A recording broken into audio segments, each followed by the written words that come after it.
The Mysterious Affair at Styles by Agatha Christie. Chapter 1. I Go to Styles.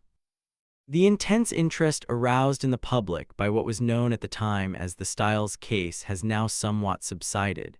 Nevertheless, in view of the worldwide notoriety which attended it, I have been asked, both by my friend Poirot and the family themselves, to write an account of the whole story.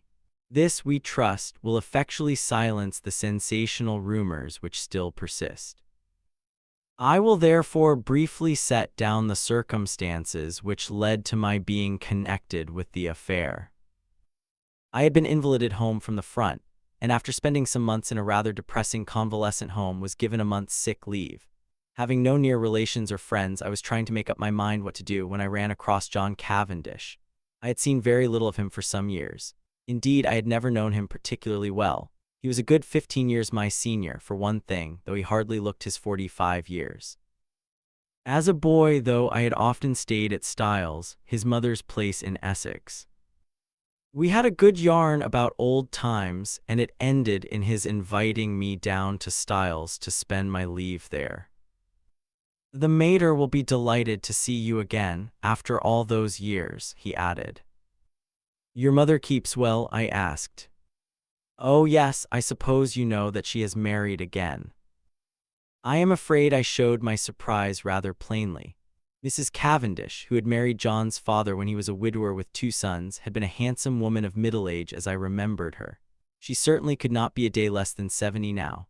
I recalled her as an energetic, autocratic personality, somewhat inclined to charitable and social notoriety, with a fondness for opening bazaars and playing the Lady Bountiful. She was a most generous woman, and possessed a considerable fortune of her own. Their country place, Styles Court, had been purchased by Mr. Cavendish early in their married life. He had been completely under his wife's ascendancy, so much so that on dying he left the place to her for her lifetime, as well as the larger part of his income, an arrangement that was distinctly unfair to his 2 sons. Their stepmother, however, had always been most generous to them. Indeed, they were so young at the time of their father's remarriage that they always thought of her as their own mother. Lawrence, the younger, had been a delicate youth. He had qualified as a doctor but early relinquished the profession of medicine and lived at home while pursuing literary ambitions, though his verses never had any marked success. John practiced for some time as a barrister, but had finally settled down to the more congenial life of a country squire. He had married 2 years ago and had taken his wife to live at Styles, though I entertained a shrewd suspicion that he would have preferred his mother to increase his allowance, which would have enabled him to have a home of his own.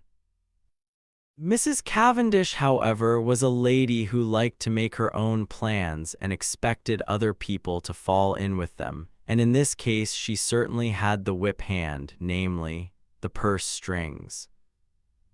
John noticed my surprise at the news of his mother's remarriage and smiled rather ruefully. "Rotten little bounder too," he said savagely. "I can tell you, Hastings, it's making life jolly difficult for us. As for Evie, you remember Evie?" "No." "Oh, I suppose she was after your time. She's the mater's factotum, companion, jack of all trades, a great sport, old Evie, not precisely young and beautiful, but as game as they make them." "You were going to say—" "Oh, this fellow, he turned up from nowhere on the pretext of being a second cousin or something of Evie, as though she didn't seem particularly keen to acknowledge the relationship. The fellow is an absolute outsider, anyone can see that. He's got a great black beard and wears patent leather boots in all weathers. But the mater cottoned to him at once, took him on as secretary. You know how she's always running 100 societies." I nodded. "Well, of course the war has turned the hundreds into thousands. No doubt the fellow was very useful to her. But you could have knocked us all down with a feather when 3 months ago she suddenly announced that she and Alfred were engaged. The fellow must be at least 20 years younger than she is. It's simply bare-faced fortune hunting, but there you are, she is her own mistress and she's married him. It must be a difficult situation for you all. Difficult, it's damnable." Thus it came about that 3 days later I descended from the train at Styles St. Mary, an absurd little station with no apparent reason for existence, perched up in the midst of green fields and country lanes. John Cavendish was waiting on the platform and piloted me out to the car. "Got a drop or two of petrol still, you see," he remarked, mainly owing to the mater's activities. The village of Styles St. Mary was situated about 2 miles from the little station, and Styles Court lay a mile the other side of it. It was a still, warm day in early July. As one looked out over the flat Essex country, lying so green and peaceful under the afternoon sun, it seemed almost impossible to believe that, not so very far away, a great war was running its appointed course. I felt I had suddenly strayed into another world. As we turned in at the lodge gates, John said, "I'm afraid you'll find it very quiet down here, Hastings. My dear fellow, that's just what I want." "Oh, it's pleasant enough if you want to lead the idle life. I drill with the volunteers twice a week and lend a hand at the farms. My wife works regularly on the land. She's up at 5 every morning to milk and keeps at it steadily until lunchtime. It's a jolly good life taking it all round, if it weren't for that fellow Alfred in Glethorpe." He checked the car suddenly and glanced at his watch. "I wonder if we've time to pick up Cynthia. No, she'll have started from the hospital by now." "Cynthia, that's not your wife?" "No, Cynthia is a protégée of my mother S., the daughter of an old schoolfellow of hers who married a rascally solicitor. He came a cropper, and the girl was left an orphan and penniless. My mother came to the rescue, and Cynthia has been with us nearly 2 years now. She works in the Red Cross Hospital at Tadminster, 7 miles away." As he spoke the last words, we drew up in front of the fine old house. A lady in a stout tweed skirt who was bending over a flower bed straightened herself at our approach. "Hullo, Evie, here's our wounded hero, Mr. Hastings, Miss Howard." Miss Howard shook hands with a hearty, almost painful grip. I had an impression of very blue eyes in a sunburnt face. She was a pleasant-looking woman of about 40, with a deep voice, almost manly in its stentorian tones, and had a large, sensible, square body, with feet to match. These last encased in good, thick boots. Her conversation, I soon found, was couched in the telegraphic style. "Weeds grow like house afire, can't keep even with 'em, shall press you in, better be careful." "I'm sure I shall be only too delighted to make myself useful," I responded. "Don't say it, never does, wish you hadn't later." "You're a cynic, Evie," said John, laughing. "Where's tea today, inside or out?" "Out, too fine a day to be cooped up in the house." "Come on then, you've done enough gardening for today. The laborer is worthy of his hire, you know. Come and be refreshed." "Well," said Miss Howard, drawing off her gardening gloves, "I'm inclined to agree with you." She led the way round the house to where tea was spread under the shade of a large sycamore. A figure rose from one of the basket chairs and came a few steps to meet us. "My wife, Hastings," said John. I shall never forget my first sight of Mary Cavendish. Her tall, slender form outlined against the bright light, the vivid sense of slumbering fire that seemed to find expression only in those wonderful tawny eyes of hers, remarkable eyes, different from any other woman that I have ever known, the intense power of stillness she possessed, which nevertheless conveyed the impression of a wild, untamed spirit in an exquisitely civilized body. All these things are burnt into my memory. I shall never forget them. She greeted me with a few words of pleasant welcome in a low, clear voice, and I sank into a basket chair, feeling distinctly glad that I had accepted John's invitation. Mrs. Cavendish gave me some tea, and her few quiet remarks heightened my first impression of her as a thoroughly fascinating woman. An appreciative listener is always stimulating, and I described in a humorous manner certain incidents of my convalescent home, in a way which, I flatter myself, greatly amused my hostess. John, of course, good fellow though he is, could hardly be called a brilliant conversationalist. At that moment, a well-remembered voice floated through the open French window near at hand. "Then you'll write to the princess after tea, Alfred? I'll write to Lady Tadminster for the second day myself. Or shall we wait until we hear from the princess? In case of a refusal, Lady Tadminster might open it the first day and Mrs. Crosby the second. Then there's the Duchess about the school fared. There was the murmur of a man's voice, and then Mrs. Inglethorpe's rose in reply. Yes, certainly, after tea will do quite well. You are so thoughtful, Alfred dear. The French window swung open a little wider, and a handsome, white-haired old lady with a somewhat masterful cast of features stepped out of it onto the lawn. A man followed her, a suggestion of deference in his manner. Mrs. Inglethorpe greeted me with effusion. Why, if it isn't too delightful to see you again, Mr. Hastings, after all these years. Alfred, darling, Mr. Hastings, my husband. I looked with some curiosity at Alfred Darling. He certainly struck a rather alien note. I did not wonder at John objecting to his beard. It was one of the longest and blackest I have ever seen. He wore gold-rimmed pince-nez and had a curious impassivity of feature. It struck me that he might look natural on a stage, but was strangely out of place in real life. His voice was rather deep and unctuous. He placed a wooden hand in mine and said, "This is a pleasure, Mr. Hastings." Then, turning to his wife, "Emily, dearest, I think that cushion is a little damp." She beamed fondly on him as he substituted another with every demonstration of the tenderest care. Strange infatuation of an otherwise sensible woman. With the presence of Mr. Inglethorpe, a sense of constraint and veiled hostility seemed to settle down upon the company. Miss Howard, in particular, took no pains to conceal her feelings. Mrs. Inglethorpe, however, seemed to notice nothing unusual. Her volubility, which I remembered of old, had lost nothing in the intervening years, and she poured out a steady flood of conversation, mainly on the subject of the forthcoming bazaar which she was organizing, and which was to take place shortly. Occasionally she referred to her husband over a question of days or dates. His watchful and attentive manner never varied. From the very first I took a firm and rooted dislike to him, and I flatter myself that my first judgments are usually fairly shrewd. Presently Mrs. Inglethorpe turned to give some instructions about letters to Evelyn Howard, and her husband addressed me in his painstaking voice.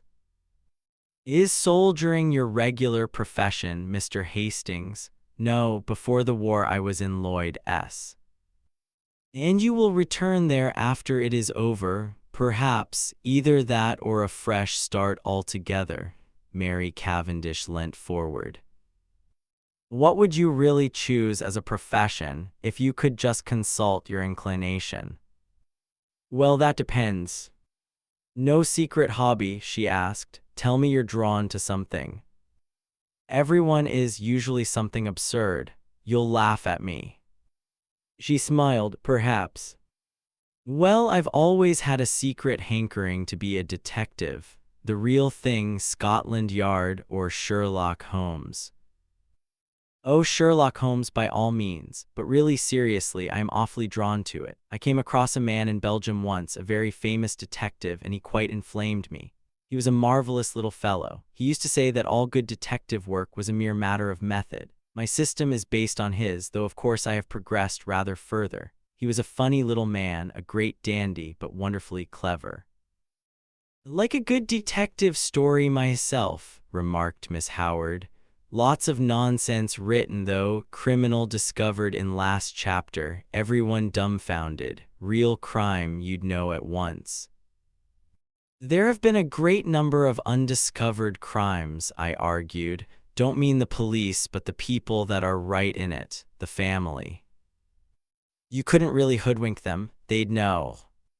"Then," I said, much amused, "you think that if you were mixed up in a crime, say a murder, you'd be able to spot the murderer right off?" "Of course I should. Mightn't be able to prove it to a pack of lawyers, but I'm certain I'd know. I'd feel it in my fingertips if he came near me." "It might be a she," I suggested. "Might, but murder's a violent crime. Associate it more with a man. Not in a case of poisoning." Mrs. Cavendish's clear voice startled me. Dr. Bauerstein was saying yesterday that, owing to the general ignorance of the more uncommon poisons among the medical profession, there were probably countless cases of poisoning quite unsuspected. "Why, Mary, what a gruesome conversation," cried Mrs. Inglethorpe. "It makes me feel as if a goose were walking over my grave. Oh, there's Cynthia." A young girl in VAD uniform ran lightly across the lawn. "Why, Cynthia, you are late today. This is Mr. Hastings, Miss Murdoch."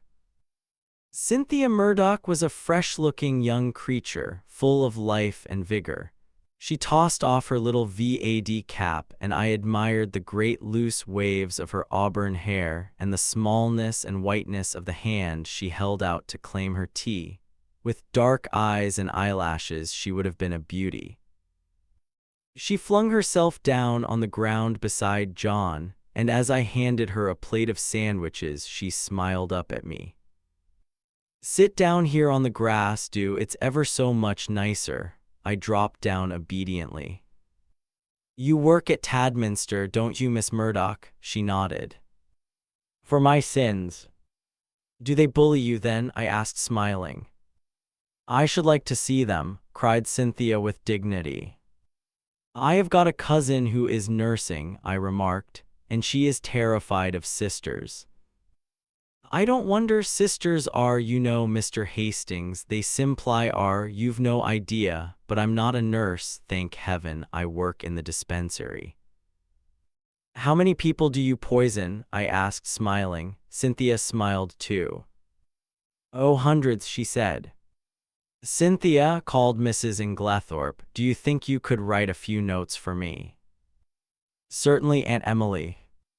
She jumped up promptly, and something in her manner reminded me that her position was a dependent one, and that Mrs. Inglethorpe, kind as she might be in the main, did not allow her to forget it. My hostess turned to me.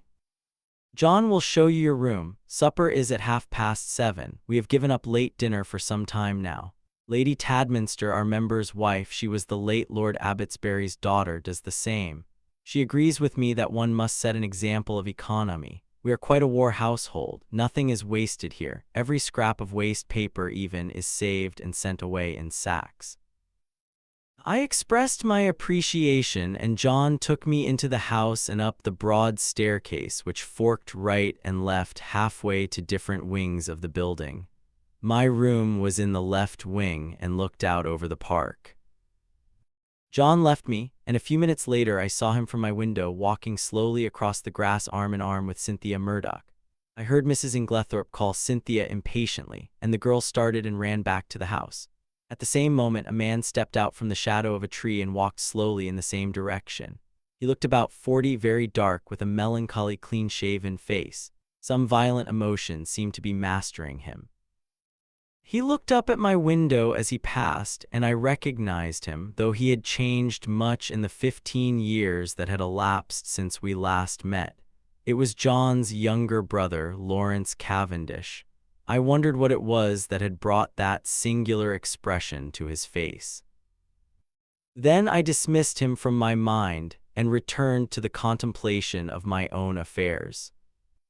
The evening passed pleasantly enough, and I dreamed that night of that enigmatical woman, Mary Cavendish.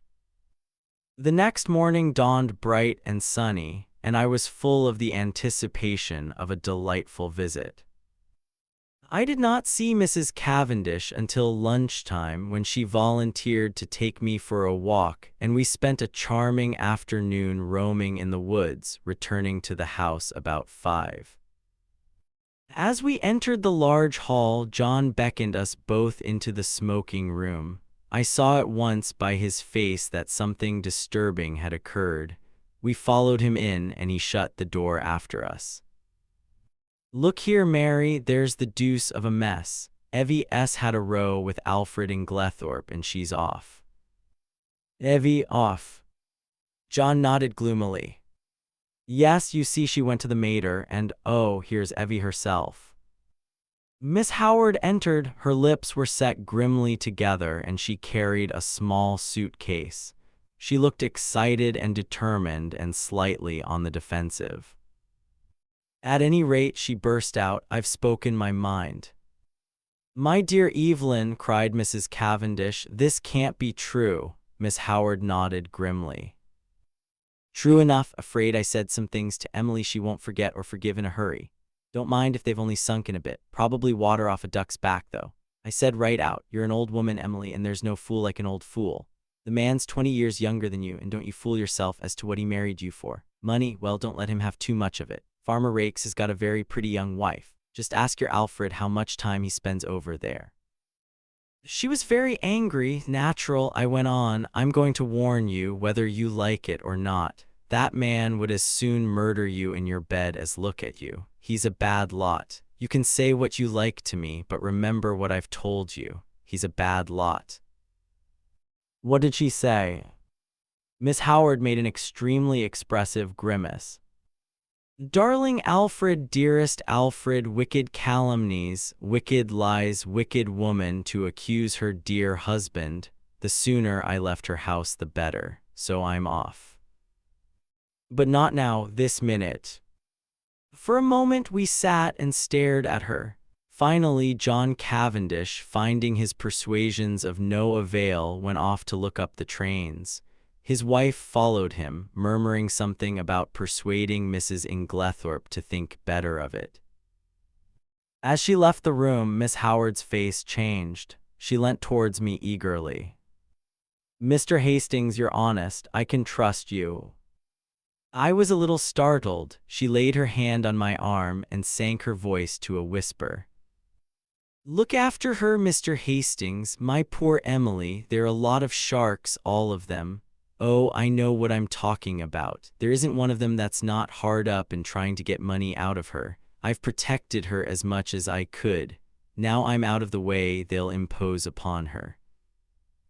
Of course, Miss Howard, I said. I'll do everything I can, but I'm sure you're excited and overwrought.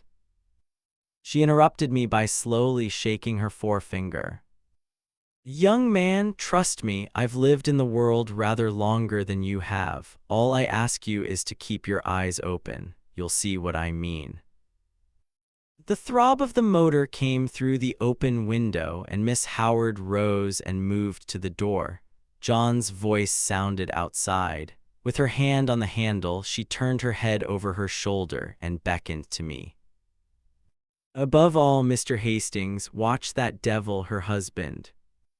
There was no time for more. Miss Howard was swallowed up in an eager chorus of protests and goodbyes. The Inglethorpes did not appear.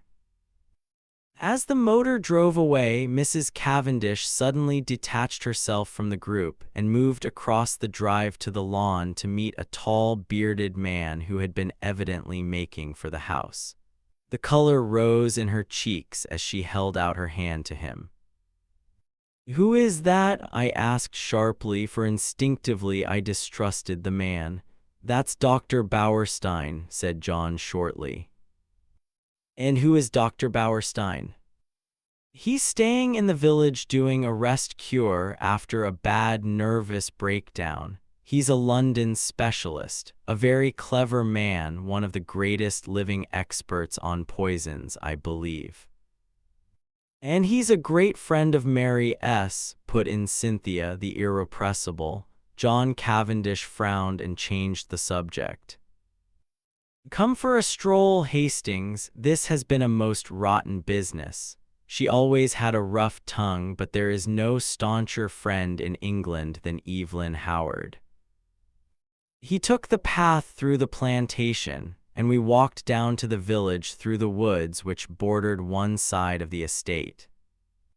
As we passed through one of the gates on our way home again, a pretty young woman of gypsy type coming in the opposite direction bowed and smiled.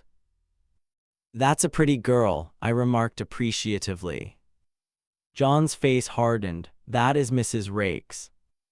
The one that Miss Howard... Exactly, said John, with rather unnecessary abruptness. I thought of the white-haired old lady in the big house and that vivid, wicked little face that had just smiled into ours, and a vague chill of foreboding crept over me. I brushed it aside. "Styles is really a glorious old place," I said to John. He nodded rather gloomily. "Yes, it's a fine property. It'll be mine some day, should be mine now by rights if my father had only made a decent will. And then I shouldn't be so damned hard up as I am now." "Hard up are you?" "My dear Hastings, I don't mind telling you that I'm at my wits' end for money." "Couldn't your brother help you?" "Lawrence, he's gone through every penny he ever had publishing rotten verses in fancy bindings. No, we're an impecunious lot. My mother's always been awfully good to us, I must say. That is, up to now. Since her marriage, of course," he broke off, frowning. For the first time I felt that with Evelyn Howard, something indefinable had gone from the atmosphere. Her presence had spelt security. Now that security was removed and the air seemed rife with suspicion. The sinister face of Dr. Bauerstein recurred to me unpleasantly. A vague suspicion of everyone and everything filled my mind. Just for a moment I had a premonition of approaching evil. Chapter 2. The 16th and 17th of July. I had arrived at Styles on the 5th of July. I come now to the events of the 16th and 17th of that month. For the convenience of the reader, I will recapitulate the incidents of those days in as exact a manner as possible. They were elicited subsequently at the trial by a process of long and tedious cross-examinations. I received a letter from Evelyn Howard a couple of days after her departure, telling me she was working as a nurse at the big hospital in Midlingham, a manufacturing town some 15 miles away, and begging me to let her know if Mrs. Inglethorpe should show any wish to be reconciled. The only fly in the ointment of my peaceful days was Mrs. Cavendish's extraordinary, and, for my part, unaccountable preference for the society of Dr. Bauerstein. What she saw in the man I cannot imagine, but she was always asking him up to the house and often went off for long expeditions with him. I must confess that I was quite unable to see his attraction.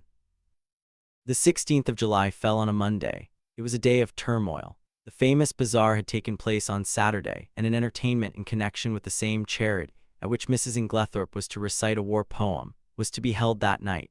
We were all busy during the morning arranging and decorating the hall in the village where it was to take place. We had a late luncheon and spent the afternoon resting in the garden. I noticed that John's manner was somewhat unusual. He seemed very excited and restless. After tea, Mrs. Inglethorpe went to lie down to rest before her efforts in the evening, and I challenged Mary Cavendish to a single at tennis. About 6:45, Mrs. Inglethorpe called us that we should be late as supper was early that night.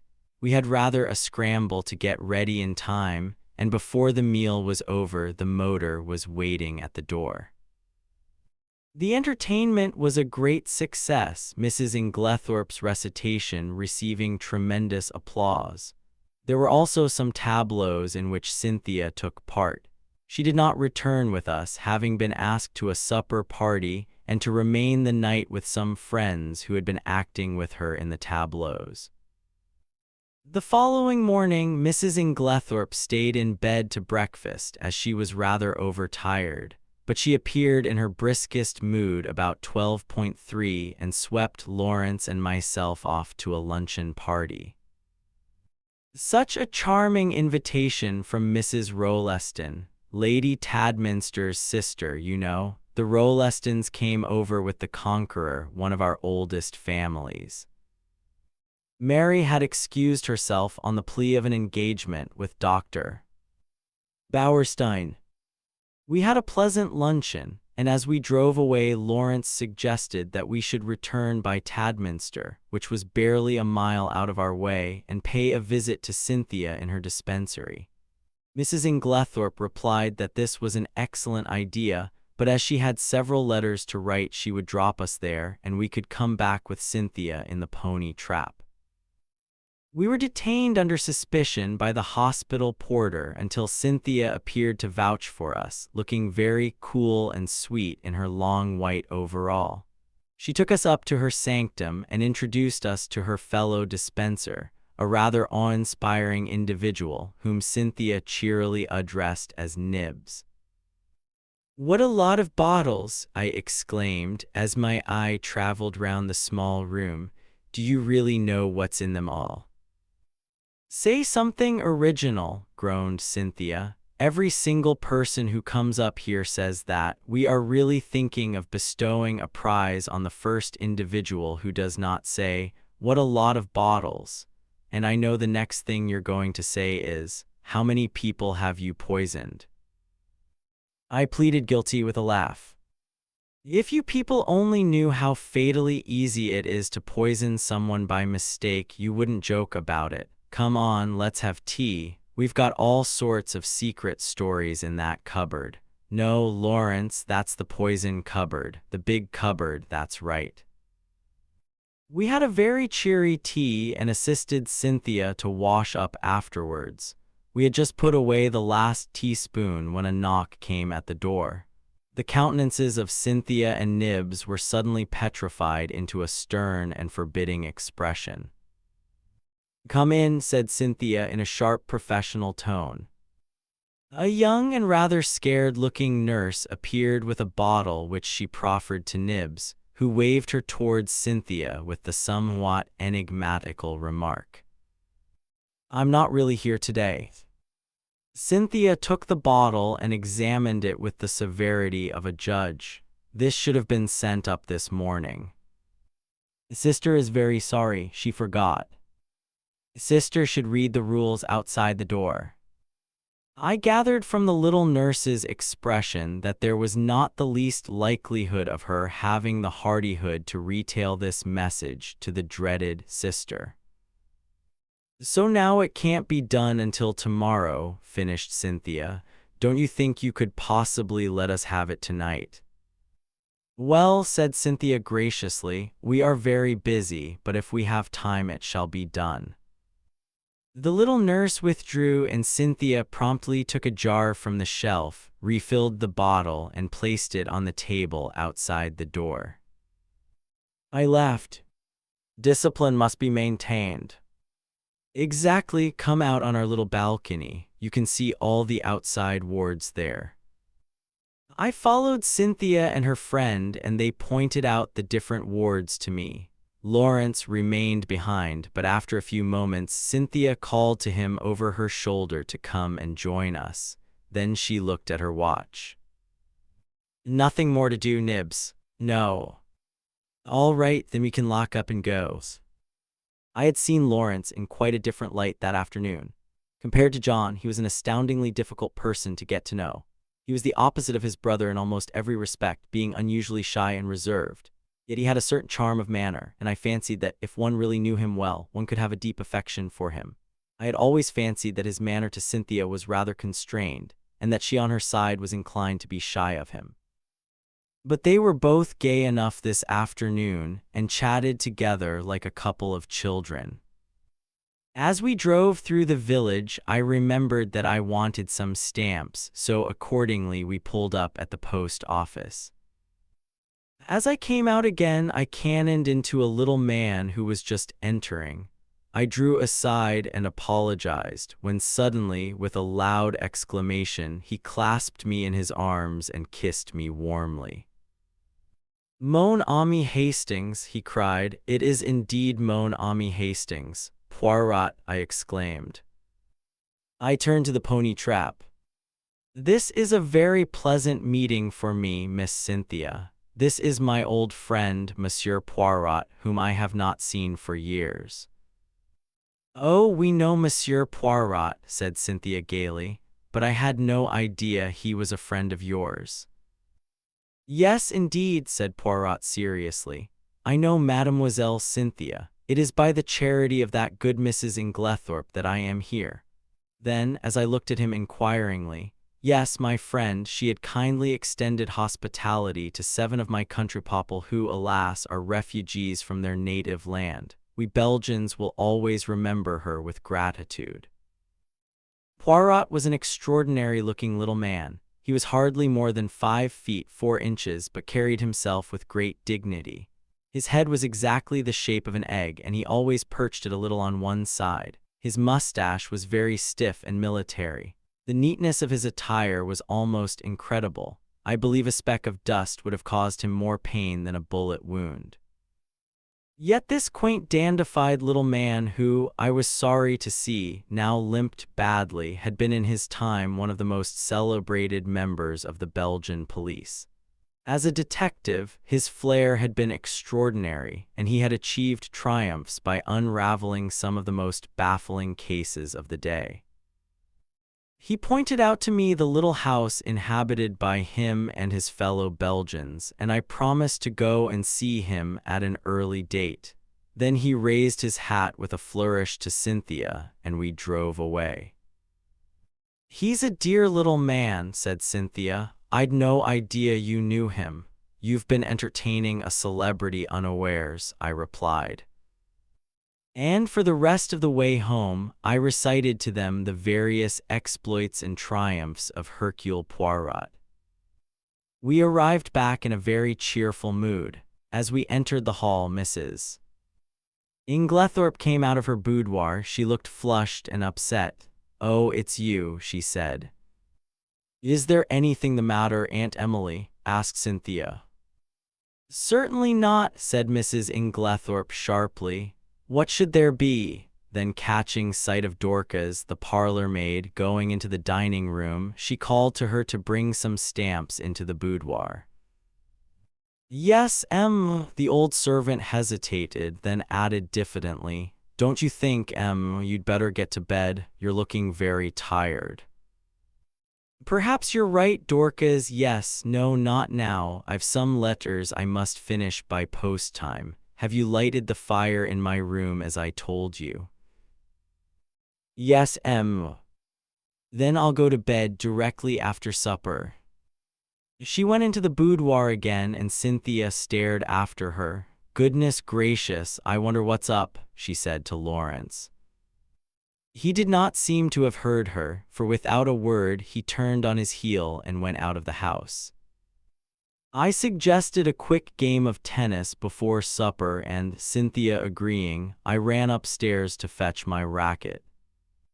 Mrs. Cavendish was coming down the stairs. It may have been my fancy, but she, too, was looking odd and disturbed. "Had a good walk with Dr. Bauerstein?" I asked, trying to appear as indifferent as I could. "I didn't go," she replied abruptly. "Where is Mrs. Inglethorpe?" "In the boudoir." Her hand clenched itself on the banisters, then she seemed to nerve herself for some encounter, and went rapidly past me down the stairs across the hall to the boudoir, the door of which she shut behind her. As I ran out to the tennis court a few moments later, I had to pass the open boudoir window, and was unable to help overhearing the following scrap of dialogue. Mary Cavendish was saying in the voice of a woman desperately controlling herself. "Then you won't show it to me," to which Mrs. Inglethorpe replied, "My dear Mary, it has nothing to do with that matter." "Then show it to me." "I tell you it is not what you imagine. It does not concern you in the least." To which Mary Cavendish replied with a rising bitterness, "Of course, I might have known you would shield him." Cynthia was waiting for me and greeted me eagerly with, "I say, there's been the most awful row. I've got it all out of Dorcas." "What kind of a row?" "Between Aunt Emily and him. I do hope she's found him out at last." "Was Dorcas there then?" "Of course not. She happened to be near the door. It was a real old bust-up. I do wish I knew what it was all about." I thought of Mrs. Rakes's gypsy face and Evelyn Howard's warnings, but wisely decided to hold my peace whilst Cynthia exhausted every possible hypothesis and cheerfully hoped, Aunt Emily will send him away and will never speak to him again. I was anxious to get hold of John, but he was nowhere to be seen. Evidently, something very momentous had occurred that afternoon. I tried to forget the few words I had overheard, but do what I would, I could not dismiss them altogether from my mind. What was Mary Cavendish's concern in the matter? Mr. Inglethorpe was in the drawing-room when I came down to supper. His face was impassive as ever, and the strange unreality of the man struck me afresh. Mrs. Inglethorpe came down last. She still looked agitated, and during the meal there was a somewhat constrained silence. Inglethorpe was unusually quiet. As a rule, he surrounded his wife with little attentions, placing a cushion at her back and altogether playing the part of the devoted husband. Immediately after supper, Mrs. Inglethorpe retired to her boudoir again. "Send my coffee in here, Mary," she called. "I've just 5 minutes to catch the post." Cynthia and I went and sat by the open window in the drawing-room. Mary Cavendish brought our coffee to us. She seemed excited. "Do you young people want lights, or do you enjoy the twilight?" she asked. "Will you take Mrs. Inglethorpe her coffee, Cynthia? I will pour it out." "Do not trouble, Mary," said Inglethorpe. "I will take it to Emily." He poured it out and went out of the room carrying it carefully. Lawrence followed him, and Mrs. Cavendish sat down by us. We three sat for some time in silence. It was a glorious night, hot and still. Mrs. Cavendish fanned herself gently with a palm leaf. "It's almost too hot," she murmured. "We shall have a thunderstorm." Alas, that these harmonious moments can never endure. My paradise was rudely shattered by the sound of a well-known and heartily disliked voice in the hall. "Dr. Bauerstein," exclaimed Cynthia, "what a funny time to come." I glanced jealously at Mary Cavendish, but she seemed quite undisturbed. The delicate pallor of her cheeks did not vary. In a few moments, Alfred Inglethorpe had ushered the doctor in, the latter laughing and protesting that he was in no fit state for a drawing-room. In truth, he presented a sorry spectacle, being literally plastered with mud. "What have you been doing, doctor?" cried Mrs. Cavendish.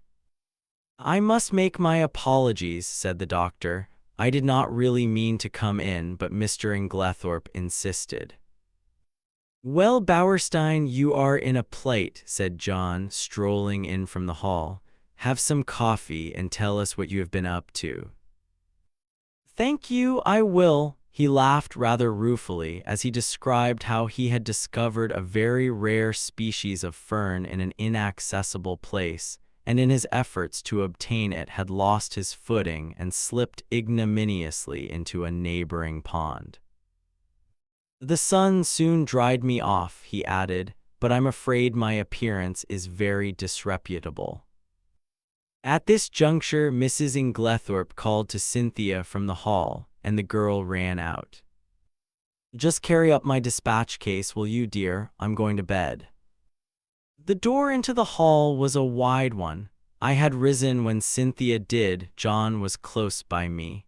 There were therefore 3 witnesses who could swear that Mrs. Inglethorpe was carrying her coffee, as yet untasted, in her hand. My evening was utterly and entirely spoilt by the presence of Dr. Bauerstein. It seemed to me the man would never go. He rose at last, however, and I breathed a sigh of relief. "I'll walk down to the village with you," said Mr. Inglethorpe. "I must see our agent over those estate accounts." He turned to John. "No one need sit up. I will take the latchkey." Chapter 3. The Night of the Tragedy. To make this part of my story clear, I append the following plan of the first floor of Styles. The servants' rooms are reached through the door B. They have no communication with the right wing, where the Inglethorpes' rooms were situated. It seemed to be the middle of the night when I was awakened by Lawrence Cavendish.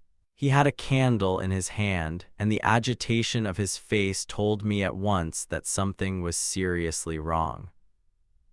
"What's the matter?" I asked, sitting up in bed and trying to collect my scattered thoughts. "We are afraid my mother is very ill. She seems to be having some kind of fit. Unfortunately, she has locked herself in." "I'll come at once." I sprang out of bed and, pulling on a dressing gown, followed Lawrence along the passage and the gallery to the right wing of the house. John Cavendish joined us, and one or two of the servants were standing round in a state of awe-stricken excitement. Lawrence turned to his brother. "What do you think we had better do?" Never, I thought, had his indecision of character been more apparent. John rattled the handle of Mrs. Inglethorpe's door violently, but with no effect. It was obviously locked or bolted on the inside. The whole household was aroused by now. The most alarming sounds were audible from the interior of the room. Clearly something must be done. "Try going through Mr. Inglethorpe's room, sir," cried Dorcas. "Oh, the poor mistress." Suddenly I realized that Alfred Inglethorpe was not with us, that he alone had given no sign of his presence. John opened the door of his room.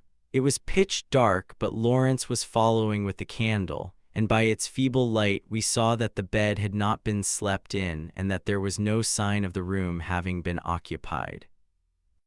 We went straight to the connecting door. That, too, was locked or bolted on the inside. What was to be done?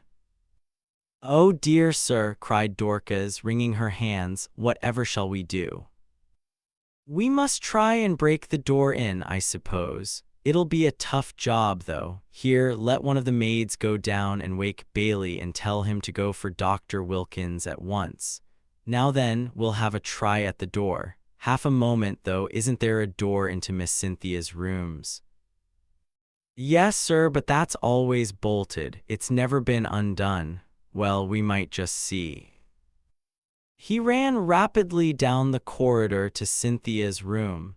Mary Cavendish was there, shaking the girl, who must have been an unusually sound sleeper, and trying to wake her. In a moment or two he was back. "No good, that's bolted too. We must break in the door. I think this one is a shade less solid than the one in the passage." We strained and heaved together. The framework of the door was solid, and for a long time it resisted our efforts, but at last we felt it give beneath our weight, and finally, with a resounding crash, it was burst open. We stumbled in together, Lawrence still holding his candle. Mrs. Inglethorpe was lying on the bed, her whole form agitated by violent convulsions, in one of which she must have overturned the table beside her. As we entered, however, her limbs relaxed and she fell back upon the pillows.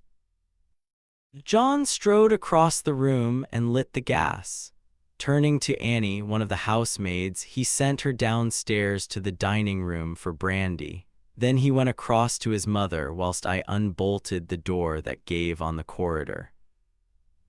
I turned to Lawrence to suggest that I had better leave them now that there was no further need of my services, but the words were frozen on my lips. Never have I seen such a ghastly look on any man's face.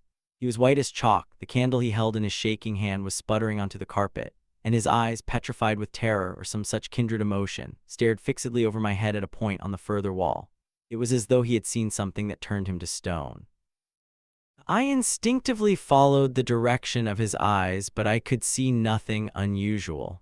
The still feebly flickering ashes in the grate and the row of prim ornaments on the mantelpiece were surely harmless enough.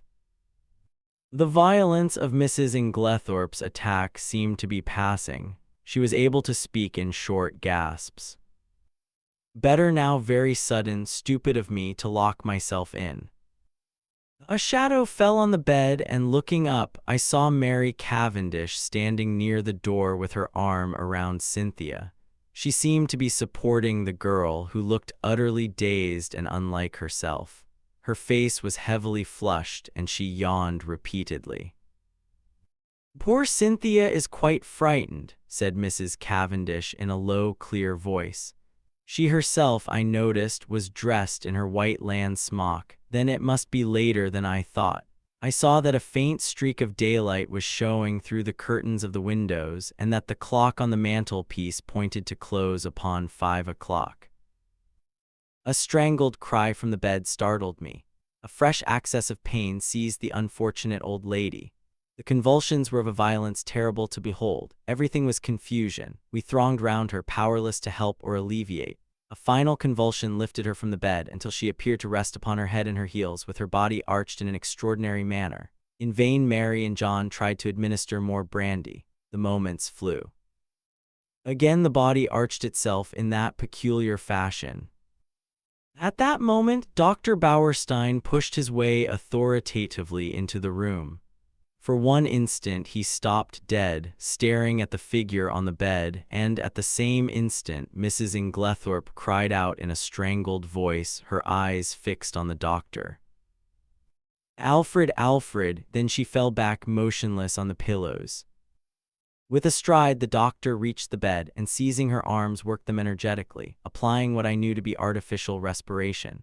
He issued a few short, sharp orders to the servants. An imperious wave of his hand drove us all to the door. We watched him, fascinated, though I think we all knew in our hearts that it was too late, and that nothing could be done now. I could see by the expression on his face that he himself had little hope. Finally, he abandoned his task, shaking his head gravely. At that moment, we heard footsteps outside, and Dr. Wilkins, Mrs. Inglethorpe's own doctor, a portly, fussy little man, came bustling in. In a few words, Dr. Bauerstein explained how he had happened to be passing the lodge gates as the car came out, and had run up to the house as fast as he could, whilst the car went on to fetch Dr. Wilkins. With a faint gesture of the hand, he indicated the figure on the bed.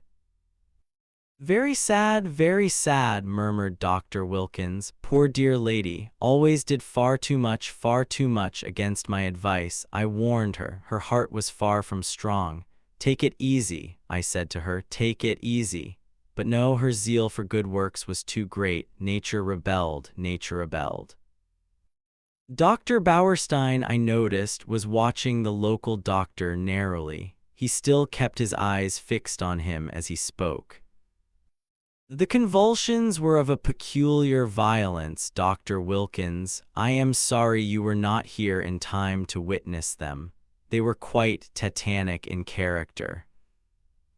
"Ah," said Dr. Wilkins wisely. "I should like to speak to you in private," said Dr. Bauerstein. He turned to John. "You do not object?" "Certainly not." We all trooped out into the corridor, leaving the two doctors alone, and I heard the key turned in the lock behind us. We went slowly down the stairs. I was violently excited. I have a certain talent for deduction, and Dr. Bauerstein's manner had started a flock of wild surmises in my mind. Mary Cavendish laid her hand upon my arm. "What is it? Why did Dr. Bauerstein seem so peculiar?" I looked at her. "Do you know what I think?" "What?" "Listen." I looked round. The others were out of earshot. I lowered my voice to a whisper. "I believe she has been poisoned. I'm certain Dr. Bauerstein suspects it." "What?" She shrank against the wall, the pupils of her eyes dilating wildly.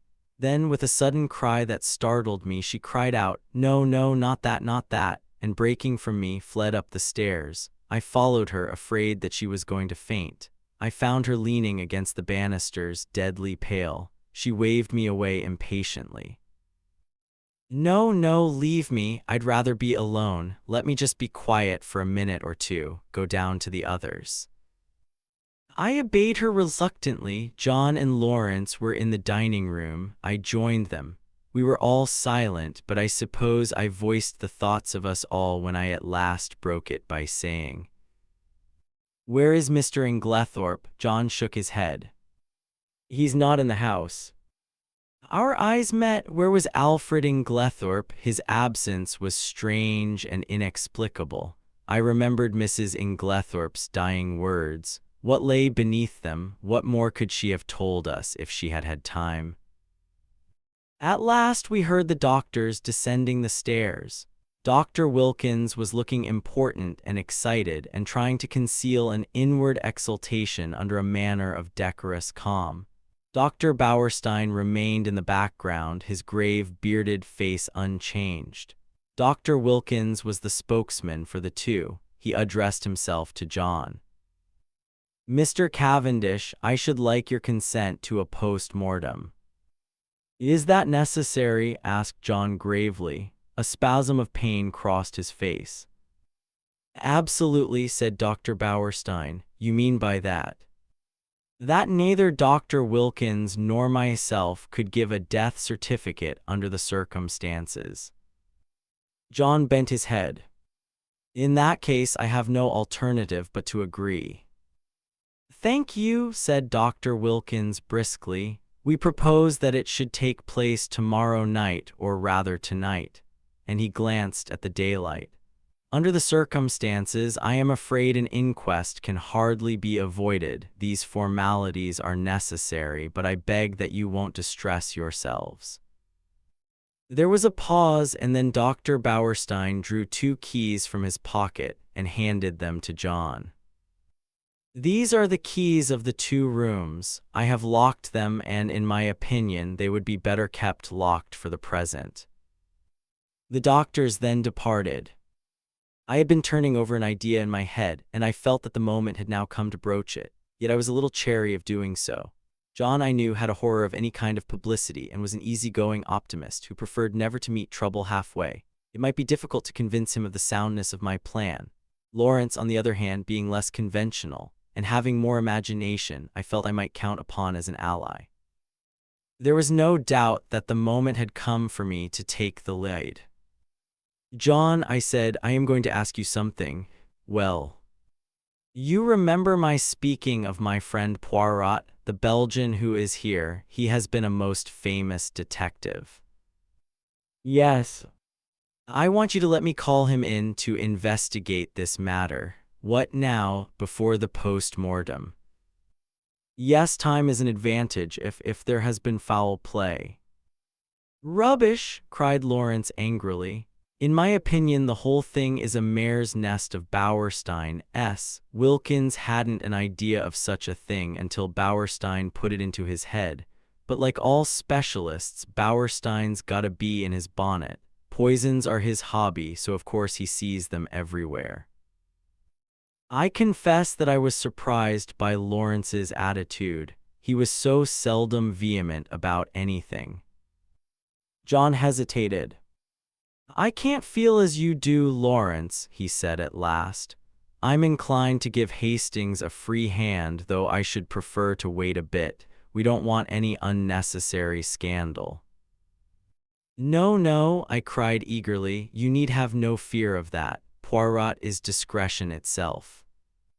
"Very well then, have it your own way. I leave it in your hands, though if it is as we suspect, it seems a clear enough case. God forgive me if I am wronging him." I looked at my watch. It was 6 o'clock. I determined to lose no time. 5 minutes delay, however, I allowed myself. I spent it in ransacking the library until I discovered a medical book which gave a description of strychnine poisoning. Chapter 4: Poirot investigates. The house which the Belgians occupied in the village was quite close to the park gates. One could save time by taking a narrow path through the long grass which cut off the detours of the winding drive, so I accordingly went that way. I had nearly reached the lodge when my attention was arrested by the running figure of a man approaching me. It was Mr. Inglethorpe. Where had he been? How did he intend to explain his absence? He accosted me eagerly. "My God, this is terrible, my poor wife. I have only just heard." "Where have you been?" I asked. "Denby kept me late last night. It was 1 o'clock before we'd finished. Then I found that I'd forgotten the latchkey after all." I didn't want to arouse the household, so Denby gave me a bed. How did you hear the news? I asked. Wilkins knocked Denby up to tell him, my poor Emily, she was so self-sacrificing, such a noble character. She overtaxed her strength. A wave of revulsion swept over me. What a consummate hypocrite the man was. I must hurry on, I said, thankful that he did not ask me whither I was bound. In a few minutes, I was knocking at the door of Leastway's cottage. Getting no answer, I repeated my summons impatiently. A window above me was cautiously opened, and Poirot himself looked out.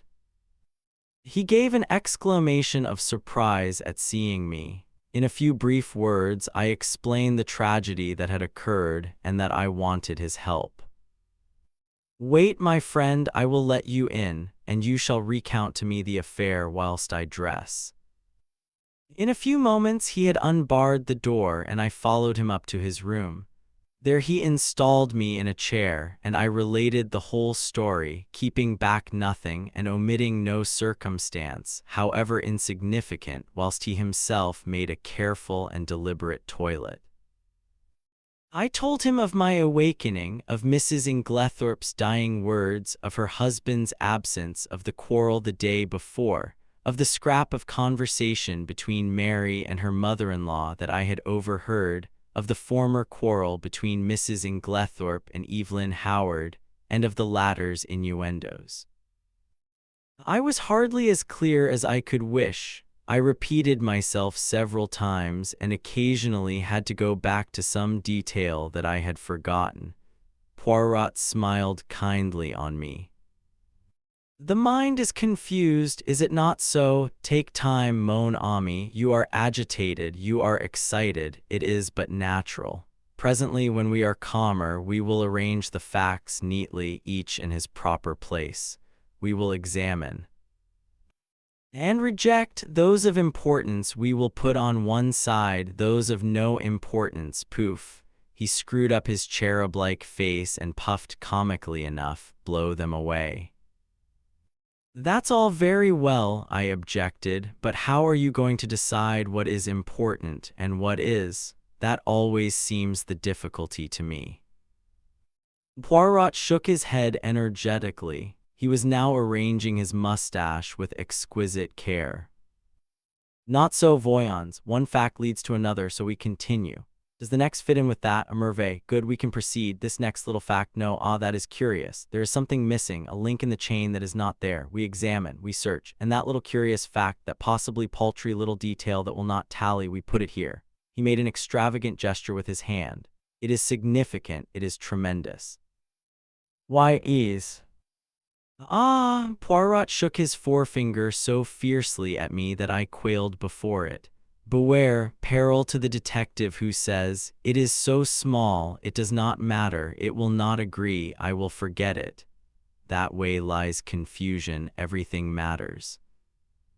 I know, you always told me that. That's why I have gone into all the details of this thing, whether they seem to me relevant or not. And I am pleased with you. You have a good memory, and you have given me the facts faithfully. Of the order in which you present them, I say nothing. Truly, it is deplorable, but I make allowances. You are upset. To that I attribute the circumstance that you have omitted one fact of paramount importance. What is that? I asked. You have not told me if Mrs. Inglethorpe ate well last night. I stared at him. Surely the war had affected the little man's brain. He was carefully engaged in brushing his coat before putting it on and seemed wholly engrossed in the task. I don't remember, I said, and anyway I don't see. You do not see, but it is of the first importance. I can't see why, I said, rather nettled. As far as I can remember, she didn't eat much. She was obviously upset and it had taken her appetite away. That was only natural. Yes, said Poirot thoughtfully, it was only natural. He opened a drawer and took out a small dispatch case, then turned to me. Now I am ready. We will proceed to the shade out and study matters on the spot. Excuse me, mon ami, you dressed in haste and your tie is on one side. Permit me. With a deft gesture, he rearranged it. Zawys, now shall we start? We hurried up the village and turned in at the lodge gates. Poirot stopped for a moment and gazed sorrowfully over the beautiful expanse of park, still glittering with morning dew. So beautiful, and yet the poor family plunged in sorrow, prostrated with grief. He looked at me keenly as he spoke, and I was aware that I reddened under his prolonged gaze. Was the family prostrated by grief? Was the sorrow at Mrs. Inglethorpe's death so great? I realized that there was an emotional lack in the atmosphere. The dead woman had not the gift of commanding love. Her death was a shock and a distress, but she would not be passionately regretted. Poirot seemed to follow my thoughts. He nodded his head gravely. No, you are right, he said. It is not as though there was a blood tie. She has been kind and generous to these Cavendishes, but she was not their own mother. Blood tells, always remember that blood tells.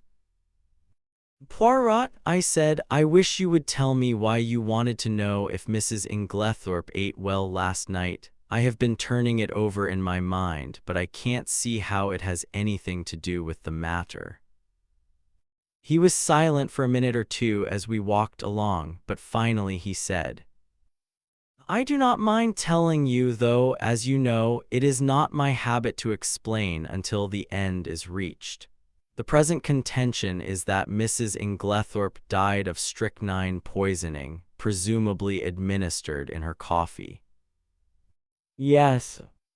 Well, what time was the coffee served? About 8 o'clock. Therefore, she drank it between then and 8:30, certainly not much later. Well, strychnine is a fairly rapid poison. Its effects would be felt very soon, probably in about an hour. Yet in Mrs. Inglethorpe's case, the symptoms do not manifest themselves until 5 o'clock the next morning, 9 hours. But a heavy meal taken at about the same time as the poison might retard its effects, though hardly to that extent. Still, it is a possibility to be taken into account.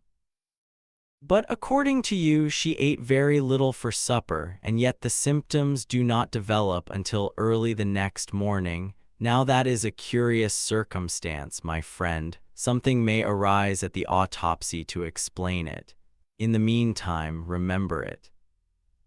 As we neared the house, John came out and met us. His face looked weary and haggard. This is a very dreadful business, Monsieur Poirot, he said. Hastings has explained to you that we are anxious for no publicity. I comprehend perfectly. You see, it is only suspicion so far. We have nothing to go upon. Precisely, it is a matter of precaution only. John turned to me, taking out his cigarette case and lighting a cigarette as he did so. You know that fellow Inglethorpe is back. Yes, I met him. John flung the match into an adjacent flower bed, a proceeding which was too much for Poirot's feelings. He retrieved it and buried it neatly. It's jolly difficult to know how to treat him. That difficulty will not exist long, pronounced Poirot quietly. John looked puzzled, not quite understanding the portent of this cryptic saying. He handed the 2 keys which Dr. Bauerstein had given him to me. Show Monsieur Poirot everything he wants to see. The rooms are locked, asked Poirot. Dr. Bauerstein considered it advisable. Poirot nodded thoughtfully. Then he is very sure. Well, that simplifies matters for us. We went up together to the room of the tragedy. For convenience, I append a plan of the room and the principal articles of furniture in it. Poirot locked the door on the inside and proceeded to a minute inspection of the room. He darted from one object to the other with the agility of a grasshopper. I remained by the door, fearing to obliterate any clues. Poirot, however, did not seem grateful to me for my forbearance. "What have you, my friend," he cried, "that you remain there like, how do you say it? Ah, yes, the stuck pig." I explained that I was afraid of obliterating any footmarks. Footmarks? But what an idea! There has already been practically an army in the room. What footmarks are we likely to find? No, come here and aid me in my search. I will put down my little case until I need it. He did so on the round table by the window, but it was an ill-advised proceeding, for the top of it being loose, it tilted up and precipitated the dispatch case on the floor. "Et voilà une table," cried Poirot. "Ah, my friend, one may live in a big house and yet have no comfort." After which piece of moralizing, he resumed his search. A small purple dispatch case with a key in the lock on the writing table engaged his attention for some time. He took out the key from the lock and passed it to me to inspect. I saw nothing peculiar, however. It was an ordinary key of the Yale type with a bit of twisted wire through the handle. Next, he examined the framework of the door we had broken in, assuring himself that the bolt had really been shot. Then he went to the door opposite leading into Cynthia's room. That door was also bolted, as I had stated. However, he went to the length of unbolting it and opening and shutting it several times. This he did with the utmost precaution against making any noise. Suddenly, something in the bolt itself seemed to rivet his attention. He examined it carefully, and then, nimbly whipping out a pair of small forceps from his case, he drew out some minute particle which he carefully sealed up in a tiny envelope. On the chest of drawers there was a tray with a spirit lamp and a small saucepan on it. A small quantity of a dark fluid remained in the saucepan, and an empty cup and saucer that had been drunk out of stood near it. I wondered how I could have been so unobservant as to overlook this. Here was a clue worth having. Poirot delicately dipped his finger into liquid and tasted it gingerly. He made a grimace. Cocoa with, I think, rum in it. He passed on to the debris on the floor, where the table by the bed had been overturned. A reading lamp, some books, matches, a bunch of keys, and the crushed fragments of a coffee cup lay scattered about. "Ah, this is curious," said Poirot. "I must confess that I see nothing particularly curious about it. You do not observe the lamp. The chimney is broken in two places. They lie there as they fell. But see, the coffee cup is absolutely smashed to powder." "Well," I said wearily, "I suppose someone must have stepped on it."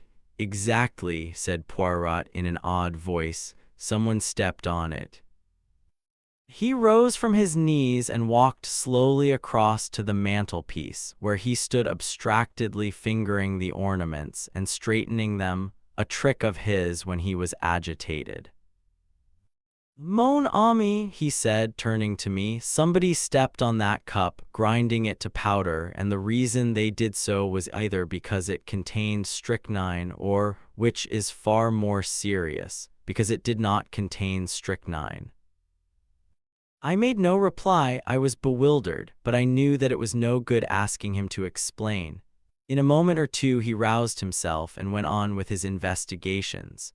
He picked up the bunch of keys from the floor and, twirling them round in his fingers, finally selected one, very bright and shining, which he tried in the lock of the purple dispatch case.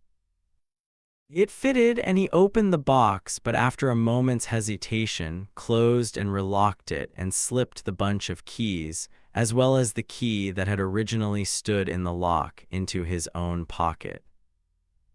I have no authority to go through these papers, but it should be done at once. He then made a very careful examination of the drawers of the washstand. Crossing the room to the left-hand window, a round stain, hardly visible on the dark brown carpet, seemed to interest him particularly. He went down on his knees, examining it minutely, even going so far as to smell it.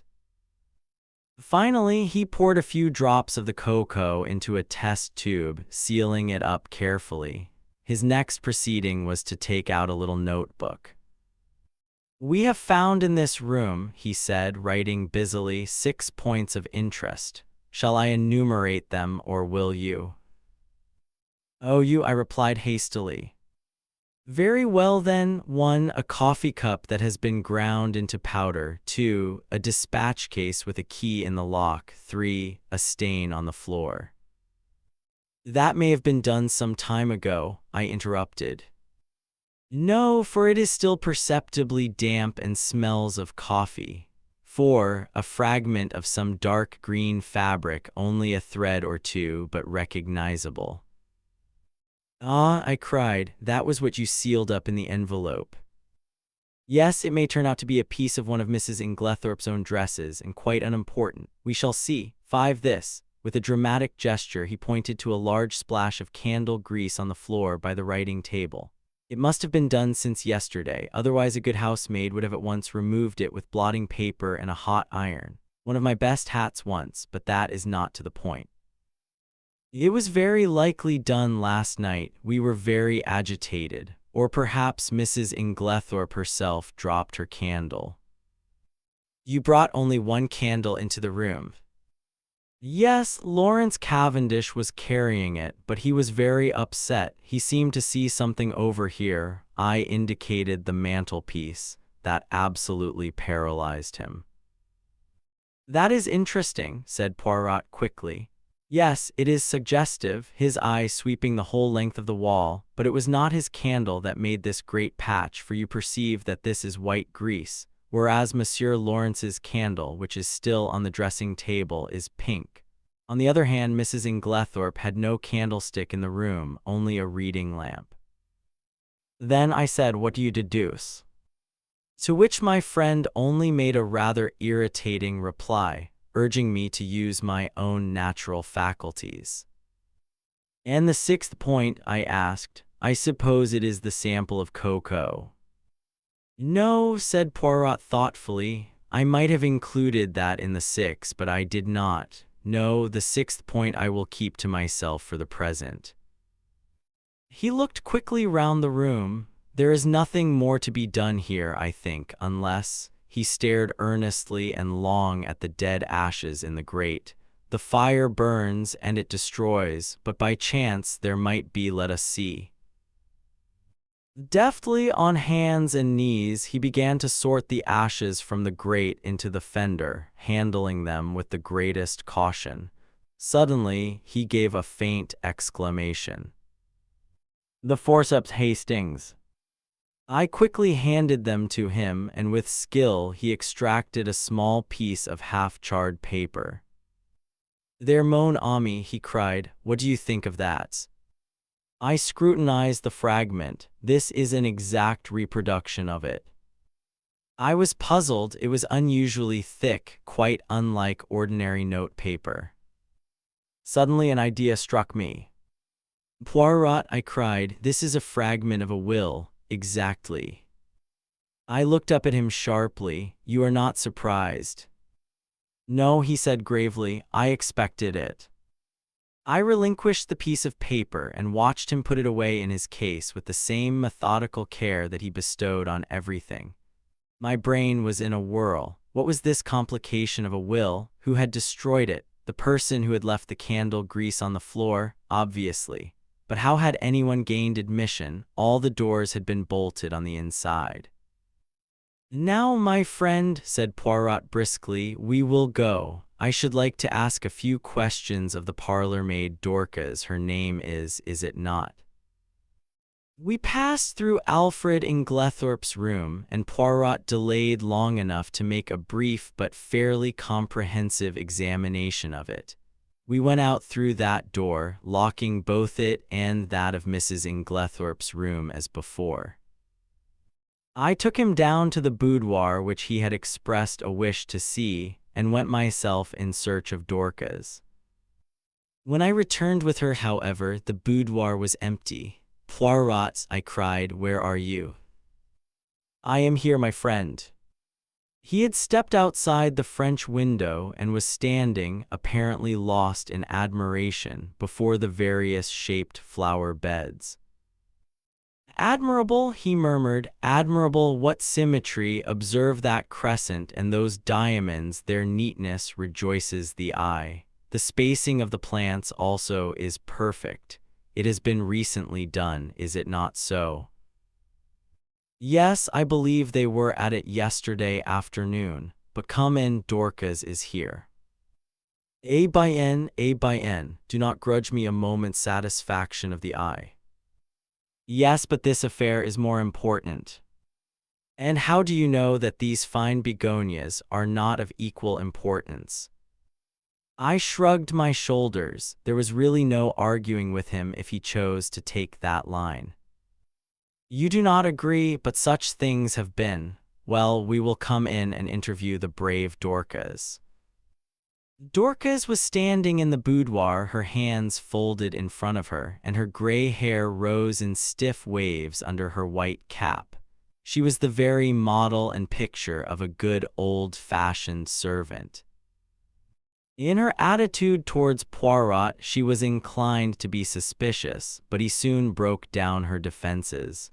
He drew forward a chair. Pray be seated, mademoiselle. Thank you, sir. You have been with your mistress many years, is it not so? 10 years, sir. That is a long time and very faithful service. You were much attached to her, were you not? She was a very good mistress to me, sir. Then you will not object to answering a few questions. I put them to you with Mr. Cavendish's full approval. Oh, certainly, sir. Then I will begin by asking you about the events of yesterday afternoon. Your mistress had a quarrel. Yes, sir, but I don't know that I ought. Dorcas hesitated. Poirot looked at her keenly. My good Dorcas, it is necessary that I should know every detail of that quarrel as fully as possible. Do not think that you are betraying your mistress's secrets. Your mistress lies dead, and it is necessary that we should know all, if we are to avenge her. Nothing can bring her back to life, but we do hope, if there has been foul play, to bring the murderer to justice. Amen to that, said Dorcas fiercely. And naming no names, there's one in this house that none of us could ever abide, and an ill day it was when first he darkened the threshold. Poirot waited for her indignation to subside, and then, resuming his businesslike tone, he asked, Now as to this quarrel, what is the first you heard of it? Well, sir, I happened to be going along the hall outside yesterday. What time was that? I couldn't say exactly, sir, but it wasn't tea time by a long way. Perhaps 4 o'clock, or it may have been a bit later. Well, sir, as I said, I happened to be passing along when I heard voices very loud and angry in here.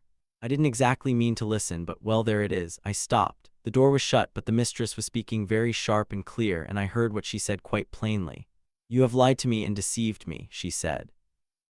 I didn't hear what Mr. Inglethorpe replied. He spoke a good bit lower than she did, but she answered, How dare you? I have kept you and clothed you and fed you. You owe everything to me, and this is how you repay me, by bringing disgrace upon our name. Again, I didn't hear what he said, but she went on, Nothing that you can say will make any difference. I see my duty clearly. My mind is made up. You need not think that any fear of publicity or scandal between husband and wife will deter me. Then I thought I heard them coming out, so I went off quickly. You are sure it was Mr. Inglethorpe's voice you heard? Oh, yes, sir. Whose else's could it be? Well, what happened next? Later I came back to the hall, but it was all quiet. At 5 o'clock, Mrs. Inglethorpe rang the bell and told me to bring her a cup of tea, nothing to eat, to the boudoir. She was looking dreadful, so white and upset. Dorcas, she says, I've had a great shock. I'm sorry for that, I says. You'll feel better after a nice hot cup of tea, She had something in her hand. I don't know if it was a letter or just a piece of paper, but it had writing on it, and she kept staring at it, almost as if she couldn't believe what was written there. She whispered to herself as though she had forgotten I was there. These few words and everything's changed. And then she says to me, Never trust a man, Dorcas, they're not worth it. I hurried off and got her a good strong cup of tea, and she thanked me and said she'd feel better when she'd drunk it. I don't know what to do, she says. Scandal between husband and wife is a dreadful thing, Dorcas. I'd rather hush it up if I could. Mrs. Cavendish came in just then, so she didn't say any more. She still had the letter, or whatever it was, in her hand. Yes, sir. What would she be likely to do with it afterwards? Well, I don't know, sir. I expect she would lock it up in that purple case of hers. Is that where she usually kept important papers? Yes, sir. She brought it down with her every morning and took it up every night. When did she lose the key of it? She missed it yesterday at lunchtime, sir, and told me to look carefully for it. She was very much put out about it. But she had a duplicate key. Oh, yes, sir. Dorcas was looking very curiously at him, and to tell the truth, so was I. What was all this about a lost key? Poirot smiled. Never mind, Dorcas, it is my business to know things. Is this the key that was lost? He drew from his pocket the key that he had found in the lock of the dispatch case upstairs. Dorcas's eyes looked as though they would pop out of her head. That's it, sir, right enough, but where did you find it? I looked everywhere for it. Ah, but you see, it was not in the same place yesterday as it was today. Now, to pass to another subject, had your mistress a dark green dress in her wardrobe? Dorcas was rather startled by the unexpected question. No, sir. Are you quite sure? Oh, yes, sir. Has anyone else in the house got a green dress? Dorcas reflected. Miss Cynthia has a green evening dress, light or dark green. A light green, sir, a sort of chiffon they call it. Ah, that is not what I want, and nobody else has anything green. No, sir, not that I know of. Poirot's face did not betray a trace of whether he was disappointed or otherwise. He merely remarked, Good, we will leave that and pass on. Have you any reason to believe that your mistress was likely to take a sleeping powder last night? Not last night, sir. I know she didn't. Why do you know so positively? Because the box was empty. She took the last one 2 days ago, and she didn't have any more made up. You are quite sure of that? Positive, sir. Then that is cleared up. By the way, your mistress didn't ask you to sign any paper yesterday. To sign a paper? No, sir.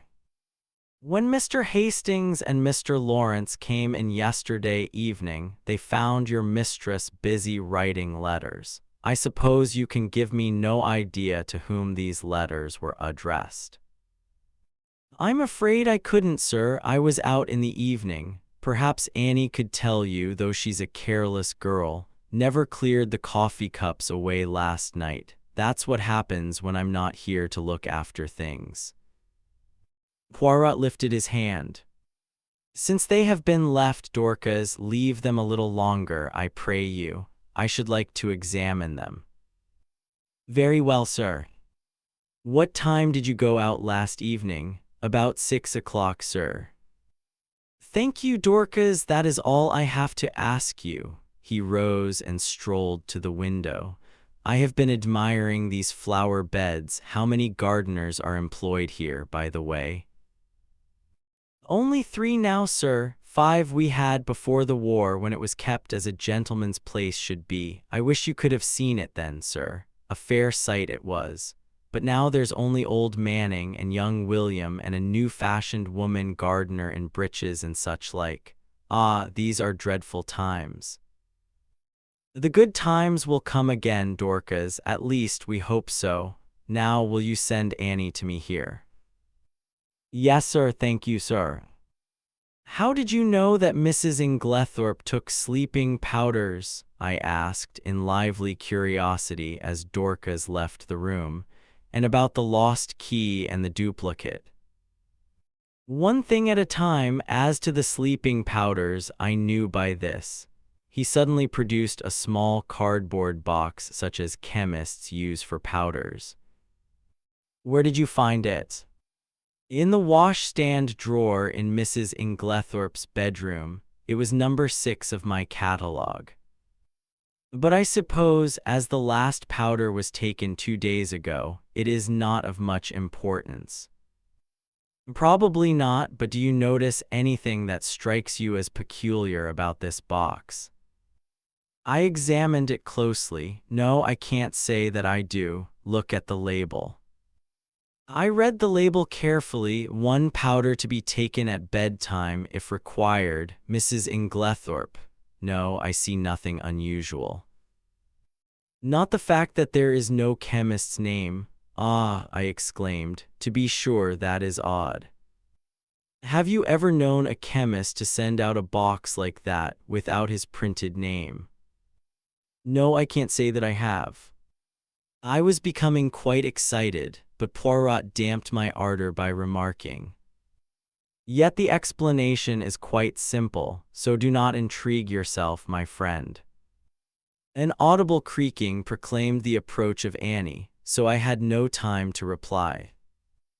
Annie was a fine, strapping girl and was evidently laboring under intense excitement, mingled with a certain ghoulish enjoyment of the tragedy.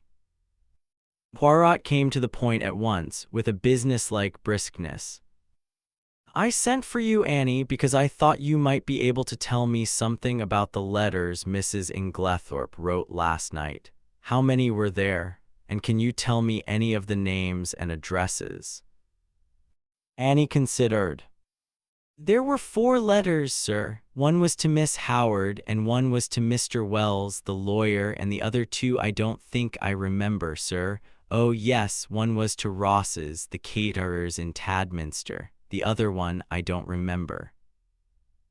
"Think," urged Poirot. Annie racked her brains in vain. "I'm sorry, sir, but it's clean gone. I don't think I can have noticed it." "It does not matter," said Poirot, not betraying any sign of disappointment. "Now I want to ask you about something else. There is a saucepan in Mrs. Inglethorpe's room with some cocoa in it. Did she have that every night?" "Yes, sir. It was put in her room every evening, and she warmed it up in the night, whenever she fancied it." "What was it, plain cocoa?" "Yes, sir, made with milk, with a teaspoonful of sugar and 2 teaspoonfuls of rum in it." "Who took it to her room?" "I did, sir." "Always?" "Yes, sir." "At what time?" "When I went to draw the curtains, as a rule, sir." "Did you bring it straight up from the kitchen then?" "No, sir. You see, there's not much room on the gas stove, so cook used to make it early, before putting the vegetables on for supper. Then I used to bring it up and put it on the table by the swing door and take it into her room later." "The swing door is in the left wing, is it not?" "Yes, sir." "And the table, is it on this side of the door or on the farther servant's side?" "It's this side, sir." "What time did you bring it up last night?" "About 7:15, I should say, sir."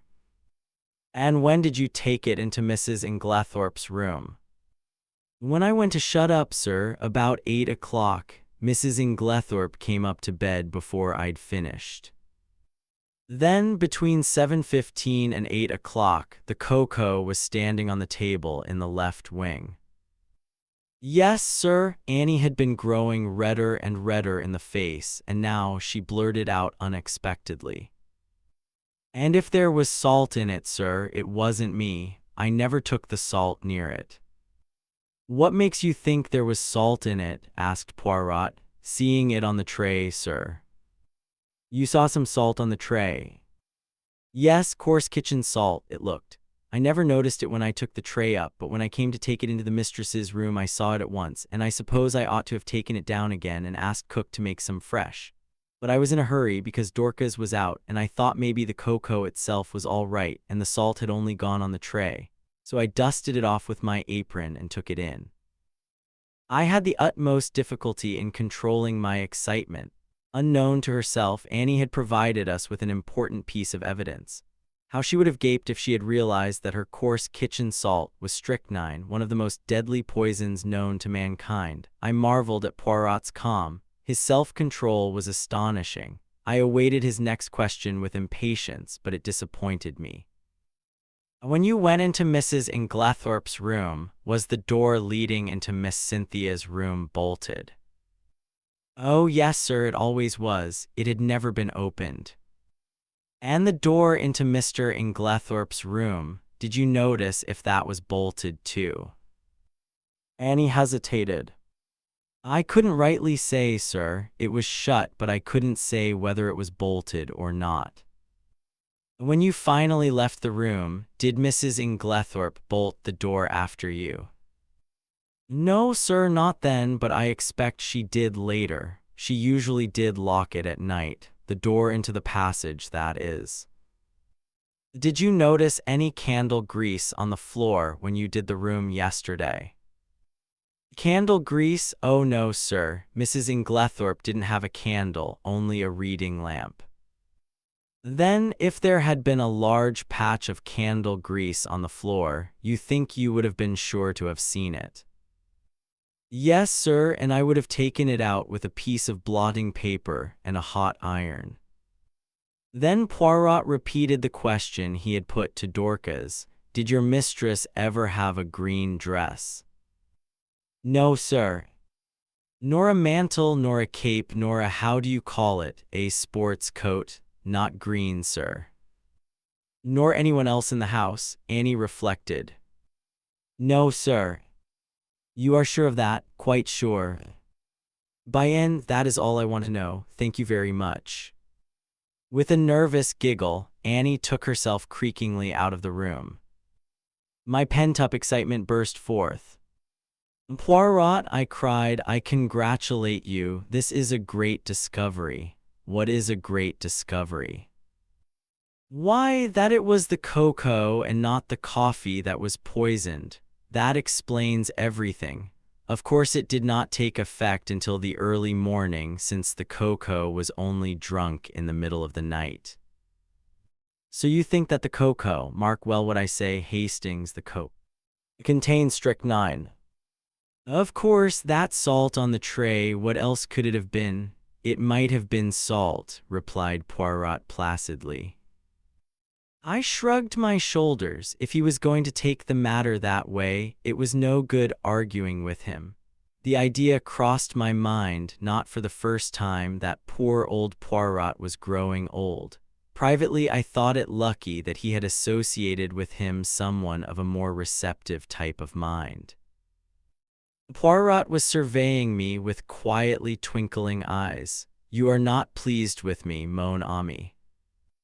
My dear Poirot, I said coldly, it is not for me to dictate to you. You have a right to your own opinion, just as I have to mine. A most admirable sentiment, remarked Poirot, rising briskly to his feet. Now I have finished with this room. By the way, whose is the smaller desk in the corner? Mr. Inglethorpe's. Ah, he tried the roll-top tentatively. Locked, but perhaps one of Mrs. Inglethorpe's keys would open it. He tried several, twisting and turning them with a practiced hand, and finally uttering an ejaculation of satisfaction. Voila, it is not the key, but it will open it at a pinch. He slid back the roll-top and ran a rapid eye over the neatly filed papers. To my surprise, he did not examine them, merely remarking approvingly as he relocked the desk. Decidedly, he is a man of method, this Mr. Inglethorpe. A man of method was, in Poirot's estimation, the highest praise that could be bestowed on any individual. I felt that my friend was not what he had been as he rambled on disconnectedly. There were no stamps in his desk, but there might have been a mon ami. There might have been, yes, his eyes wandered round the room. This boudoir has nothing more to tell us. It did not yield much, only this. He pulled a crumpled envelope out of his pocket and tossed it over to me. It was rather a curious document. a plain, dirty-looking old envelope with a few words scrawled across it, apparently at random. The following is a facsimile of it. Chapter 5. It isn't strychnine, is it? Where did you find this? I asked Poirot in lively curiosity. In the waste paper basket. You recognize the handwriting? Yes, it is Mrs. Inglethorpe's, but what does it mean? Poirot shrugged his shoulders. I cannot say, but it is suggestive. A wild idea flashed across me. Was it possible that Mrs. Inglethorpe's mind was deranged? Had she some fantastic idea of demoniacal possession? And if that were so, was it not also possible that she might have taken her own life? I was about to expound these theories to Poirot when his own words distracted me. Come, he said, now to examine the coffee cups. My dear Poirot, what on earth is the good of that now that we know about the cocoa? Oh la la, that miserable cocoa, cried Poirot flippantly. He laughed with apparent enjoyment, raising his arms to heaven in mock despair, in what I could not but consider the worst possible taste. And anyway, I said with increasing coldness, as Mrs. Inglethorpe took her coffee upstairs with her, I do not see what you expect to find, unless you consider it likely that we shall discover a packet of strychnine on the coffee tray. Poirot was sobered at once. Come, come, my friend, he said, slipping his arms through mine. Ne vous fâchez pas, allow me to interest myself in my coffee cups and I will respect your cocoa. There, is it a bargain? He was so quaintly humorous that I was forced to laugh, and we went together to the drawing-room where the coffee cups and tray remained undisturbed as we had left them. Poirot made me recapitulate the scene of the night before, listening very carefully and verifying the position of the various cups. So Mrs. Cavendish stood by the tray and poured out, yes. Then she came across to the window where you sat with Mademoiselle Cynthia. Yes, here are the 3 cups, and the cup on the mantelpiece half drunk, that would be Mr. Lawrence Cavendish's, and the one on the tray, John Cavendish's. I saw him put it down there. Good, 1, 2, 3, 4, 5, but where then is the cup of Mr. Inglethorpe? He does not take coffee. Then all are accounted for. One moment, my friend. With infinite care he took a drop or 2 from the grounds in each cup, sealing them up in separate test tubes, tasting each in turn as he did so. His physiognomy underwent a curious change. An expression gathered there that I can only describe as half puzzled and half relieved. Bien, he said at last, it is evident I had an idea, but clearly I was mistaken. Yes, altogether I was mistaken, yet it is strange, but no matter. And with a characteristic shrug, he dismissed whatever it was that was worrying him from his mind. I could have told him from the beginning that this obsession of his over the coffee was bound to end in a blind alley, but I restrained my tongue. After all, though he was old, Poirot had been a great man in his day. Breakfast is ready, said John Cavendish, coming in from the hall. You will breakfast with us, Monsieur Poirot. Poirot acquiesced. I observed John. Already he was almost restored to his normal self. The shock of the events of the last night had upset him temporarily, but his equable poise soon swung back to the normal. He was a man of very little imagination, in sharp contrast with his brother, who had perhaps too much. Ever since the early hours of the morning, John had been hard at work, sending telegrams. One of the first had gone to Evelyn Howard, writing notices for the papers, and generally occupying himself with the melancholy duties that a death entails. May I ask how things are proceeding? He said. Do your investigations point to my mother having died a natural death, or must we prepare ourselves for the worst? "I think, Mr. Cavendish," said Poirot gravely, "that you would do well not to buoy yourself up with any false hopes. Can you tell me the views of the other members of the family?" "My brother Lawrence is convinced that we are making a fuss over nothing. He says that everything points to its being a simple case of heart failure." "He does he? That is very interesting, murmured Poirot softly. "And Mrs. Cavendish?" A faint cloud passed over John's face. "I have not the least idea what my wife's views on the subject are." The answer brought a momentary stiffness in its train.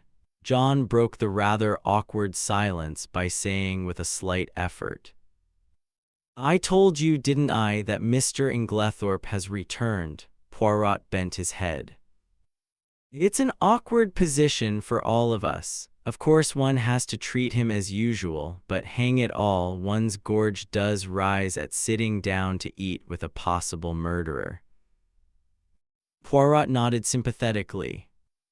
"I quite understand. It is a very difficult situation for you, Mr. Cavendish. I would like to ask you one question.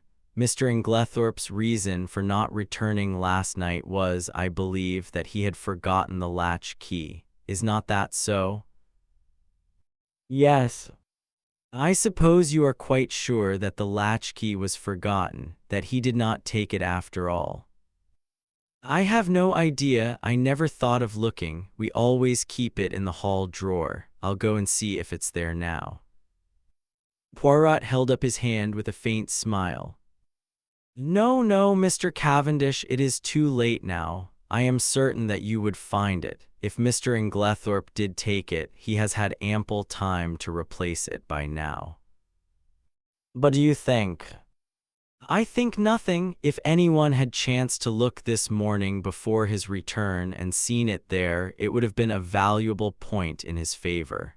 That is all." John looked perplexed. "Do not worry," said Poirot smoothly.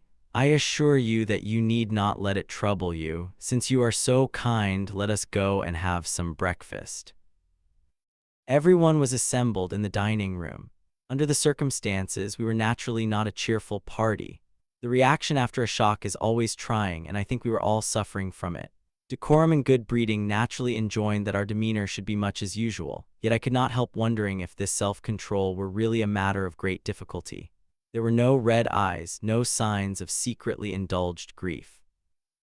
I felt that I was right in my opinion that Dorcas was the person most affected by the personal side of the tragedy. I pass over Alfred Inglethorpe, who acted the bereaved widower in a manner that I felt to be disgusting in its hypocrisy. Did he know that we suspected him, I wondered. Surely he could not be unaware of the fact, conceal it as we would. Did he feel some secret stirring of fear, or was he confident that his crime would go unpunished? Surely the suspicion in the atmosphere must warn him that he was already a marked man. But did everyone suspect him?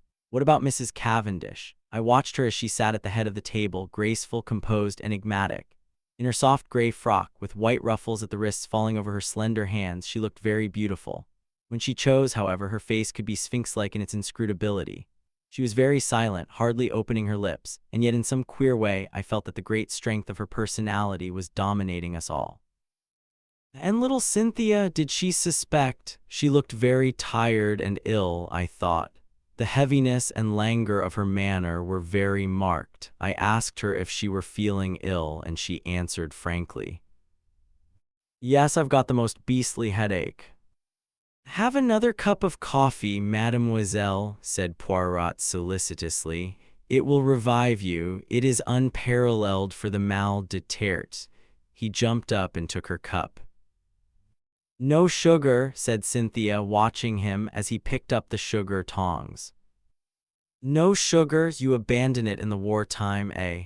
"No, I never take it in coffee." "Sacré," murmured Poirot to himself as he brought back the replenished cup. Only I heard him, and glancing up curiously at the little man, I saw that his face was working with suppressed excitement, and his eyes were as green as a cat's. He had heard or seen something that had affected him strongly. But what was it? I do not usually label myself as dense, but I must confess that nothing out of the ordinary had attracted my attention. In another moment, the door opened and Dorcas appeared.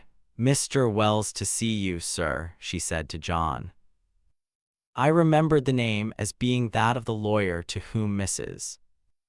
Inglethorpe had written the night before. John rose immediately. "Show him into my study." Then he turned to us. "My mother's lawyer," he explained, and in a lower voice, "he is also coroner, you understand. Perhaps you would like to come with me." We acquiesced and followed him out of the room.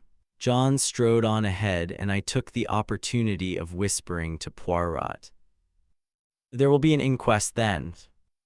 Poirot nodded absently. He seemed absorbed in thought, so much so that my curiosity was aroused. "What is it? You are not attending to what I say." "It is true, my friend, I am much worried." "Why?" "Because Mademoiselle Cynthia does not take sugar in her coffee." "What? You cannot be serious." "But I am most serious." "Ah, there is something there that I do not understand." My instinct was right. "What instinct?" "The instinct that led me to insist on examining those coffee cups." "Chut, no more now." We followed John into his study, and he closed the door behind us. Mr. Wells was a pleasant man of middle age with keen eyes and the typical lawyer's mouth. John introduced us both and explained the reason of our presence. "You will understand, Wells," he added, "that this is all strictly private. We are still hoping that there will turn out to be no need for investigation of any kind." Quite so," said Mr. Wells soothingly. "I wish we could have spared you the pain and publicity of an inquest, but of course it's quite unavoidable in the absence of a doctor's certificate." "Yes, I suppose so." "A clever man, Bauerstein, great authority on toxicology, I believe." "Indeed," said John with a certain stiffness in his manner. Then he added rather hesitatingly, "Shall we have to appear as witnesses, all of us, I mean?" "You, of course, and Mr. Inglethorpe." A slight pause ensued before the lawyer went on in his soothing manner. "Any other evidence will be simply confirmatory, a mere matter of form." "I see." A faint expression of relief swept over John's face. It puzzled me, for I saw no occasion for it. "If you know of nothing to the contrary," pursued Mr. Wells, "I had thought of Friday. That will give us plenty of time for the doctor's report. The post-mortem is to take place tonight, I believe." "Yes." "Then that arrangement will suit you perfectly. I need not tell you, my dear Cavendish, how distressed I am at this most tragic affair." "Can you give us no help in solving it, monsieur?" interposed Poirot, speaking for the first time since we had entered the room. "Yes, we heard that Mrs. Inglethorpe wrote to you last night. You should have received the letter this morning." "I did, but it contains no information. It is merely a note asking me to call upon her this morning, as she wanted my advice on a matter of great importance." "She gave you no hint as to what that matter might be?" "Unfortunately, no." "That is a pity," said John. "A great pity," agreed Poirot gravely. There was silence. Poirot remained lost in thought for a few minutes. Finally, he turned to the lawyer again. "Mr. Wells, there is one thing I should like to ask you, that is, if it is not against professional etiquette. In the event of Mrs. Inglethorpe's death, who would inherit her money?" The lawyer hesitated a moment and then replied, "The knowledge will be public property very soon, so if Mr. Cavendish does not object." Not at all, interpolated John. I do not see any reason why I should not answer your question. By her last will, dated August of last year, after various unimportant legacies to servants, etc., she gave her entire fortune to her stepson, Mr. John Cavendish. Was not that part in the question, Mr. Cavendish, rather unfair to her other stepson, Mr. Lawrence Cavendish? No, I do not think so. You see, under the terms of their father's will, while John inherited the property, Lawrence, at his stepmother's death, would come into a considerable sum of money.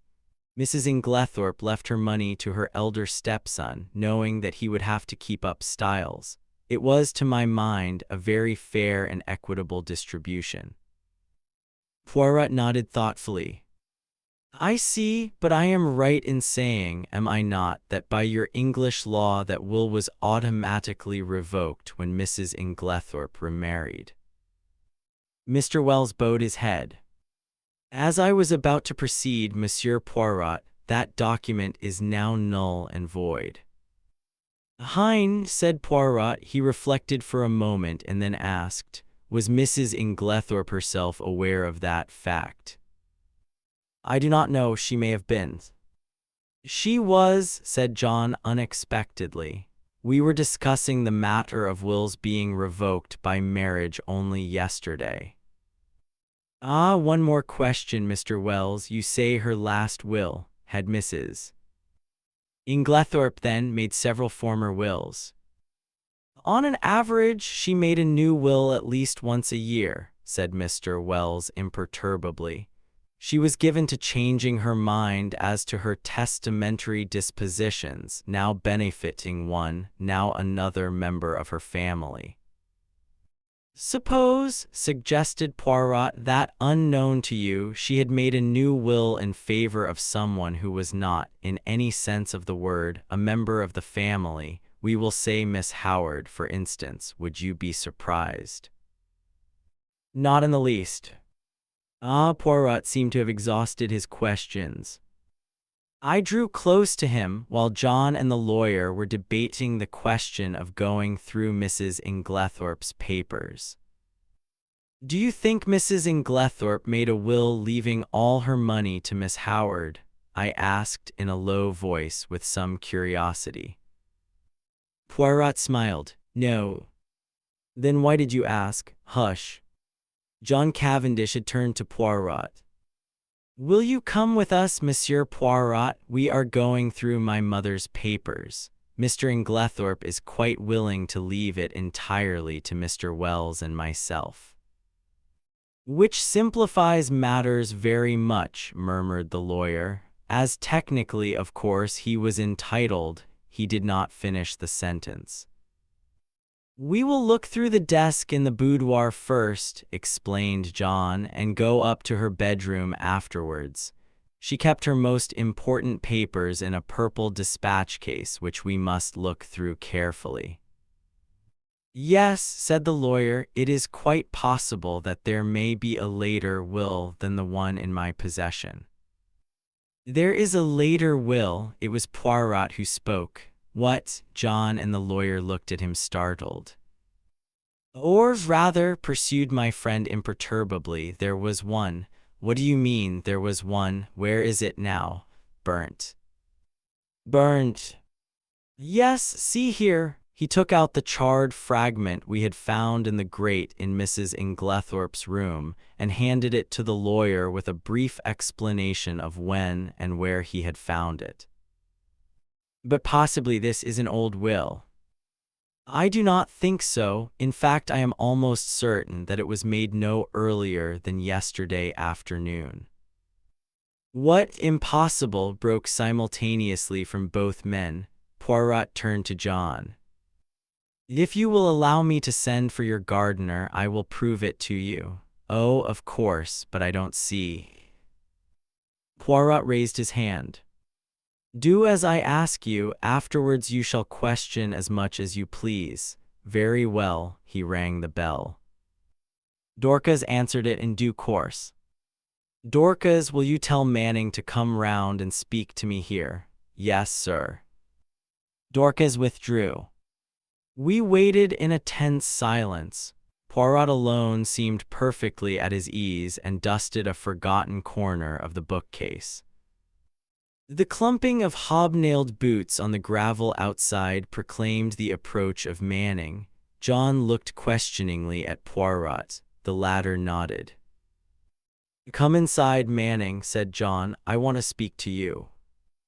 Manning came slowly and hesitatingly through the French window and stood as near it as he could. He held his cap in his hands, twisting it very carefully round and round. His back was much bent, though he was probably not as old as he looked, but his eyes were sharp and intelligent, and belied his slow and rather cautious speech. "Manning," said John, "this gentleman will put some questions to you which I want you to answer." "Yes, sir," mumbled Manning. Poirot stepped forward briskly. Manning's eyes swept over him with a faint contempt. "You were planting a bed of begonias round by the south side of the house yesterday afternoon, were you not, Manning?" "Yes, sir, me and Willem." "And Mrs. Inglethorpe came to the window and called you, did she not?"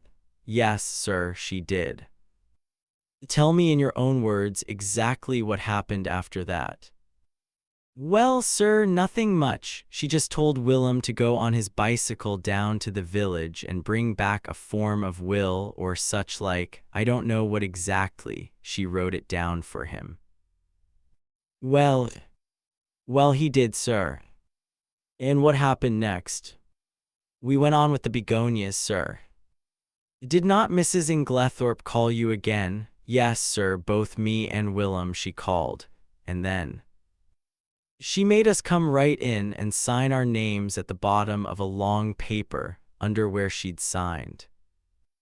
"Did you see anything of what was written above her signature?" asked Poirot sharply. "No, sir, there was a bit of blotting paper over that part. And you signed where she told you?" "Yes, sir, first me and then Willem." "What did she do with it afterwards?" "Well, sir, she slipped it into a long envelope and put it inside a sort of purple box that was standing on the desk." "What time was it when she first called you?" "About 4, I should say, sir." "Not earlier? Couldn't it have been about 3:30? "No, I shouldn't say so, sir. It would be more likely to be a bit after 4. "Not before it." "Thank you, Manning, that will do," said Poirot pleasantly. The gardener glanced at his master, who nodded, whereupon Manning lifted a finger to his forehead with a low mumble and backed cautiously out of the window. We all looked at each other. "Good heavens," murmured John, "what an extraordinary coincidence." "How a coincidence?" "That my mother should have made a will on the very day of her death." Mr. Wells cleared his throat and remarked dryly. "Are you so sure it is a coincidence, Cavendish? What do you mean?" "Your mother, you tell me, had a violent quarrel with someone yesterday afternoon." "What do you mean?" cried John again. There was a tremor in his voice and he had gone very pale. "In consequence of that quarrel, your mother very suddenly and hurriedly makes a new will. The contents of that will we shall never know. She told no one of its provisions. This morning, no doubt, she would have consulted me on the subject, but she had no chance. The will disappears, and she takes its secret with her to her grave. Cavendish, I much fear there is no coincidence there. Monsieur Poirot, I am sure you agree with me that the facts are very suggestive." "Suggestive or not," interrupted John, "we are most grateful to Monsieur Poirot for elucidating the matter. But for him, we should never have known of this will. I suppose I may not ask you, monsieur, what first led you to suspect the fact." Poirot smiled and answered, "A scribbled over old envelope and a freshly planted bed of begonias." John, I think, would have pressed his questions further, but at that moment the loud purr of a motor was audible, and we all turned to the window as it swept past. Evie, cried John. Excuse me, Wells. He went hurriedly out into the hall. Poirot looked inquiringly at me. Miss Howard, I explained. Ah, I am glad she has come. There is a woman with a head and a heart too, Hastings, though the good God gave her no beauty. I followed John's example and went out into the hall, where Miss Howard was endeavoring to extricate herself from the voluminous mass of veils that enveloped her head. As her eyes fell on me, a sudden pang of guilt shot through me. This was the woman who had warned me so earnestly, and to whose warning I had, alas, paid no heed. How soon and how contemptuously I had dismissed it from my mind. Now that she had been proved justified in so tragic a manner, I felt ashamed. She had known Alfred Inglethorpe only too well. I wondered whether, if she had remained at Styles, the tragedy would have taken place, or would the man have feared her watchful eyes. I was relieved when she shook me by the hand with her well-remembered painful grip.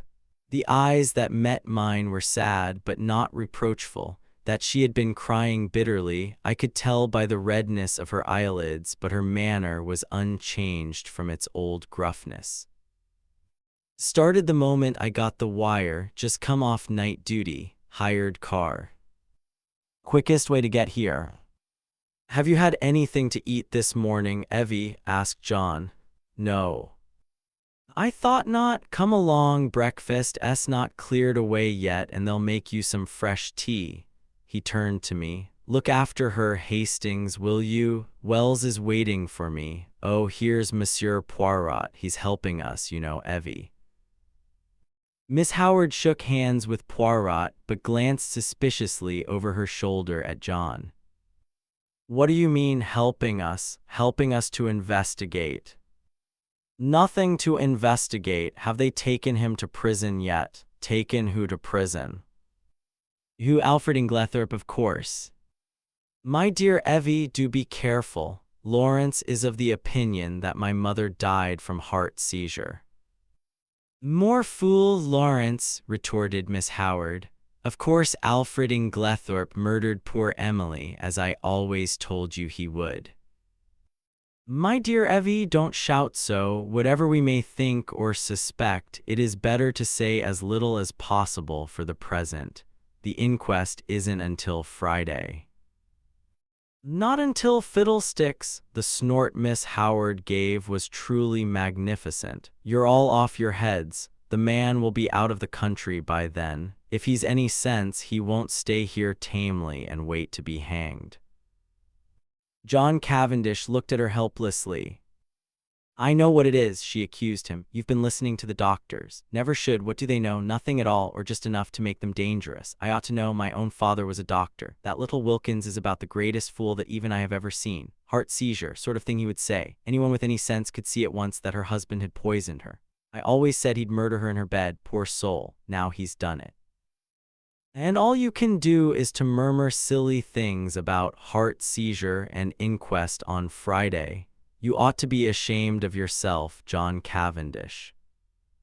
What do you want me to do? Asked John, unable to help a faint smile.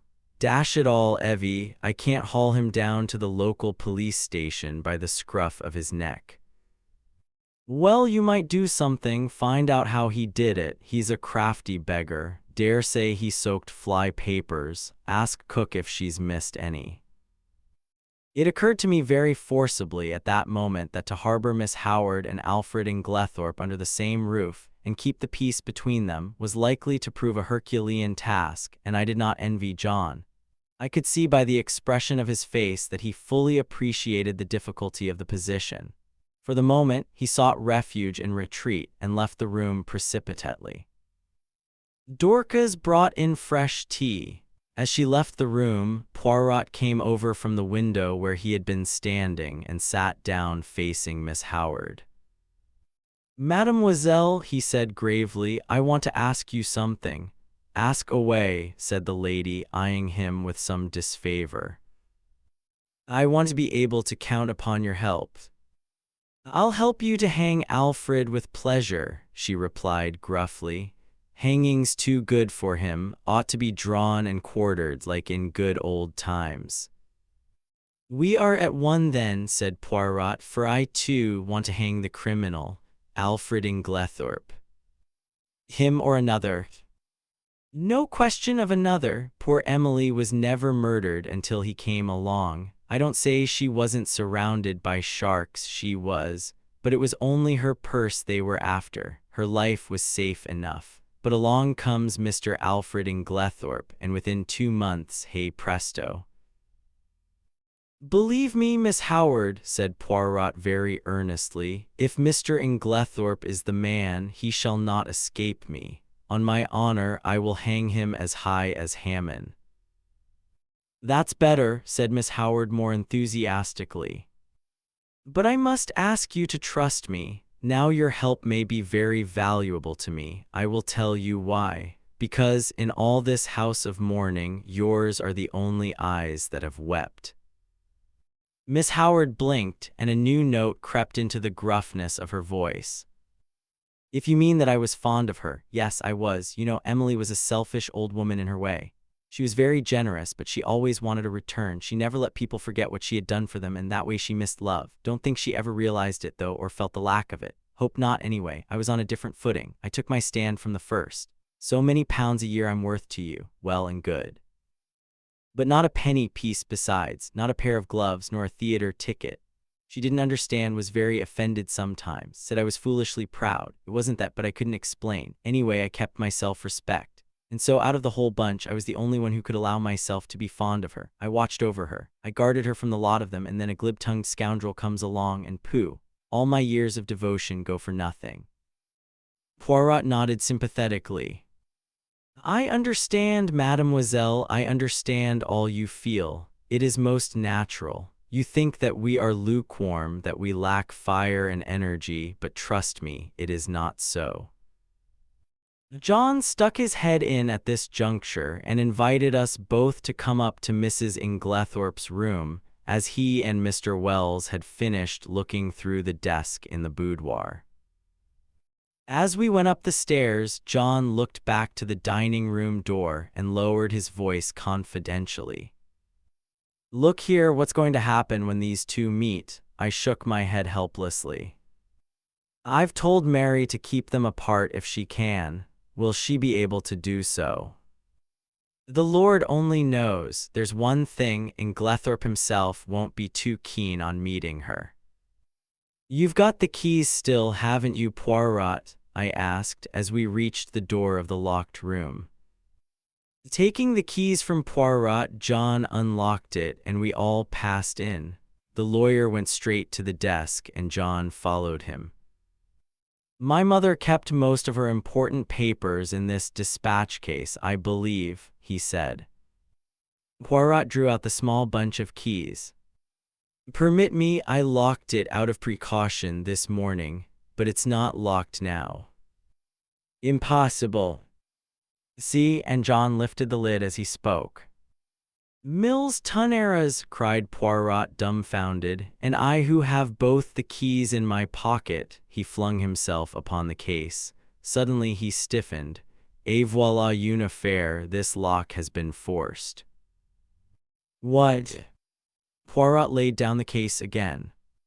"But who forced it? Why should they, when, but the door was locked?" These exclamations burst from us disjointedly. Poirot answered them categorically, almost mechanically.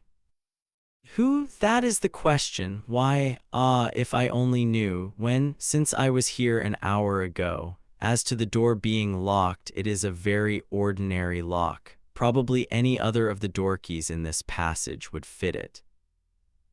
We stared at one another blankly. Poirot had walked over to the mantelpiece.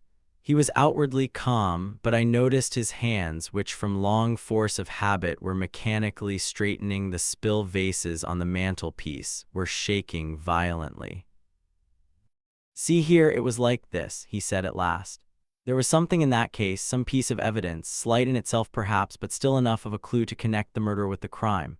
It was vital to him that it should be destroyed before it was discovered and its significance appreciated. Therefore he took the risk, the great risk, of coming in here. Finding the case locked, he was obliged to force it, thus betraying his presence. For him to take that risk, it must have been something of great importance. But what was it?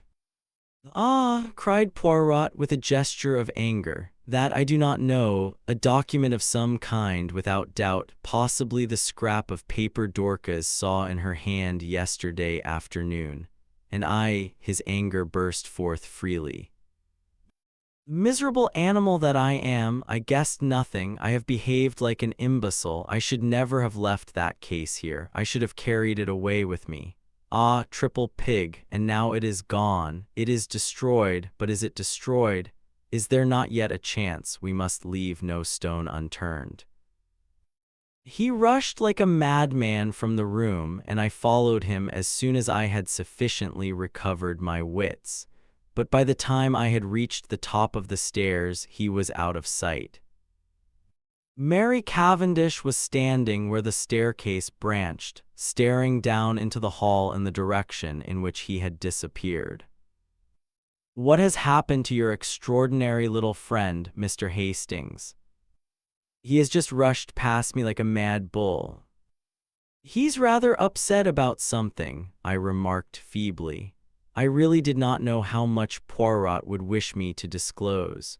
As I saw a faint smile gather on Mrs. Cavendish's expressive mouth, I endeavored to try and turn the conversation by saying, "They haven't met yet, have they?" "Who?" "Mr. Inglethorpe and Miss Howard." She looked at me in rather a disconcerting manner. "Do you think it would be such a disaster if they did meet?" "Well, don't you?" I said, rather taken aback. "No," she was smiling in her quiet way. "I should like to see a good flare-up. It would clear the air. At present we are all thinking so much and saying so little." "John doesn't think so," I remarked. "He's anxious to keep them apart." "Oh, John." Something in her tone fired me, and I blurted out, "Old John's an awfully good sort." She studied me curiously for a minute or two, and then said, to my great surprise, "You are loyal to your friend. I like you for that. Aren't you my friend too?" "I am a very bad friend. Why do you say that?" "Because it is true. I am charming to my friends one day and forget all about them the next." I don't know what impelled me, but I was nettled, and I said foolishly and not in the best of taste, "Yet you seem to be invariably charming to Dr. Bauerstein." Instantly I regretted my words. Her face stiffened. I had the impression of a steel curtain coming down and blotting out the real woman. Without a word, she turned and went swiftly up the stairs, whilst I stood like an idiot gaping after her. I was recalled to other matters by a frightful row going on below. I could hear Poirot shouting and expounding. I was vexed to think that my diplomacy had been in vain. The little man appeared to be taking the whole house into his confidence, a proceeding of which I for one doubted the wisdom. Once again I could not help regretting that my friend was so prone to lose his head in moments of excitement. I stepped briskly down the stairs. The sight of me calmed Poirot almost immediately. I drew him aside. "My dear fellow," I said, "is this wise? Surely you don't want the whole house to know of this occurrence. You are actually playing into the criminal's hands." "You think so, Hastings? I am sure of it." "Well, well, my friend, I will be guided by you." "Good, although unfortunately it is a little too late now, sure." He looked so crestfallen and abashed that I felt quite sorry, though I still thought my rebuke a just and wise one. "Well," he said at last, "let us go, mon ami. You have finished here." "For the moment, yes. You will walk back with me to the village." "Willingly." He picked up his little suitcase and we went out through the open window in the drawing-room. Cynthia Murdoch was just coming in and Poirot stood aside to let her pass. "Excuse me, mademoiselle, 1 minute." "Yes," she turned inquiringly. "Did you ever make up Mrs. Inglethorpe's medicines?" A slight flush rose in her face as she answered rather constrainedly, "No. Only her powders." The flush deepened as Cynthia replied, Oh yes, I did make up some sleeping powders for her once. These. Poirot produced the empty box which had contained powders. She nodded. Can you tell me what they were? Sulfonal, veronal? No, they were bromide powders. Ah, thank you, mademoiselle. Good morning. As we walked briskly away from the house, I glanced at him more than once. I had often before noticed that if anything excited him, his eyes turned green like a cat's. They were shining like emeralds now. My friend, he broke out at last, I have a little idea, a very strange and probably utterly impossible idea, and yet it fits in. I shrugged my shoulders. I privately thought that Poirot was rather too much given to these fantastic ideas. In this case, surely, the truth was only too plain and apparent. So that is the explanation of the blank label on the box, I remarked. Very simple, as you said. I really wonder that I did not think of it myself. Poirot did not appear to be listening to me.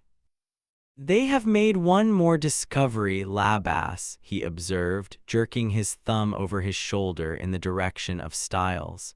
Mr. Wells told me as we were going upstairs. What was it? Locked up in the desk in the boudoir, they found a will of Mrs. Inglethorpe's, dated before her marriage, leaving her fortune to Alfred Inglethorpe. It must have been made just at the time they were engaged. It came quite as a surprise to Wells and to John Cavendish also. It was written on one of those printed will forms and witnessed by two of the servants, not Dorcas. Did Mr. Inglethorpe know of it? He says not. One might take that with a grain of salt, I remarked skeptically. All these wills are very confusing. Tell me, how did those scribbled words on the envelope help you to discover that a will was made yesterday afternoon? Poirot smiled. Mon ami, have you ever, when writing a letter, been arrested by the fact that you did not know how to spell a certain word? Yes, often. I suppose everyone has.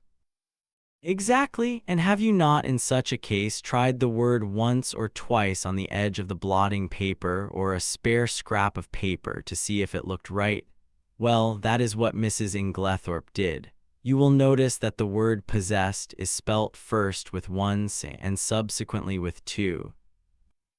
Correctly, to make sure she had further tried it in a sentence, thus, I am possessed. Now, what did that tell me? It told me that Mrs. Inglethorpe had been writing the word possessed that afternoon, and having the fragment of paper found in the grate fresh in my mind, the possibility of a will, a document almost certain to contain that word, occurred to me at once. This possibility was confirmed by a further circumstance. In the general confusion, the boudoir had not been swept that morning, and near the desk were several traces of brown mold and earth. The weather had been perfectly fine for some days, and no ordinary boots would have left such a heavy deposit. I strolled to the window and saw at once that the begonia beds had been newly planted. The mold in the beds was exactly similar to that on the floor of the boudoir, and also I learnt from you that they had been planted yesterday afternoon. I was now sure that one, or possibly both of the gardeners, for there were two sets of footprints in the bed, had entered the boudoir, for if Mrs. Inglethorpe had merely wished to speak to them, she would in all probability have stood at the window, and they would not have come into the room at all.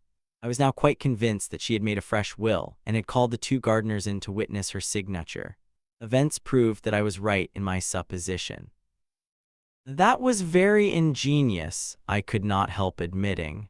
I must confess that the conclusions I drew from those few scribbled words were quite erroneous. He smiled. You gave too much rein to your imagination. Imagination is a good servant and a bad master. The simplest explanation is always the most likely. Another point, how did you know that the key of the dispatch case had been lost? I did not know it. It was a guess that turned out to be correct. You observed that it had a piece of twisted wire through the handle. that suggested to me at once that it had possibly been wrenched off a flimsy keyring. Now, if it had been lost and recovered, Mrs. Inglethorpe would at once have replaced it on her bunch. But on her bunch, I found what was obviously the duplicate key, very new and bright, which led me to the hypothesis that somebody else had inserted the original key in the lock of the dispatch case. Yes, I said, Alfred Inglethorpe, without doubt. Poirot looked at me curiously. You are very sure of his guilt? Well, naturally, every fresh circumstance seems to establish it more clearly. On the contrary, said Poirot quietly, there are several points in his favor. Oh, come now. Yes. I see only one, and that he was not in the house last night.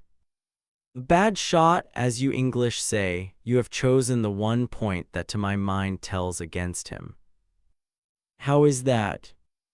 Because if Mr. Inglethorpe knew that his wife would be poisoned last night, he would certainly have arranged to be away from the house. His excuse was an obviously trumped-up one. That leaves us two possibilities. Either he knew what was going to happen, or he had a reason of his own for his absence. And that reason, I asked skeptically. Poirot shrugged his shoulders. How should I know? Discreditable, without doubt. This Mr. Inglethorpe, I should say, is somewhat of a scoundrel, but that does not of necessity make him a murderer. I shook my head unconvinced. We do not agree, eh? Said Poirot. Well, let us leave it. Time will show which of us is right. Now let us turn to other aspects of the case. What do you make of the fact that all the doors of the bedroom were bolted on the inside? Well, I considered, one must look at it logically. True. I should put it this way. The doors were bolted. Our own eyes have told us that, yet the presence of the candle grease on the floor and the destruction of the will prove that during the night someone entered the room. You agree so far? Perfectly, put with admirable clearness. Proceed. Well, I said, encouraged, as the person who entered did not do so by the window nor by miraculous means, it follows that the door must have been opened from inside by Mrs. Inglethorpe herself. That strengthens the conviction that the person in question was her husband. She would naturally open the door to her own husband. Poirot shook his head. Why should she? She had bolted the door leading into his room, a most unusual proceeding on her part. She had had a most violent quarrel with him that very afternoon. No, he was the last person she would admit. But you agree with me that the door must have been opened by Mrs. Inglethorpe herself. There is another possibility. She may have forgotten to bolt the door into the passage when she went to bed and have got up later, towards morning, and bolted it then. Poirot, is that seriously your opinion? No, I do not say it is so, but it might be. Now, to turn to another feature, what do you make of the scrap of conversation you overheard between Mrs. Cavendish and her mother-in-law? I had forgotten that, I said thoughtfully. That is as enigmatical as ever. It seems incredible that a woman like Mrs. Cavendish, proud and reticent to the last degree, should interfere so violently in what was certainly not her affair. Precisely, it was an astonishing thing for a woman of her breeding to do. It is certainly curious, I agreed. Still, it is unimportant and need not be taken into account. A groan burst from Poirot. What have I always told you? Everything must be taken into account. If the fact will not fit the theory, let the theory go. Well, we shall see, I said, nettled. Yes, we shall see. We had reached Leastways Cottage, and Poirot ushered me upstairs to his own room. He offered me one of the tiny Russian cigarettes he himself occasionally smoked. I was amused to notice that he stowed away the used matches most carefully in a little china pot. My momentary annoyance vanished. Poirot had placed our 2 chairs in front of the open window which commanded a view of the village street. The fresh air blew in warm and pleasant. It was going to be a hot day. Suddenly my attention was arrested by a weedy-looking young man rushing down the street at a great pace. It was the expression on his face that was extraordinary, a curious mingling of terror and agitation. "Look, Poirot," I said. He leant forward. "Tynes," he said, "it is Mr. Mace from the chemist's shop. He is coming here." The young man came to a halt before Leastways' cottage and, after hesitating a moment, pounded vigorously at the door. "A little minute," cried Poirot from the window. "I comes." Motioning to me to follow him, he ran swiftly down the stairs and opened the door. Mr. Mace began at once. "Oh, Mr. Poirot, I'm sorry for the inconvenience, but I heard that you'd just come back from the hall." "Yes, we have." The young man moistened his dry lips. His face was working curiously. "It's all over the village about old Mrs. Inglethorpe dying so suddenly. They do say," he lowered his voice cautiously, "that it's poison." Poirot's face remained quite impassive. "Only the doctors can tell us that, Mr. Mace." "Yes, exactly, of course." The young man hesitated, and then his agitation was too much for him. He clutched Poirot by the arm and sank his voice to a whisper. "Just tell me this, Mr. Poirot, it isn't strychnine, is it?" I hardly heard what Poirot replied, something evidently of a non-committal nature. The young man departed, and as he closed the door, Poirot's eyes met mine.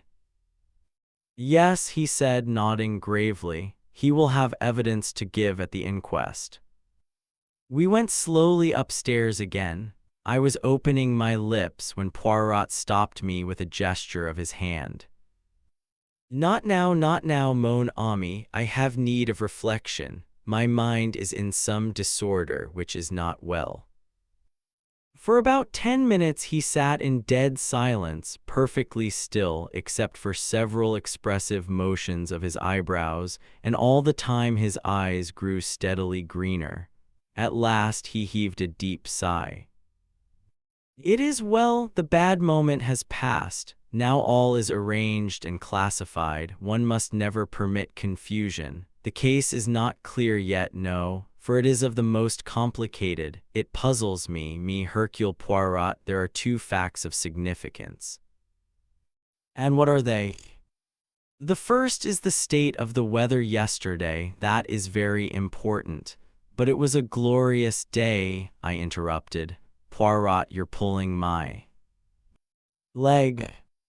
"Not at all. The thermometer registered 80 degrees in the shade. Do not forget that, my friend. It is the key to the whole riddle." "In the second point?" I asked. "The important fact that Monsieur Inglethorpe wears very peculiar clothes, has a black beard, and uses glasses." "Poirot, I cannot believe you are serious." "I am absolutely serious, my friend, but this is childish." "No, it is very momentous."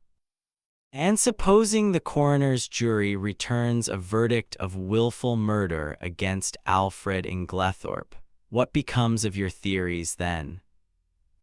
"They would not be shaken because 12 stupid men had happened to make a mistake, but that will not occur. For one thing, a country jury is not anxious to take responsibility upon itself, and Mr. Inglethorpe stands practically in the position of local squire. Also," he added placidly, "I should not allow it." "You would not allow it?" "No." I looked at the extraordinary little man, divided between annoyance and amusement. He was so tremendously sure of himself. As though he read my thoughts, he nodded gently. "Oh yes, mon ami, I would do what I say." He got up and laid his hand on my shoulder. His physiognomy underwent a complete change. Tears came into his eyes. In all this, you see, I think of that poor Mrs. Inglethorpe who is dead. She was not extravagantly loved, no, but she was very good to us Belgians. I owe her a debt. I endeavored to interrupt, but Poirot swept on. Let me tell you this, Hastings, she would never forgive me if I let Alfred Inglethorpe, her husband, be arrested now, when a word from me could save him. Chapter 6. In the interval before the inquest, Poirot was unfailing in his activity. Twice he was closeted with Mr. Wells. He also took long walks into the country. I rather resented his not taking me into his confidence, the more so as I could not in the least guess what he was driving at. It occurred to me that he might have been making inquiries at Rakes's farm, so, finding him out when I called at Leastways Cottage on Wednesday evening, I walked over there by the fields, hoping to meet him. But there was no sign of him, and I hesitated to go right up to the farm itself. As I walked away, I met an aged rustic who leered at me cunningly. "You'm from the Hall, bain't you?" he asked. "Yes, I'm looking for a friend of mine whom I thought might have walked this way. A little chap as waves his hands when he talks, one of them Belgies from the village." "Yes," I said eagerly. "He has been here, then?" "Oh, aye, he's been here right enough, more'n once too. Friend of yours, is he? Ah, you gentlemen from the Hall, you'm a pretty lot," and he leered more jocosely than ever. "Why do the gentlemen from the Hall come here often?" I asked, as carelessly as I could. He winked at me knowingly.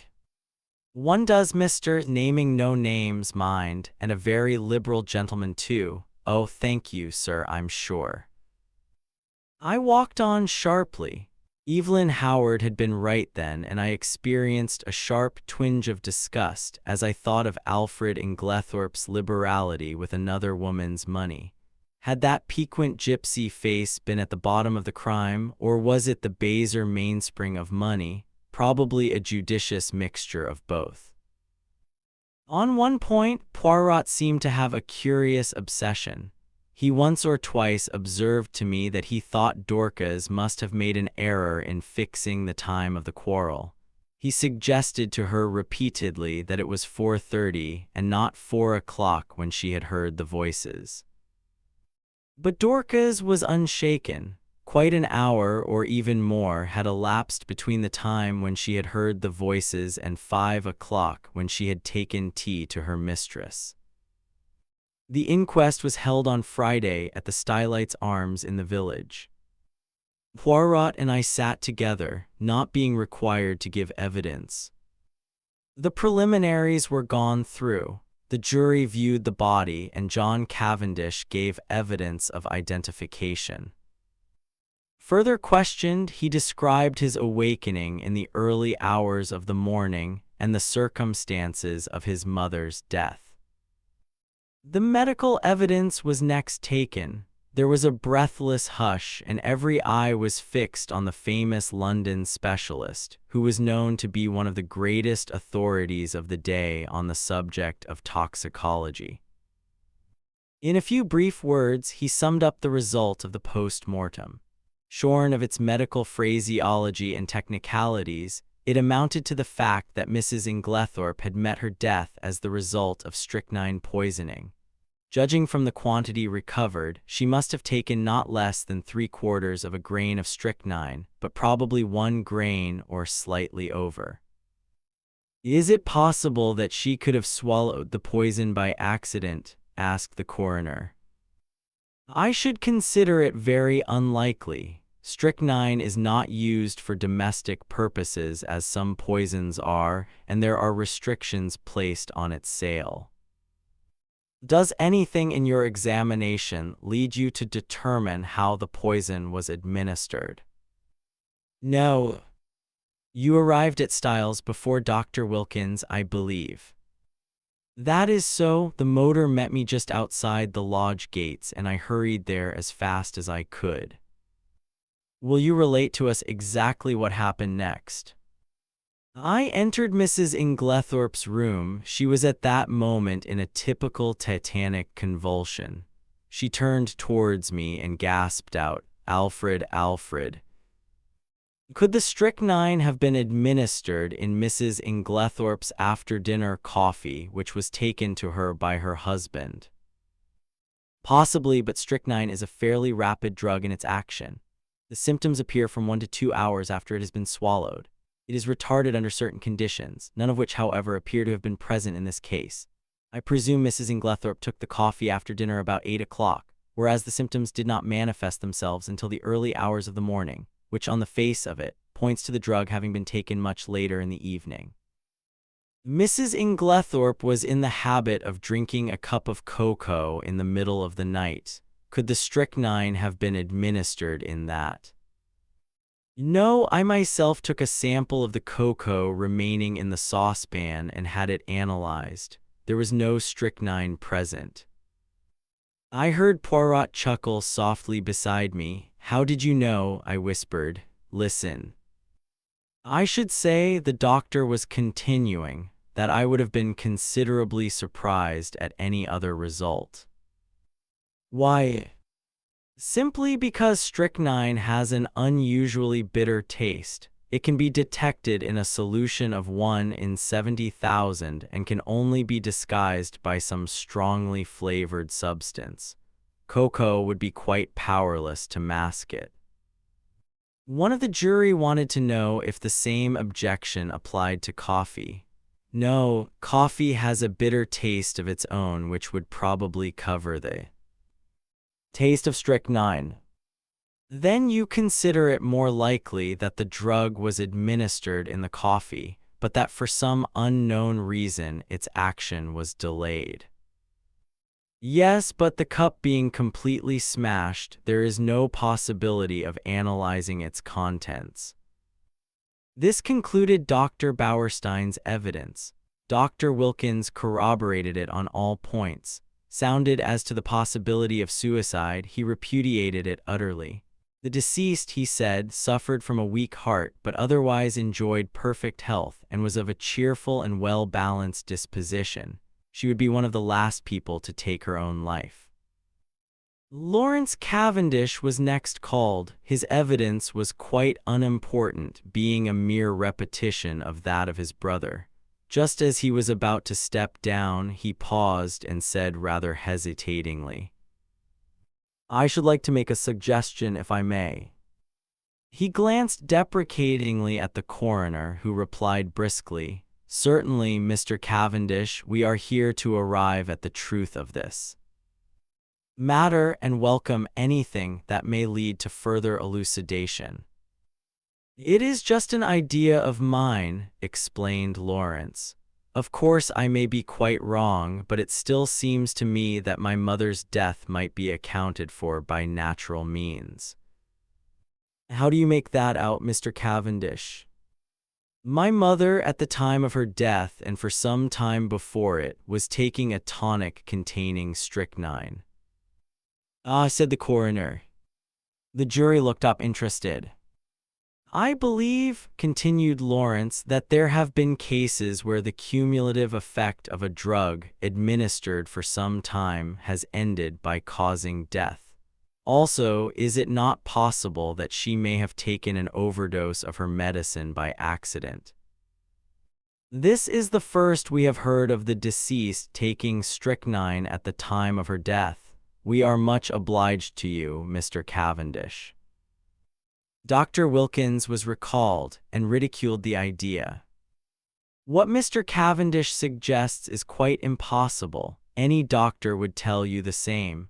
Strychnine is, in a certain sense, a cumulative poison, but it would be quite impossible for it to result in sudden death in this way. There would have to be a long period of chronic symptoms which would at once have attracted my attention. The whole thing is absurd." And the second suggestion, that Mrs. Inglethorpe may have inadvertently taken an overdose. 3 or even 4 doses would not have resulted in death. Mrs. Inglethorpe always had an extra large amount of medicine made up at a time as she dealt with Coote S., the cash chemists in Tadminster. She would have had to take very nearly the whole bottle to account for the amount of strychnine found at the post-mortem. Then you consider that we may dismiss the tonic as not being in any way instrumental in causing her death. Certainly, the supposition is ridiculous. The same juryman who had interrupted before here suggested that the chemist who made up the medicine might have committed an error. That, of course, is always possible, replied the doctor. But Dorcas, who was the next witness called, dispelled even that possibility. The medicine had not been newly made up. On the contrary, Mrs. Inglethorpe had taken the last dose on the day of her death. So the question of the tonic was finally abandoned, and the coroner proceeded with his task. Having elicited from Dorcas how she had been awakened by the violent ringing of her mistress's bell and had subsequently roused the household, he passed to the subject of the quarrel on the preceding afternoon. Dorcas's evidence on this point was substantially what Poirot and I had already heard, so I will not repeat it here. The next witness was Mary Cavendish. She stood very upright and spoke in a low, clear, and perfectly composed voice. In answer to the coroner's question, she told how, her alarm clock having aroused her at 4:30 as usual, she was dressing when she was startled by the sound of something heavy falling. "That would have been the table by the bed," commented the coroner. "I opened my door," continued Mary, "and listened. In a few minutes, bell rang violently. Dorcas came running down and woke my husband, and we all went to my mother-in-law's room, but it was locked," the coroner interrupted her. "I really do not think we need trouble you further on that point. We know all that can be known of the subsequent happenings, but I should be obliged if you would tell us all you overheard of the quarrel the day before." There was a faint insolence in her voice. She raised her hand and adjusted the ruffle of lace at her neck, turning her head a little as she did so, and quite spontaneously the thought flashed across my mind, "She is gaining time." "Yes, I understand," continued the coroner deliberately, "that you were sitting reading on the bench just outside the long window of the boudoir. That is so, is it not?" This was news to me, and glancing sideways at Poirot, I fancied that it was news to him as well. There was the faintest pause, the mere hesitation of a moment, before she answered. "Yes, that is so." "And the boudoir window was open, was it not?" Surely her face grew a little paler as she answered, "Yes." "Then you cannot have failed to hear the voices inside, especially as they were raised in anger. In fact, they would be more audible where you were than in the hall." "Possibly." "Will you repeat to us what you overheard of the quarrel? I really do not remember hearing anything." "Do you mean to say you did not hear voices?" "Oh, yes, I heard the voices, but I did not hear what they said." A faint spot of color came into her cheek. "I am not in the habit of listening to private conversations." The coroner persisted. "And you remember nothing at all? Nothing, Mrs. Cavendish? Not one stray word or phrase to make you realize that it was a private conversation?" She paused and seemed to reflect, still outwardly as calm as ever. "Yes, I remember. Mrs. Inglethorpe said something. I do not remember exactly what, about causing scandal between husband and wife." "Ah," the coroner leant back satisfied.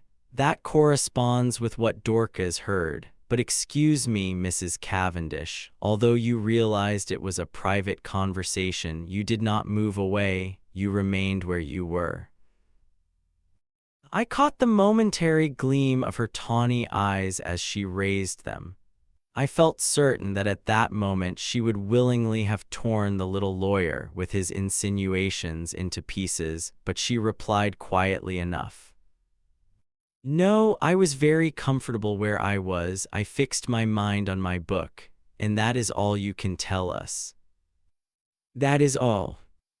The examination was over, though I doubted if the coroner was entirely satisfied with it. I think he suspected that Mary Cavendish could tell more if she chose. Amy Hill, shop assistant, was next called and deposed to having sold a will form on the afternoon of the 17th to William Earle, under gardener at Styles. William Earle and Manning succeeded her and testified to witnessing a document. Manning fixed the time at about 4:30. William was of the opinion that it was rather earlier. Cynthia Murdoch came next. She had, however, little to tell. She had known nothing of the tragedy until awakened by Mrs. Cavendish. You did not hear the table fall? No, I was fast asleep. The coroner smiled. A good conscience makes a sound sleeper, he observed. Thank you, Miss Murdoch, that is all. Miss Howard. Miss Howard produced the letter written to her by Mrs. Inglethorpe on the evening of the 17th. Poirot and I had, of course, already seen it. It added nothing to our knowledge of the tragedy. The following is a facsimile. Styles Court, Essex. Handwritten note. July 17th. My dear Evelyn, can we not bury the hatchet? I have found it hard to forgive the things you said against my dear husband, but I am an old woman and very fond of you. Yours affectionately, Emily Inglethorpe. It was handed to the jury, who scrutinized it attentively. I fear it does not help us much, said the coroner with a sigh. There is no mention of any of the events of that afternoon. Plain as a pikestaff to me, said Miss Howard shortly. It shows clearly enough that my poor old friend had just found out she'd been made a fool of. It says nothing of the kind in the letter, the coroner pointed out.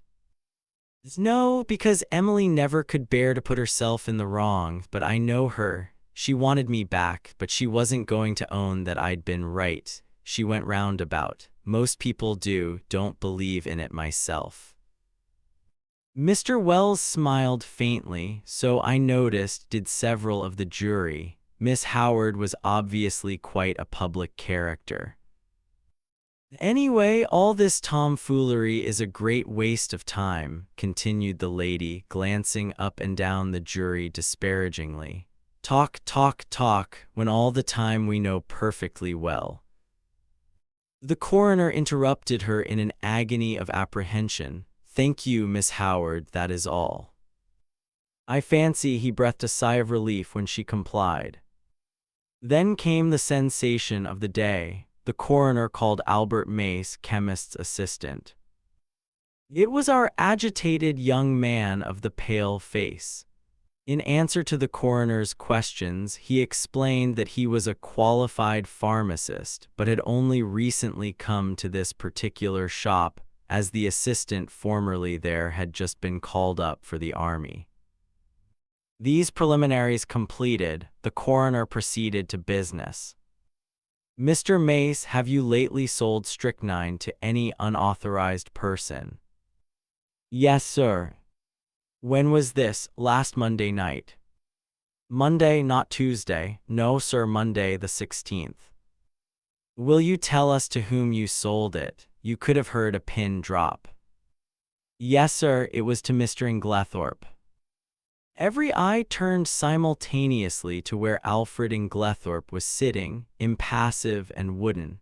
He started slightly as the damning words fell from the young man's lips.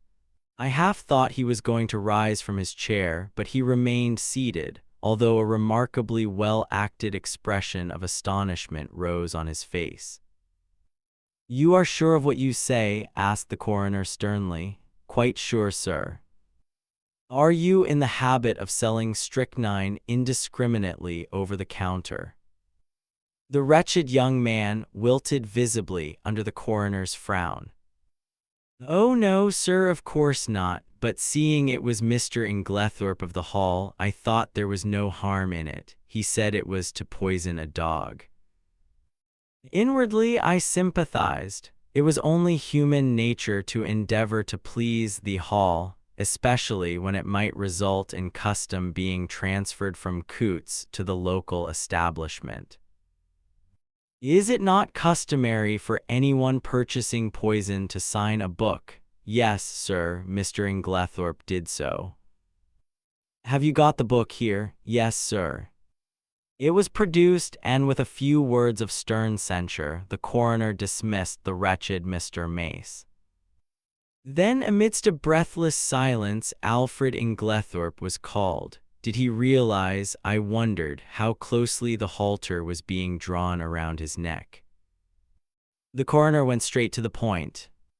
"On Monday evening last, did you purchase strychnine for the purpose of poisoning a dog?" Inglethorpe replied with perfect calmness. "No, I did not. There is no dog at Styles except an outdoor sheepdog which is in perfect health." "You deny absolutely having purchased strychnine from Albert Mace on Monday last?" "I do." "Do you also deny this?" The coroner handed him the register in which his signature was inscribed. "Certainly I do. The handwriting is quite different from mine. I will show you." He took an old envelope out of his pocket and wrote his name on it, handing it to the jury. It was certainly utterly dissimilar. "Then what is your explanation of Mr. Mace's statement?" Alfred Inglethorpe replied imperturbably. "Mr. Mace must have been mistaken." The coroner hesitated for a moment and then said, "Mr. Inglethorpe, as a mere matter of form, would you mind telling us where you were on the evening of Monday, July 16th? "Really, I cannot remember." "That is absurd, Mr. Inglethorpe," said the coroner sharply. "Think again." Inglethorpe shook his head. "I cannot tell you. I have an idea that I was out walking." "In what direction?" "I really can't remember." The coroner's face grew graver. "Were you in company with anyone?" "No." "Did you meet anyone on your walk?" "No."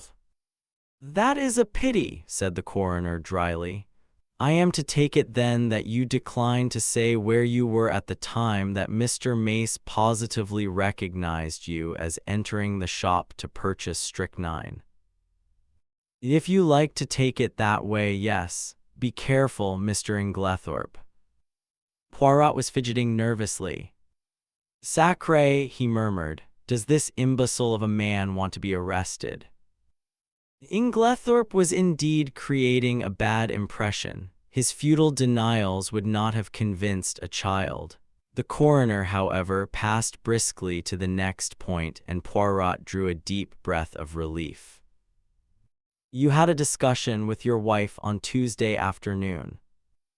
"Pardon me," interrupted Alfred Inglethorpe, "you have been misinformed. I had no quarrel with my dear wife. The whole story is absolutely untrue. I was absent from the house the entire afternoon." "Have you anyone who can testify to that?" "You have my word," said Inglethorpe haughtily. The coroner did not trouble to reply. "There are 2 witnesses who will swear to having heard your disagreement with Mrs. Inglethorpe." "Those witnesses were mistaken." I was puzzled. The man spoke with such quiet assurance that I was staggered. I looked at Poirot. There was an expression of exultation on his face which I could not understand. Was he at last convinced of Alfred Inglethorpe's guilt? "Mr. Inglethorpe," said the coroner, "you have heard your wife's dying words repeated here. Can you explain them in any way?" "Certainly I can. You can." "It seems to me very simple. The room was dimly lighted. Dr. Bauerstein is much of my height and build, and like me, wears a beard. In the dim light and suffering as she was, my poor wife mistook him for me. Ah, murmured Poirot to himself, but it is an idea that you think it is true, I whispered. I do not say that, but it is truly an ingenious supposition. You read my wife's last words as an accusation, and Glethorpe was continuing. They were, on the contrary, an appeal to me. The coroner reflected a moment, then he said, I believe, Mr. Inglethorpe, that you yourself poured out the coffee and took it to your wife that evening. I poured it out, yes, but I did not take it to her. I meant to do so, but I was told that a friend was at the hall door, so I laid down the coffee on the hall table. When I came through the hall again a few minutes later, it was gone. This statement might or might not be true, but it did not seem to me to improve matters much for Inglethorpe. In any case, he had had ample time to introduce the poison. At that point, Poirot nudged me gently, indicating two men who were sitting together near the door. One was a little, sharp, dark, ferret-faced man, the other was tall and fair. I questioned Poirot mutely. He put his lips to my ear. Do you know who that little man is? I shook my head. That is Detective Inspector James Japp of Scotland Yard, Jimmy Japp. The other man is from Scotland Yard too. Things are moving quickly, my friend.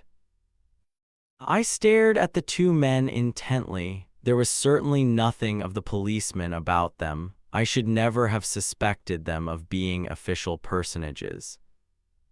I was still staring when I was startled and recalled by the verdict being given. Willful murder against some person or persons unknown. Chapter 7, Poirot pays his debts. As we came out of the Stylite's arms, Poirot drew me aside by a gentle pressure of the arm. I understood his object. He was waiting for the Scotland Yard men. In a few moments they emerged, and Poirot at once stepped forward and accosted the shorter of the two. I fear you do not remember me, Inspector Japp. Why, if it is Mr. Poirot, cried the inspector. He turned to the other man. You've heard me speak of Mr. Poirot. It was in 1904 he and I worked together, the Abercrombie forgery case. You remember he was run down in Brussels. Ah, those were great days, monsieur. Then do you remember Baron Altar? There was a pretty rogue for you. He eluded the clutches of half the police in Europe, but we nailed him in Antwerp thanks to Mr. Poirot here. As these friendly reminiscences were being indulged in, I drew nearer and was introduced to Detective Inspector Japp, who, in his turn, introduced us both to his companion, Superintendent Summerhay. I need hardly ask what you are doing here, gentlemen, remarked Poirot. Japp closed one eye knowingly. No, indeed, pretty clear case, I should say, but Poirot answered gravely. There I differ from you. Oh, come, said Summerhay, opening his lips for the first time. Surely the whole thing is clear as daylight. The man's caught red-handed. How he could be such a fool beats me. But Japp was looking attentively at Poirot. Hold your fire, Summerhay, he remarked jocularly. Me and Monsieur here have met before, and there's no man's judgment I'd sooner take than his. If I'm not greatly mistaken, he's got something up his sleeve. Isn't that so, Monsieur? Poirot smiled. I have drawn certain conclusions, yes. Summerhay was still looking rather skeptical, but Japp continued his scrutiny of Poirot. It's this way, he said. So far we've only seen the case from the outside. That's where the Yard is at a disadvantage in a case of this kind, where the murder's only out, so to speak, after the inquest. A lot depends on being on the spot first thing, and that's where Mr. Poirot's had the start of us. We shouldn't have been here as soon as this even, if it hadn't been for the fact that there was a smart doctor on the spot, who gave us the tip through the coroner. But you've been on the spot from the first, and you may have picked up some little hints. From the evidence at the inquest, Mr. Inglethorpe murdered his wife as sure as I stand here, and if anyone but you hinted the contrary, I'd laugh in his face. I must say I was surprised the jury didn't bring it in willful murder against him right off. I think they would have if it hadn't been for the coroner. He seemed to be holding them back. Perhaps, though, you have a warrant for his arrest in your pocket now, suggested Poirot. A kind of wooden shudder of officialdom came down from Japp's expressive countenance. Perhaps I have and perhaps I haven't, he remarked dryly. Poirot looked at him thoughtfully. I am very anxious, messieurs, that he should not be arrested. I dare say, observed Summerhay sarcastically. Japp was regarding Poirot with comical perplexity. Can't you go a little further, Mr. Poirot? A wink's as good as a nod from you. You've been on the spot, and the Yard doesn't want to make any mistakes, you know. Poirot nodded gravely. That is exactly what I thought. Well, I will tell you this. Use your warrant, arrest Mr. Inglethorpe, but it will bring you no kudos. The case against him will be dismissed at once. Comme ça, and he snapped his fingers expressively. Japp's face grew grave, though Summerhay gave an incredulous snort. As for me, I was literally dumb with astonishment. I could only conclude that Poirot was mad. Japp had taken out a handkerchief and was gently dabbing his brow. I daren't do it, Mr. Poirot, I take your word, but there's others over me who'll be asking what the devil I mean by it. Can't you give me a little more to go on? Poirot reflected a moment. It can be done, he said at last. I admit I do not wish it. It forces my hand. I would have preferred to work in the dark just for the present, but what you say is very just. The word of a Belgian policeman whose day is past is not enough. And Alfred Inglethorpe must not be arrested. That I have sworn, as my friend Hastings here knows. See then, my good Japp, you go at once to Styles. Well, in about half an hour. We're seeing the coroner and the doctor first. Good, call for me in passing the last house in the village. I will go with you. At Styles, Mr. Inglethorpe will give you, or if he refuses, as is probable, I will give you such proofs that shall satisfy you that the case against him could not possibly be sustained. Is that a bargain? That's a bargain, said Japp heartily. And on behalf of the Yard, I'm much obliged to you, though I'm bound to confess I can't at present see the faintest possible loophole in the evidence, but you always were a marvel. So long, then, monsieur. The two detectives strode away, Summerhay with an incredulous grin on his face. Well, my friend, cried Poirot, before I could get in a word, what do you think? Mon Dieu, I had some warm moments in that court. I did not figure to myself that the man would be so pig-headed as to refuse to say anything at all. Decidedly, it was the policy of an imbecile. There are other explanations besides that of imbecility, I remarked. For if the case against him is true, how could he defend himself except by silence? Why, in 1,000 ingenious ways, cried Poirot. Say that it is I who have committed this murder. I can think of 7 most plausible stories, far more convincing than Mr. Inglethorpe's stony denials. I could not help laughing. My dear Poirot, I am sure you are capable of thinking of 70. But seriously, in spite of what I heard you say to the detectives, you surely cannot still believe in the possibility of Alfred Inglethorpe's innocence. Why not now as much as before? Nothing has changed, but the evidence is so conclusive. Yes, too conclusive. We turned in at the gate of Leastways Cottage and proceeded up the now familiar stairs. Yes, too conclusive, continued Poirot almost to himself. Real evidence is usually vague and unsatisfactory. It has to be examined, sifted.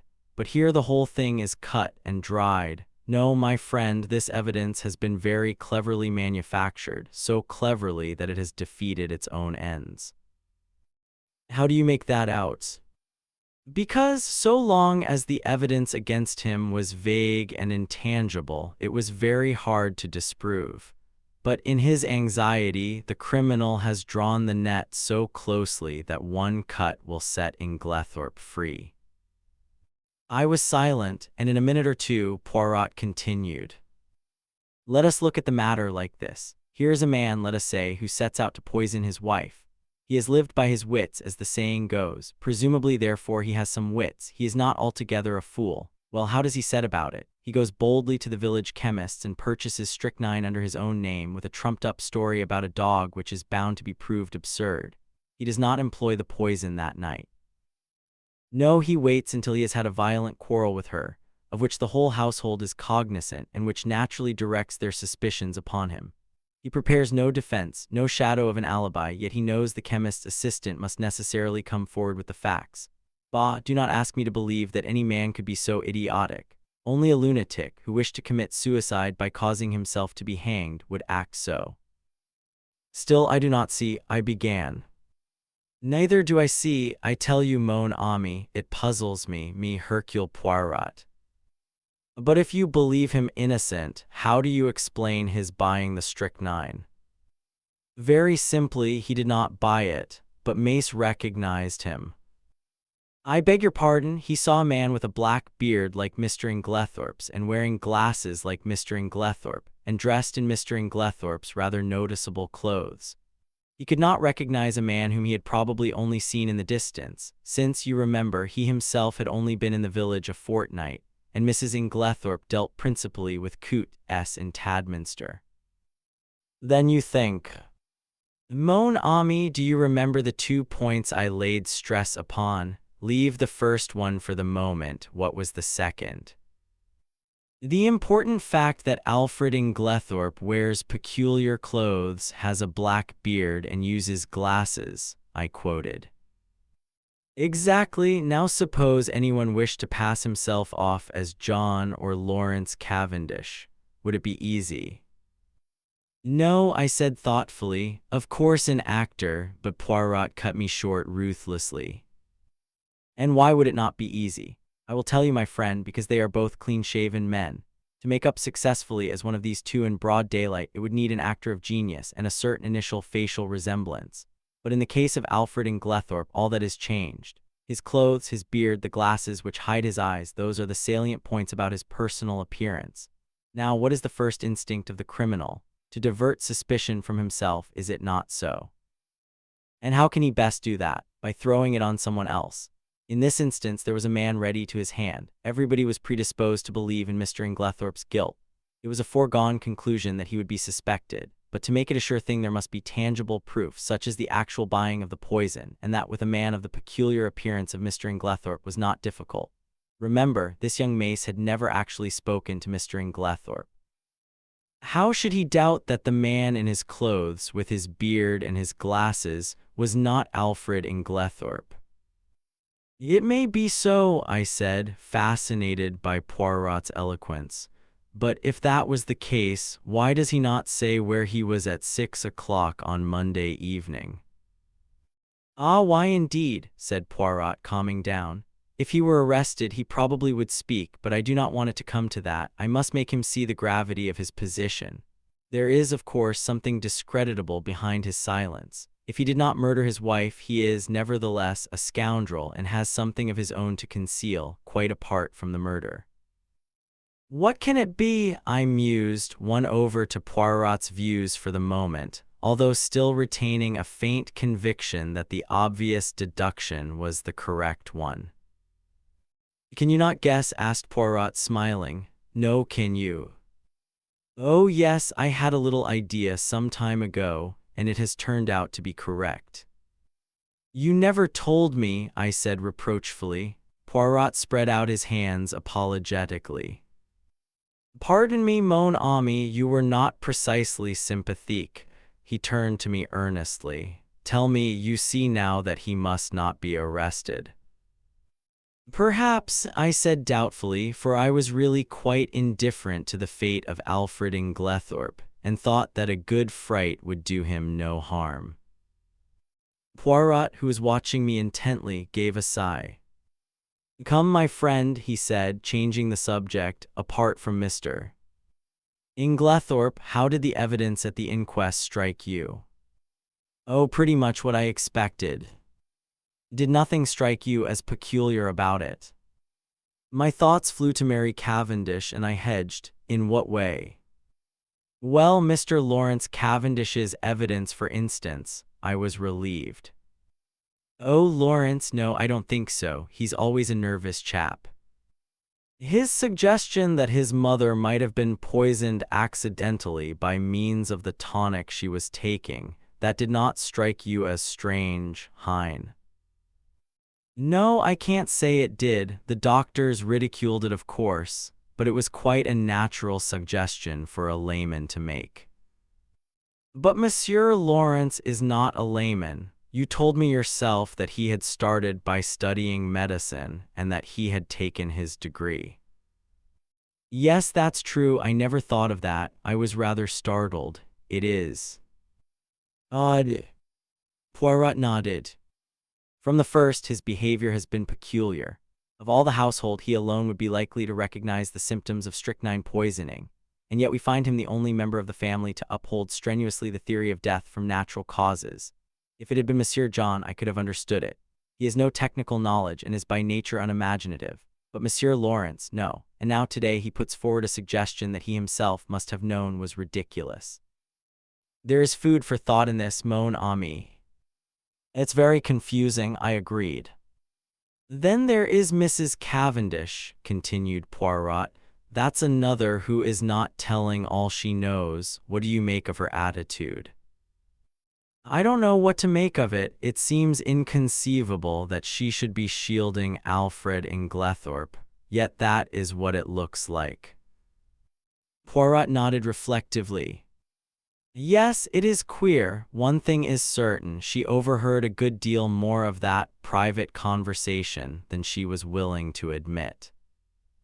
And yet she is the last person one would accuse of stooping to eavesdrop.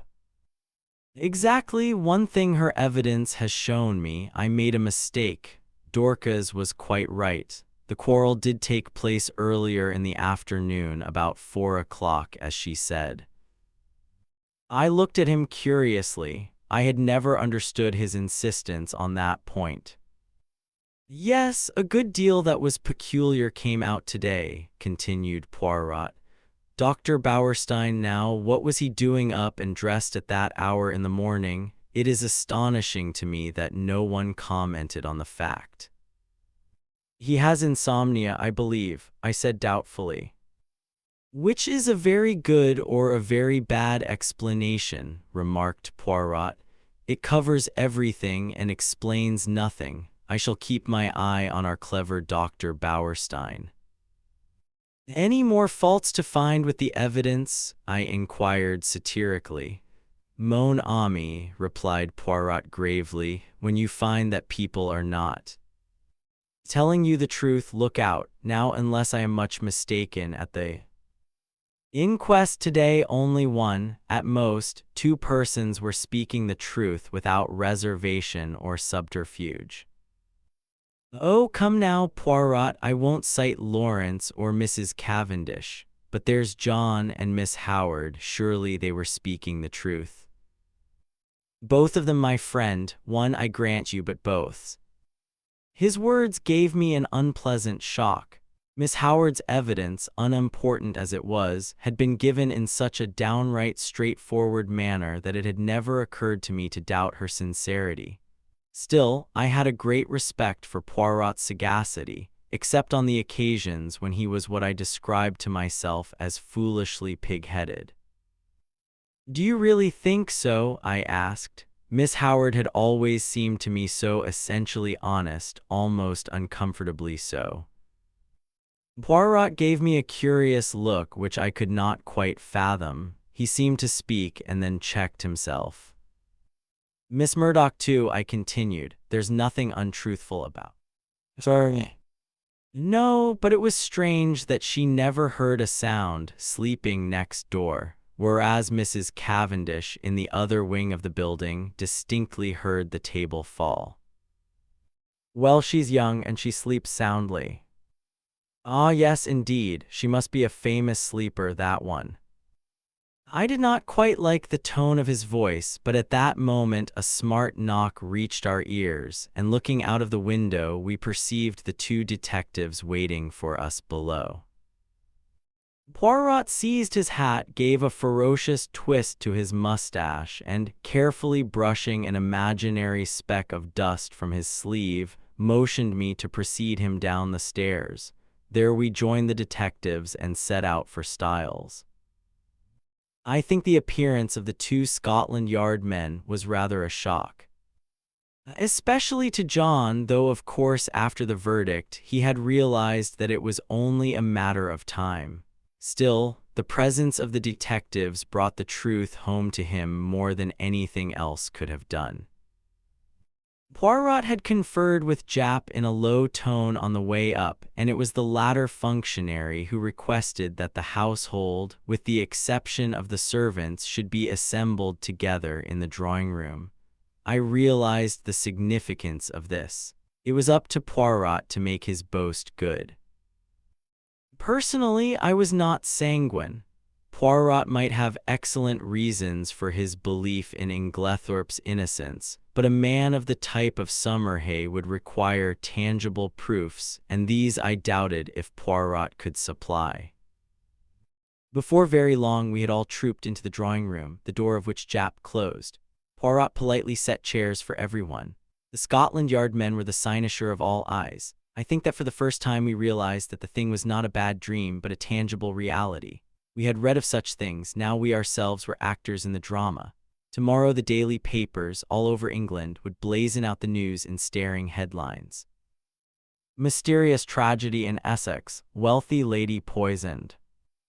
There would be pictures of Styles, snapshots of the family leaving the inquest. The village photographer had not been idle. All the things that one had read 100 times, things that happened to other people, not to oneself. And now in this house a murder had been committed. In front of us were the detectives in charge of the case. The well-known glib phraseology passed rapidly through my mind in the interval before Poirot opened the proceedings. I think everyone was a little surprised that it should be he and not one of the official detectives who took the initiative. "Mesdames and messieurs," said Poirot, bowing as though he were a celebrity about to deliver a lecture, "I have asked you to come here all together for a certain object. That object, it concerns Mr. Alfred Inglethorpe." Inglethorpe was sitting a little by himself. I think, unconsciously, everyone had drawn his chair slightly away from him, and he gave a faint start as Poirot pronounced his name. "Mr. Inglethorpe," said Poirot, addressing him directly, "a very dark shadow is resting on this house, the shadow of murder." Inglethorpe shook his head sadly. "My poor wife," he murmured, "poor Emily, it is terrible." "I do not think, monsieur," said Poirot pointedly, "that you quite realize how terrible it may be for you."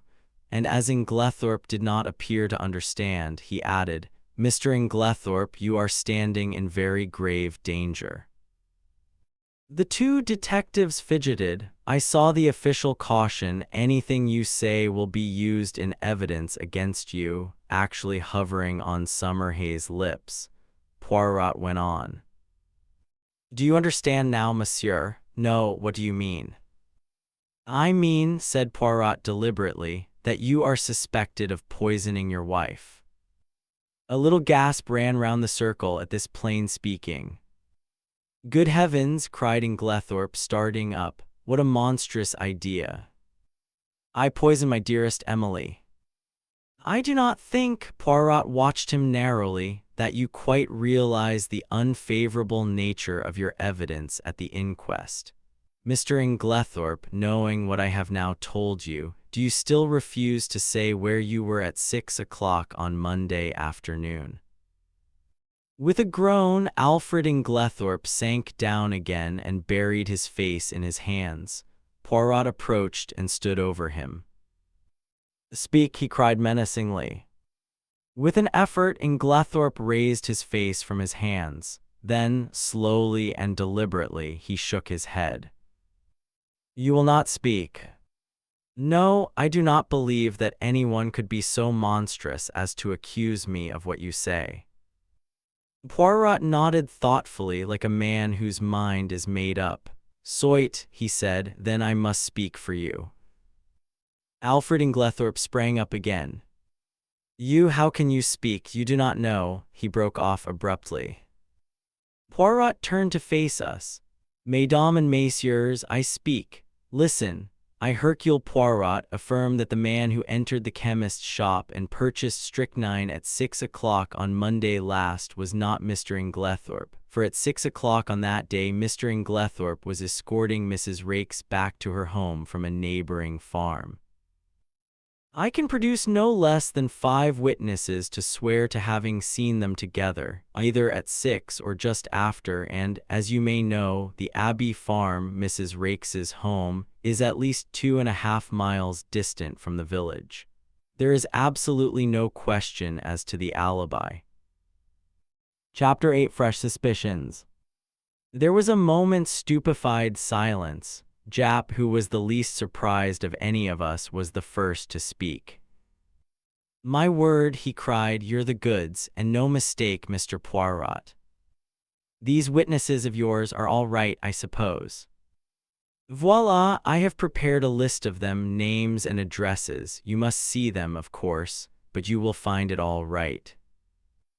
I'm sure of that, Jap lowered his voice. I'm much obliged to you. A pretty mare's nest arresting him would have been. He turned to Inglethorpe. But if you'll excuse me, sir, why couldn't you say all this at the inquest? I will tell you why, interrupted Poirot. There was a certain rumor. A most malicious and utterly untrue one, interrupted Alfred Inglethorpe in an agitated voice. And Mr. Inglethorpe was anxious to have no scandal revived just at present. Am I right? Quite right, Inglethorpe nodded. With my poor Emily not yet buried, can you wonder I was anxious that no more lying rumors should be started? Between you and me, sir, remarked Jap, I'd sooner have any amount of rumors than be arrested for murder. And I venture to think your poor lady would have felt the same. And if it hadn't been for Mr. Poirot here, arrested you would have been, as sure as eggs is eggs.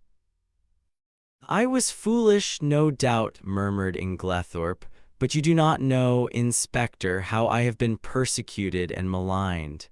And he shot a baleful glance at Evelyn Howard. Now, sir, said Jap, turning briskly to John, I should like to see the lady's bedroom, please, and after that I'll have a little chat with the servants. Don't you bother about anything. Mr. Poirot here will show me the way. As they all went out of the room, Poirot turned and made me a sign to follow him upstairs.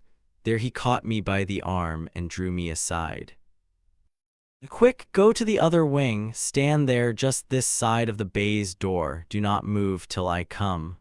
Then, turning rapidly, he rejoined the 2 detectives.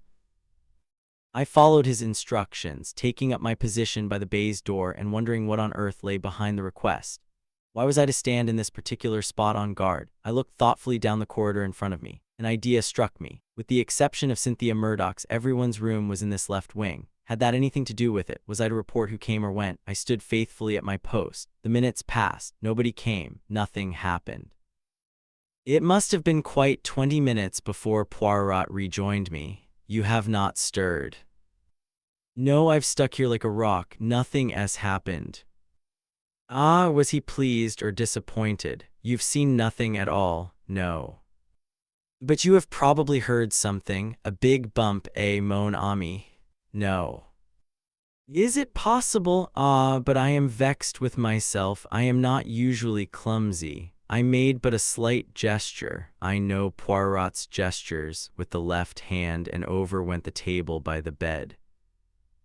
He looked so childishly vexed and crestfallen that I hastened to console him.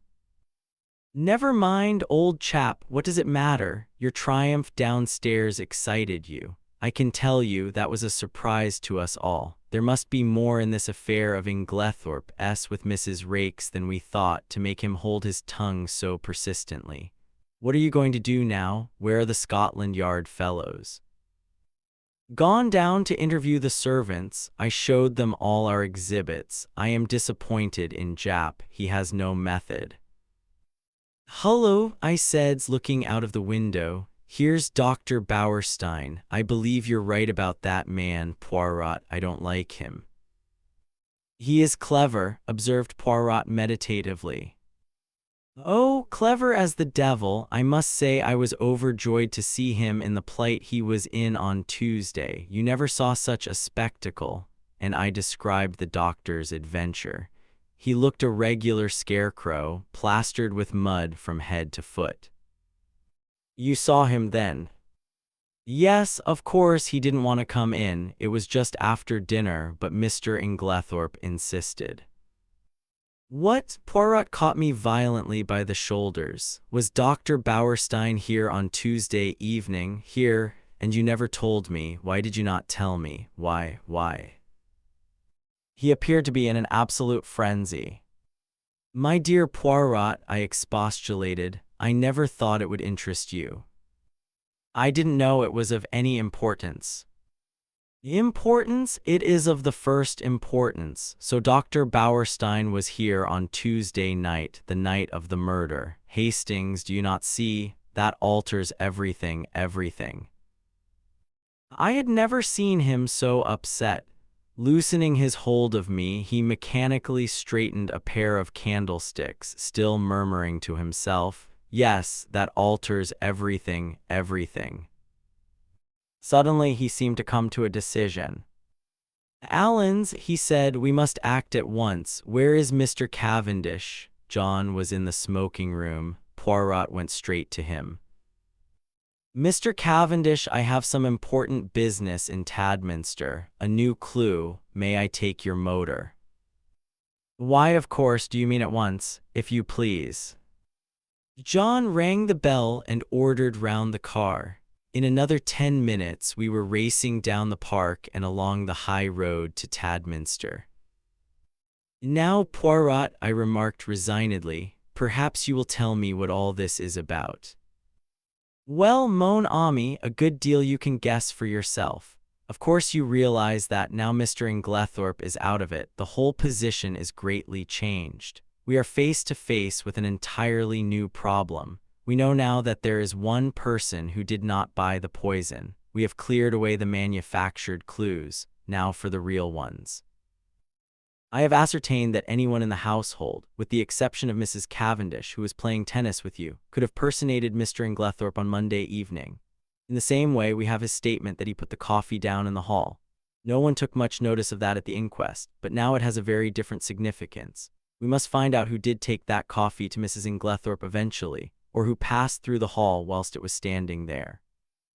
From your account, there are only two people whom we can positively say did not go near the coffee, Mrs. Cavendish and Mademoiselle Cynthia. Yes, that is so. I felt an inexpressible lightening of the heart. Mary Cavendish could certainly not rest under suspicion. In clearing Alfred Inglethorpe, continued Poirot, I have been obliged to show my hand sooner than I intended. As long as I might be thought to be pursuing him, the criminal would be off his guard. Now he will be doubly careful. Yes, doubly careful. He turned to me abruptly. Tell me, Hastings, you yourself, have you no suspicions of anybody? I hesitated. To tell the truth, an idea, wild and extravagant in itself, had once or twice that morning flashed through my brain.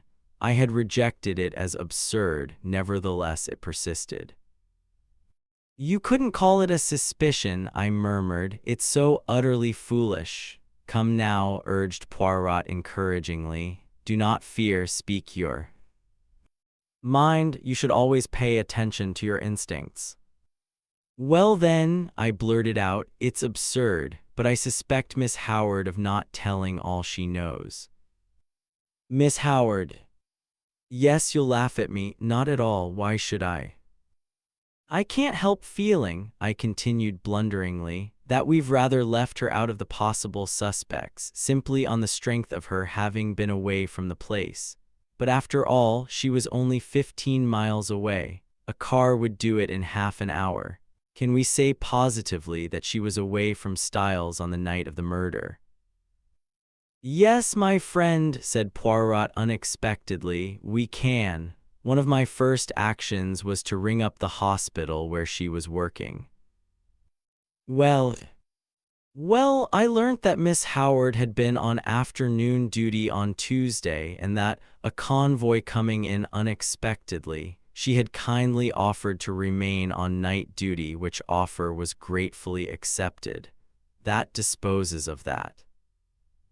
Oh, I said, rather nonplussed. Really, I continued, it's her extraordinary vehemence against Inglethorpe that started me off suspecting her. I can't help feeling she'd do anything against him, and I had an idea she might know something about the destroying of the will. She might have burnt the new one, mistaking it for the earlier one in his favor. She is so terribly bitter against him. You consider her vehemence unnatural. Why, she is so very violent. I wondered really whether she is quite sane on that point. Poirot shook his head energetically.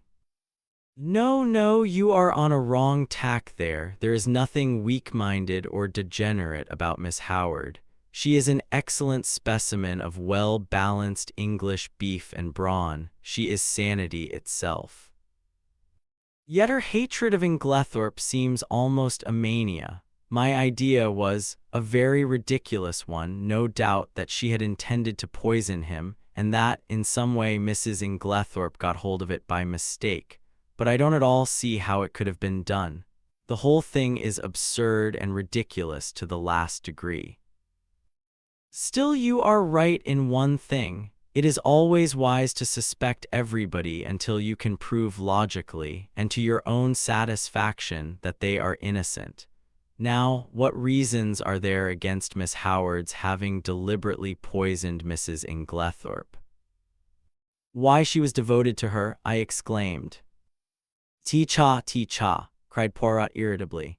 You argue like a child. If Miss Howard were capable of poisoning the old lady, she would be quite equally capable of simulating devotion. No, we must look elsewhere. You are perfectly correct in your assumption that her vehemence against Alfred Inglethorpe is too violent to be natural, but you are quite wrong in the deduction you draw from it. I have drawn my own deductions, which I believe to be correct, but I will not speak of them at present. He paused a minute, then went on. Now, to my way of thinking, there is one insuperable objection to Miss Howard's being the murderess. And that is, that in no possible way could Mrs. Inglethorpe's death benefit Miss Howard. Now there is no murder without a motive. I reflected. Could not Mrs. Inglethorpe have made a will in her favor? Poirot shook his head. But you yourself suggested that possibility to Mr. Wells. Poirot smiled. That was for a reason. I did not want to mention the name of the person who was actually in my mind. Miss Howard occupied very much the same position, so I used her name instead.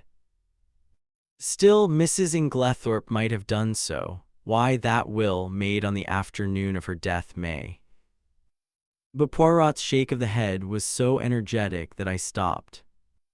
No, my friend, I have certain little ideas of my own about that will, but I can tell you this much, it was not in Miss Howard's favor.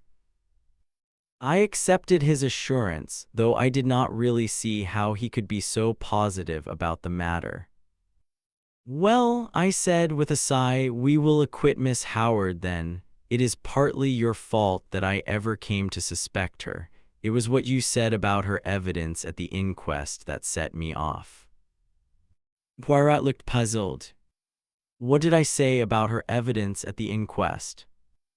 Don't you remember when I cited her and John Cavendish as being above suspicion? Oh, yes. He seemed a little confused, but recovered himself. By the way, Hastings, there is something I want you to do for me. Certainly, what is it? Next time you happen to be alone with Lawrence Cavendish, I want you to say this to him. I have a message for you from Poirot. He says, find the extra coffee cup and you can rest in peace. Nothing more, nothing less. Find the extra coffee cup and you can rest in peace. Is that right? I asked, much mystified. Excellent.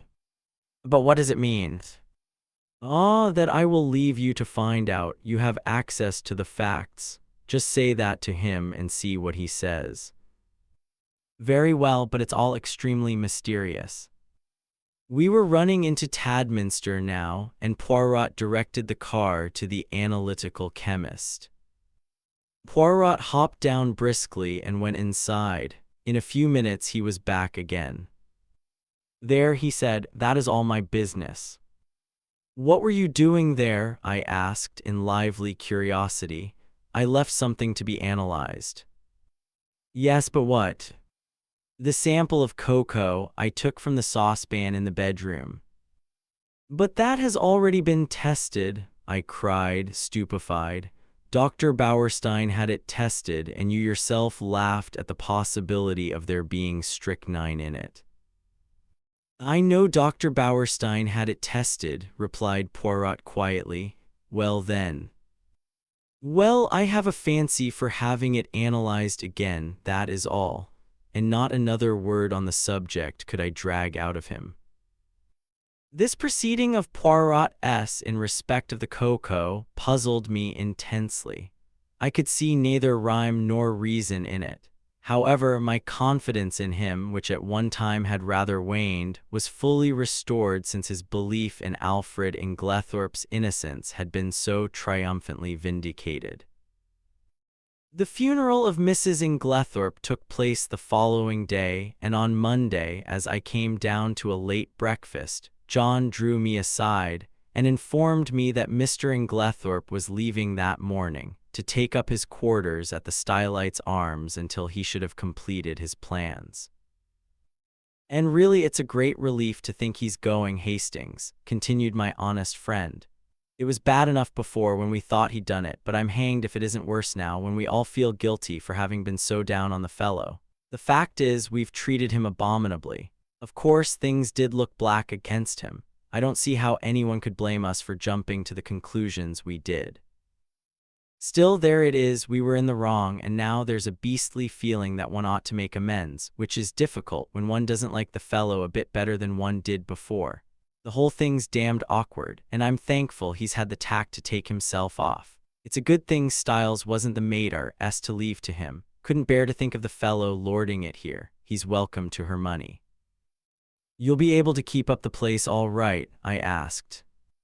Oh, yes, there are the death duties, of course, but half my father's money goes with the place, and Lawrence will stay with us for the present, so there is his share as well. We shall be pinched at first, of course, because, as I once told you, I am in a bit of a hole financially myself. Still, the Johnnies will wait now. In the general relief at Inglethorpe's approaching departure, we had the most genial breakfast we had experienced since the tragedy. Cynthia, whose young spirits were naturally buoyant, was looking quite her pretty self again, and we all, with the exception of Lawrence, who seemed unalterably gloomy and nervous, were quietly cheerful at the opening of a new and hopeful future. The papers, of course, had been full of the tragedy. Glaring headlines, sandwiched biographies of every member of the household, subtle innuendos, the usual familiar tag about the police having a clue. Nothing was spared us. It was a slack time. The war was momentarily inactive, and the newspapers seized with avidity on this crime in fashionable life. The mysterious affair at Styles was the topic of the moment. Naturally, it was very annoying for the Cavendishes. The house was constantly besieged by reporters who were consistently denied admission, but who continued to haunt the village and the grounds, where they lay in wait with cameras for any unwary members of the household. We all lived in a blast of publicity. The Scotland Yard men came and went, examining, questioning, lynx-eyed and reserved of tongue. Towards what end they were working, we did not know. Had they any clue, or would the whole thing remain in the category of undiscovered crimes? After breakfast, Dorcas came up to me rather mysteriously and asked if she might have a few words with me. Certainly, what is it, Dorcas? Well, it's just this, sir. You'll be seeing the Belgian gentleman today, perhaps. I nodded. Well, sir, you know how he asked me so particular if the mistress or anyone else had a green dress. Yes, yes, you have found one. My interest was aroused. No, not that, sir, but since then I've remembered what the young gentlemen, John and Lawrence, were still the young gentlemen to Dorcas, call the dressing-up box. It's up in the front attic, sir, a great chest full of old clothes and fancy dresses and what not, and it came to me sudden like that there might be a green dress amongst them. So if you tell the Belgian gentleman. I will tell him, Dorcas, I promised. Thank you very much, sir. A very nice gentleman he is, sir, and quite a different class from them two detectives from London, what goes prying about and asking questions. I don't hold with foreigners as a rule, but from what the newspapers say I make out as how these brave Belges isn't the ordinary run of foreigners, and certainly he's a most polite-spoken gentleman. Dear old Dorcas, as she stood there with her honest face upturned to mine, I thought what a fine specimen she was of the old-fashioned servant that is so fast dying out. I thought I might as well go down to the village at once and look up Poirot, but I met him halfway, coming up to the house, and at once gave him Dorcas's message. Ah, the brave Dorcas, we will look at the chest, although, but no matter, we will examine it all the same. We entered the house by one of the windows. There was no one in the hall, and we went straight up to the attic. Sure enough, there was the chest, a fine old piece, all studded with brass nails and full to overflowing with every imaginable type of garment.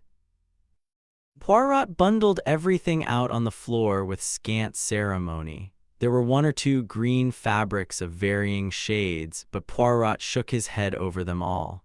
He seemed somewhat apathetic in the search, as though he expected no great results from it. Suddenly he gave an exclamation. What is it? Look.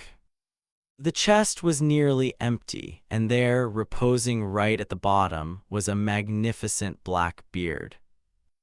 Oh ho, said Poirot, oh ho. He turned it over in his hands, examining it closely. New, he remarked. Yes, quite new.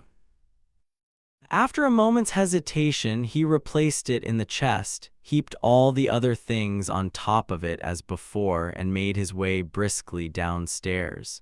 He went straight to the pantry, where we found Dorcas busily polishing her silver. Poirot wished her good morning with Gallic politeness and went on. We have been looking through that chest, Dorcas. I am much obliged to you for mentioning it. There is indeed a fine collection there. Are they often used, may I ask? Well, sir, not very often nowadays, though from time to time we do have what the young gentlemen call a dress-up night. And very funny it is sometimes, sir. Mr. Lawrence, he's wonderful, most comic. I shall never forget the night he came down as the Tsar of Persia, I think he called it, a sort of Eastern king it was. He had the big paper knife in his hand, and mind, Dorcas, he says, you'll have to be very respectful. This is my specially sharpened scimitar, and it's off with your head if I'm at all displeased with you. Miss Cynthia, she was what they call an Apache, or some such name, a Frenchified sort of cutthroat I take it to be. A real sight she looked. You'd never have believed a pretty young lady like that could have made herself into such a ruffian. Nobody would have known her. These evenings must have been great fun, said Poirot genially. I suppose Mr. Lawrence wore that fine black beard in the chest upstairs when he was Shah of Persia. He did have a beard, sir, replied Dorcas, smiling.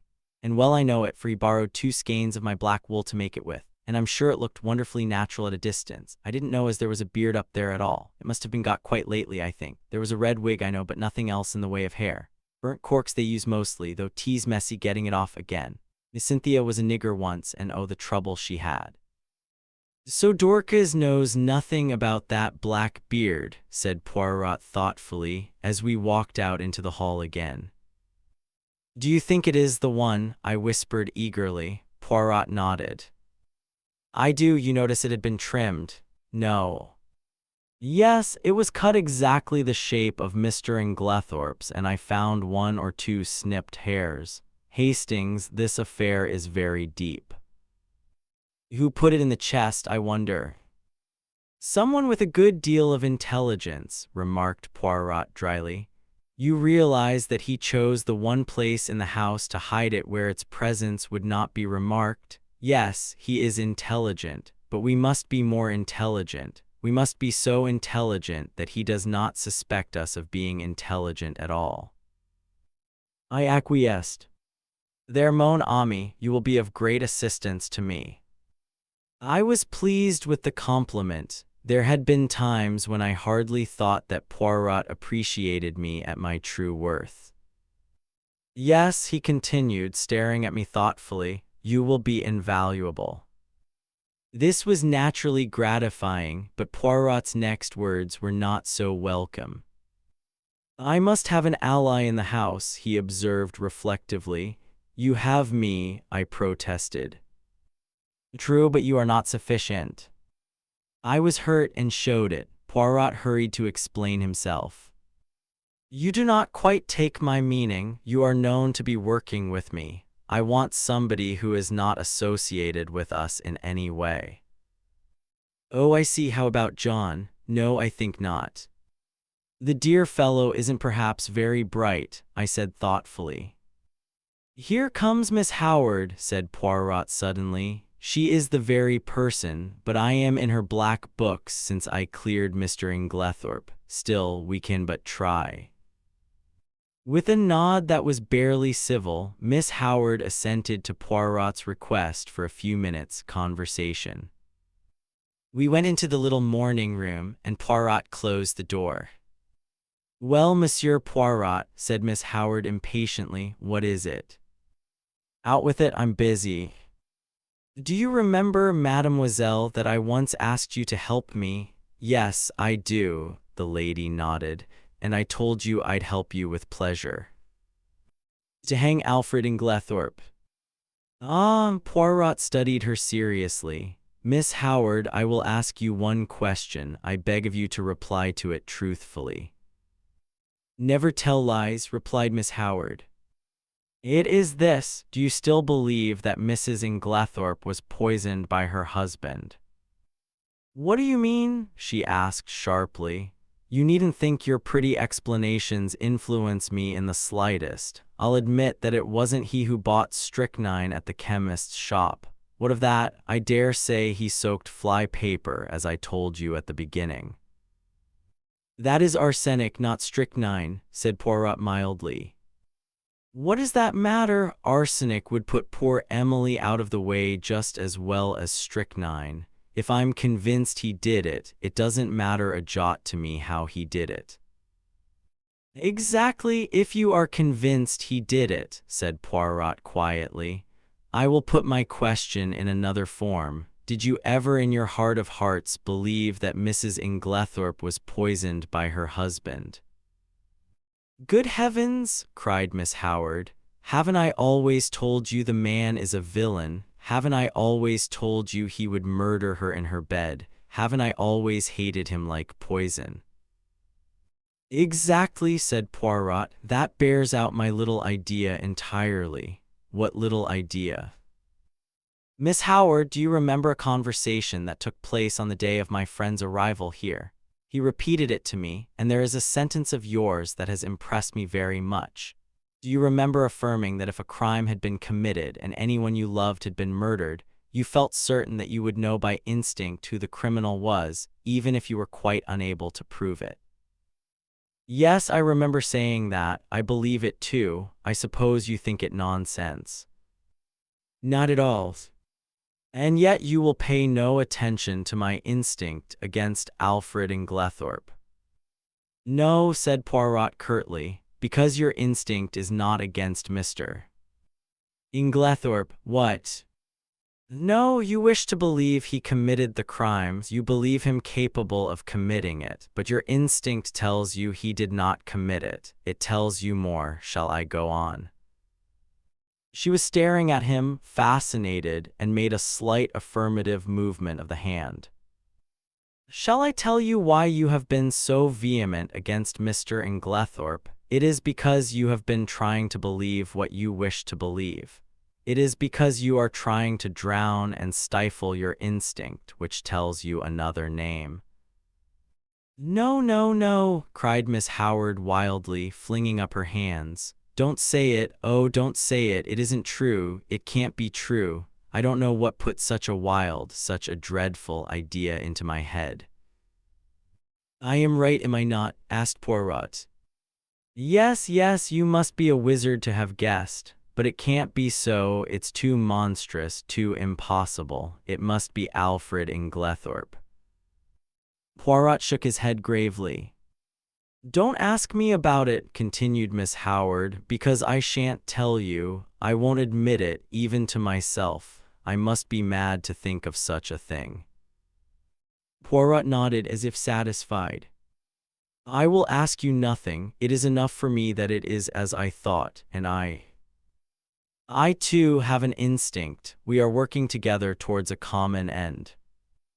Don't ask me to help you, because I won't. I wouldn't lift a finger to," she faltered. "You will help me in spite of yourself. I ask you nothing, but you will be my ally. You will not be able to help yourself. You will do the only thing that I want of you. And that is, you will watch." Evelyn Howard bowed her head. "Yes, I can't help doing that. I am always watching, always hoping I shall be proved wrong." "If we are wrong, well and good," said Poirot. "No one will be more pleased than I shall. But if we are right, Miss Howard, on whose side are you then?" I don't know. Come now. It could be hushed up." "There must be no hushing up." "But Emily herself," she broke off. "Miss Howard," said Poirot gravely, "this is unworthy of you." Suddenly she took her face from her hands. "Yes," she said quietly, "that was not Evelyn Howard who spoke." She flung her head up proudly. "This is Evelyn Howard, and she is on the side of justice, let the cost be what it may." And with these words she walked firmly out of the room.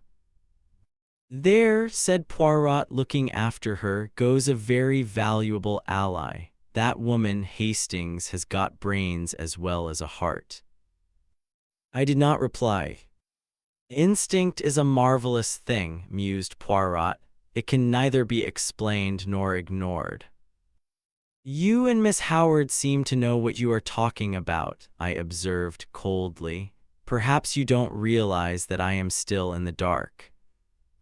"Really, is that so, mon ami?" "Yes, enlighten me, will you?"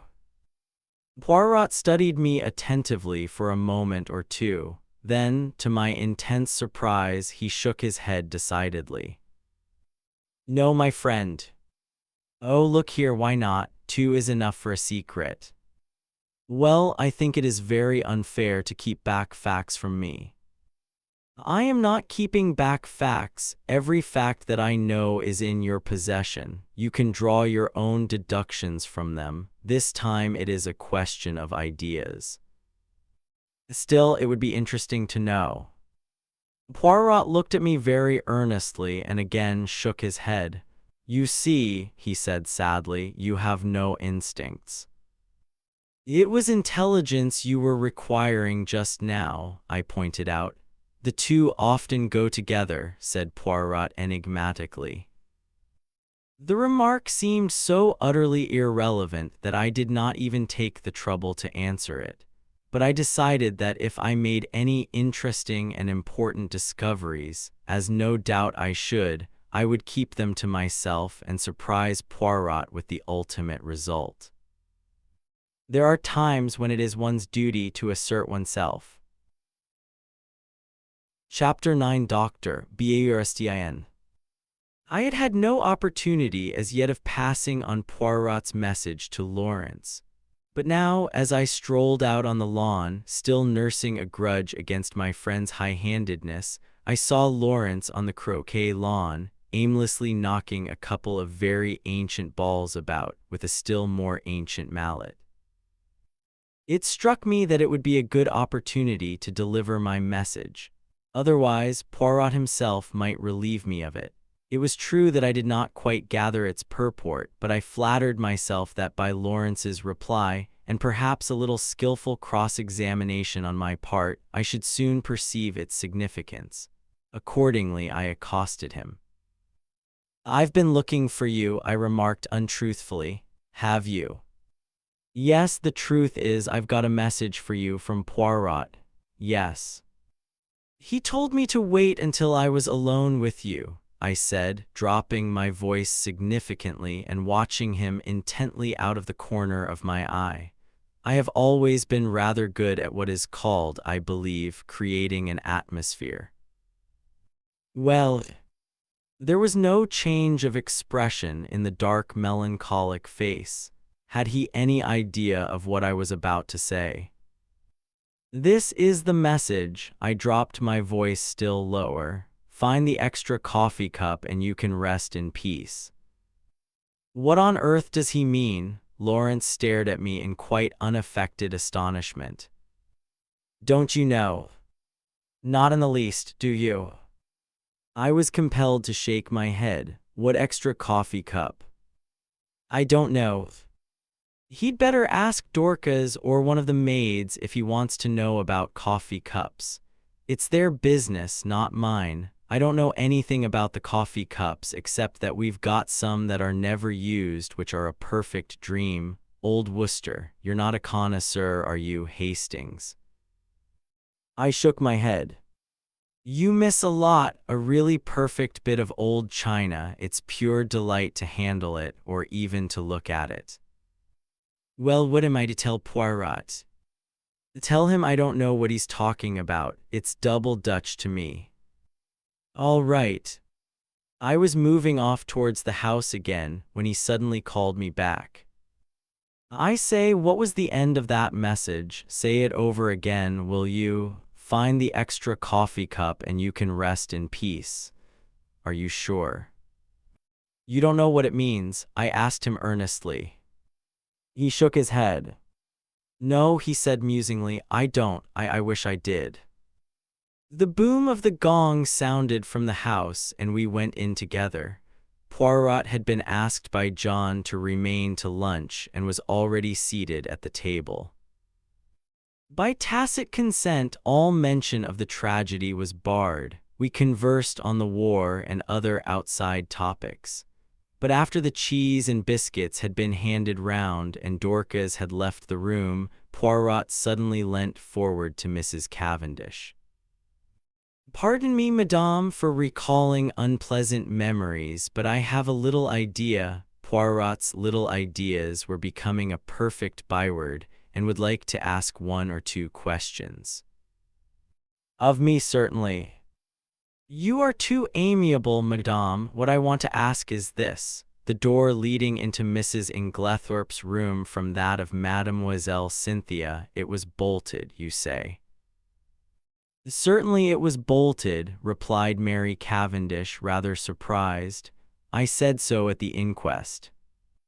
"Bolted?" "Yes." She looked perplexed. "I mean," explained Poirot, "you are sure it was bolted and not merely locked?" "Oh, I see what you mean. No, I don't know. I said bolted, meaning that it was fastened and I could not open it, but I believe all the doors were found bolted on the inside." "Still, as far as you are concerned, the door might equally well have been locked." "Oh, yes. You yourself did not happen to notice, madame, when you entered Mrs. Inglethorpe's room, whether that door was bolted or not?" I believe it was." "But you did not see it?" "No, I never looked." "But I did," interrupted Lawrence suddenly. "I happened to notice that it was bolted." "Ah, that settles it," and Poirot looked crestfallen. I could not help rejoicing that, for once, one of his little ideas had come to naught. After lunch, Poirot begged me to accompany him home. I consented rather stiffly. You are annoyed, is it not so? He asked anxiously as we walked through the park. Not at all, I said coldly. That is well, that lifts a great load from my mind. This was not quite what I had intended. I had hoped that he would have observed the stiffness of my manner. Still, the fervor of his words went towards the appeasing of my just displeasure. I thawed. I gave Lawrence your message, I said. And what did he say? He was entirely puzzled. Yes, I am quite sure he had no idea of what you meant. I had expected Poirot to be disappointed, but to my surprise he replied that that was as he had thought and that he was very glad. My pride forbade me to ask any questions. Poirot switched off on another tack. Mademoiselle Cynthia was not at lunch today. How was that? She is at the hospital again. She resumed work today. Ah, she is an industrious little demoiselle, and pretty too. She is like pictures I have seen in Italy. I would rather like to see that dispensary of hers. Do you think she would show it to me?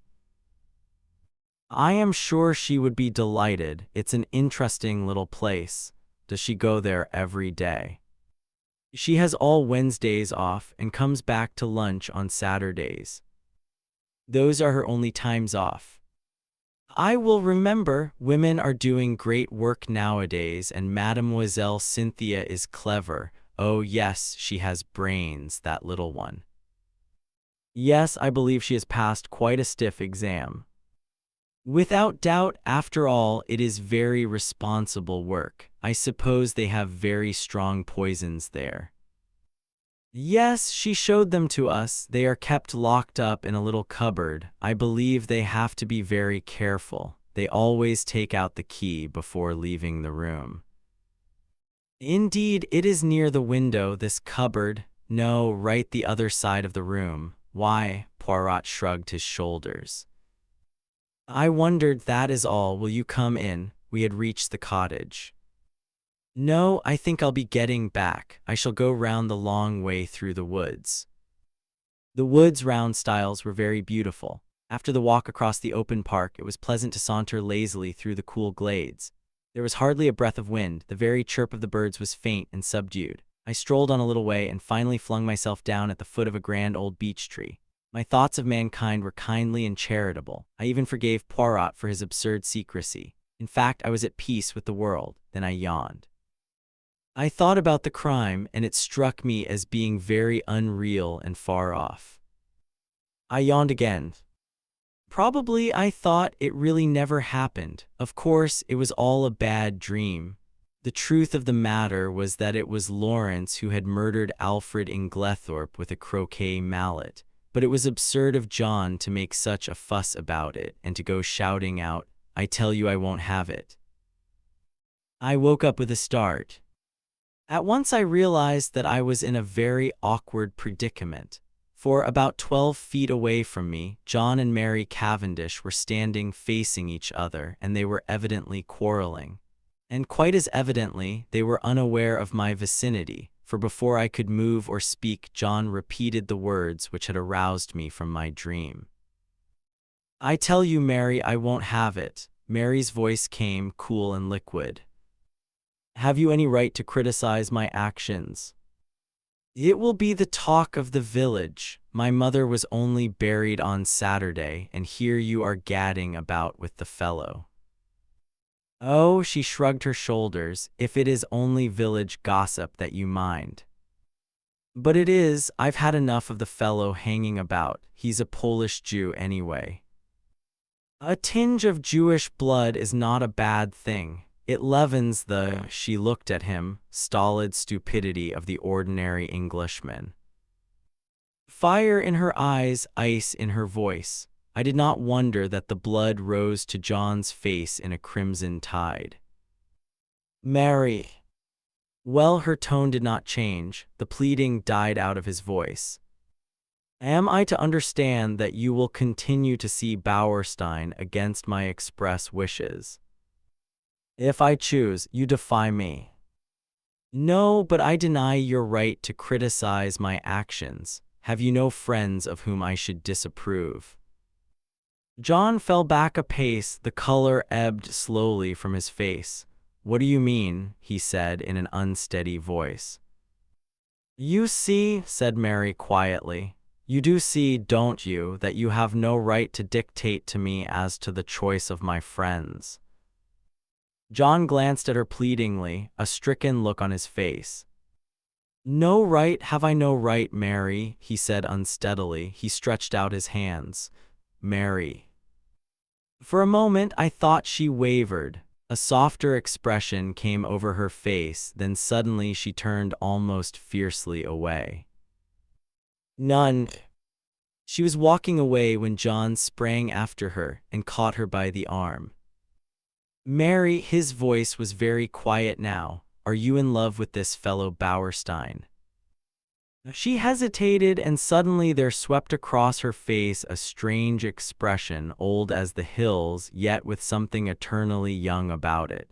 So might some Egyptian sphinx have smiled. She freed herself quietly from his arm and spoke over her shoulder. "Perhaps," she said, and then swiftly passed out of the little glade, leaving John standing there as though he had been turned to stone.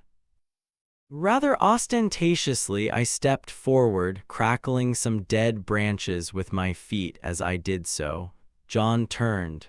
Luckily, he took it for granted that I had only just come upon the scene. "Hullo, Hastings, have you seen the little fellow safely back to his cottage? Quaint little chap. Is he any good, though, really?" He was considered one of the finest detectives of his day. "Oh, well, I suppose there must be something in it then. What a rotten world it is, though." "You find it so?" I asked. "Good Lord, yes. There's this terrible business to start with. Scotland Yard men in and out of the house like a jack-in-the-box. Never know where they won't turn up next. Screaming headlines in every paper in the country. Damn all journalists, I say. Do you know there was a whole crowd staring in at the lodge gates this morning? Sort of Madame Tussaud's Chamber of Horrors business that can be seen for nothing. Pretty thick, isn't it?" "Cheer up, John," I said soothingly. "It can't last forever." "Can it, though? It can last long enough for us never to be able to hold up our heads again." No, you're getting morbid on the subject." "Enough to make a man morbid, to be stalked by beastly journalists and stared at by gaping moon-faced idiots wherever he goes. But there's worse than that." "What?" John lowered his voice. "Have you ever thought, Hastings, it's a nightmare to me who did it? I can't help feeling sometimes it must have been an accident, because who could have done it?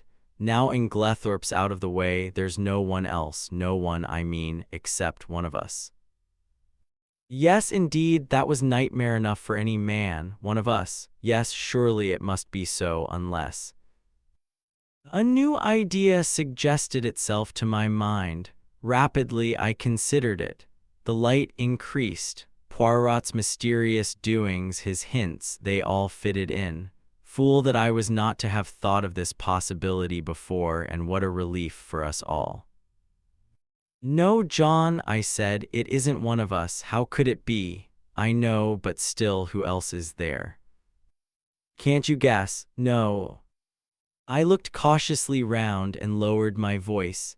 "Dr. Bauerstein," I whispered. "Impossible, not at all."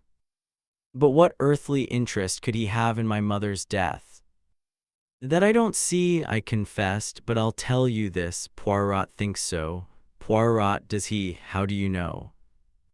I told him of Poirot's intense excitement on hearing that Dr. Bauerstein had been at Styles on the fatal night, and added, "He said twice, that alters everything. And I've been thinking, you know, Inglethorpe said he had put down the coffee in the hall. Well, it was just then that Bauerstein arrived. Isn't it possible that, as Inglethorpe brought him through the hall, the doctor dropped something into the coffee in passing?" Said John, "it would have been very risky." "Yes, but it was possible." "And then how could he know it was her coffee?" "No, old fellow, I don't think that will wash." But I had remembered something else. "You're quite right, that wasn't how it was done. Listen." And I then told him of the cocoa sample which Poirot had taken to be analyzed. John interrupted just as I had done. "But look here, Bauerstein had had it analyzed already."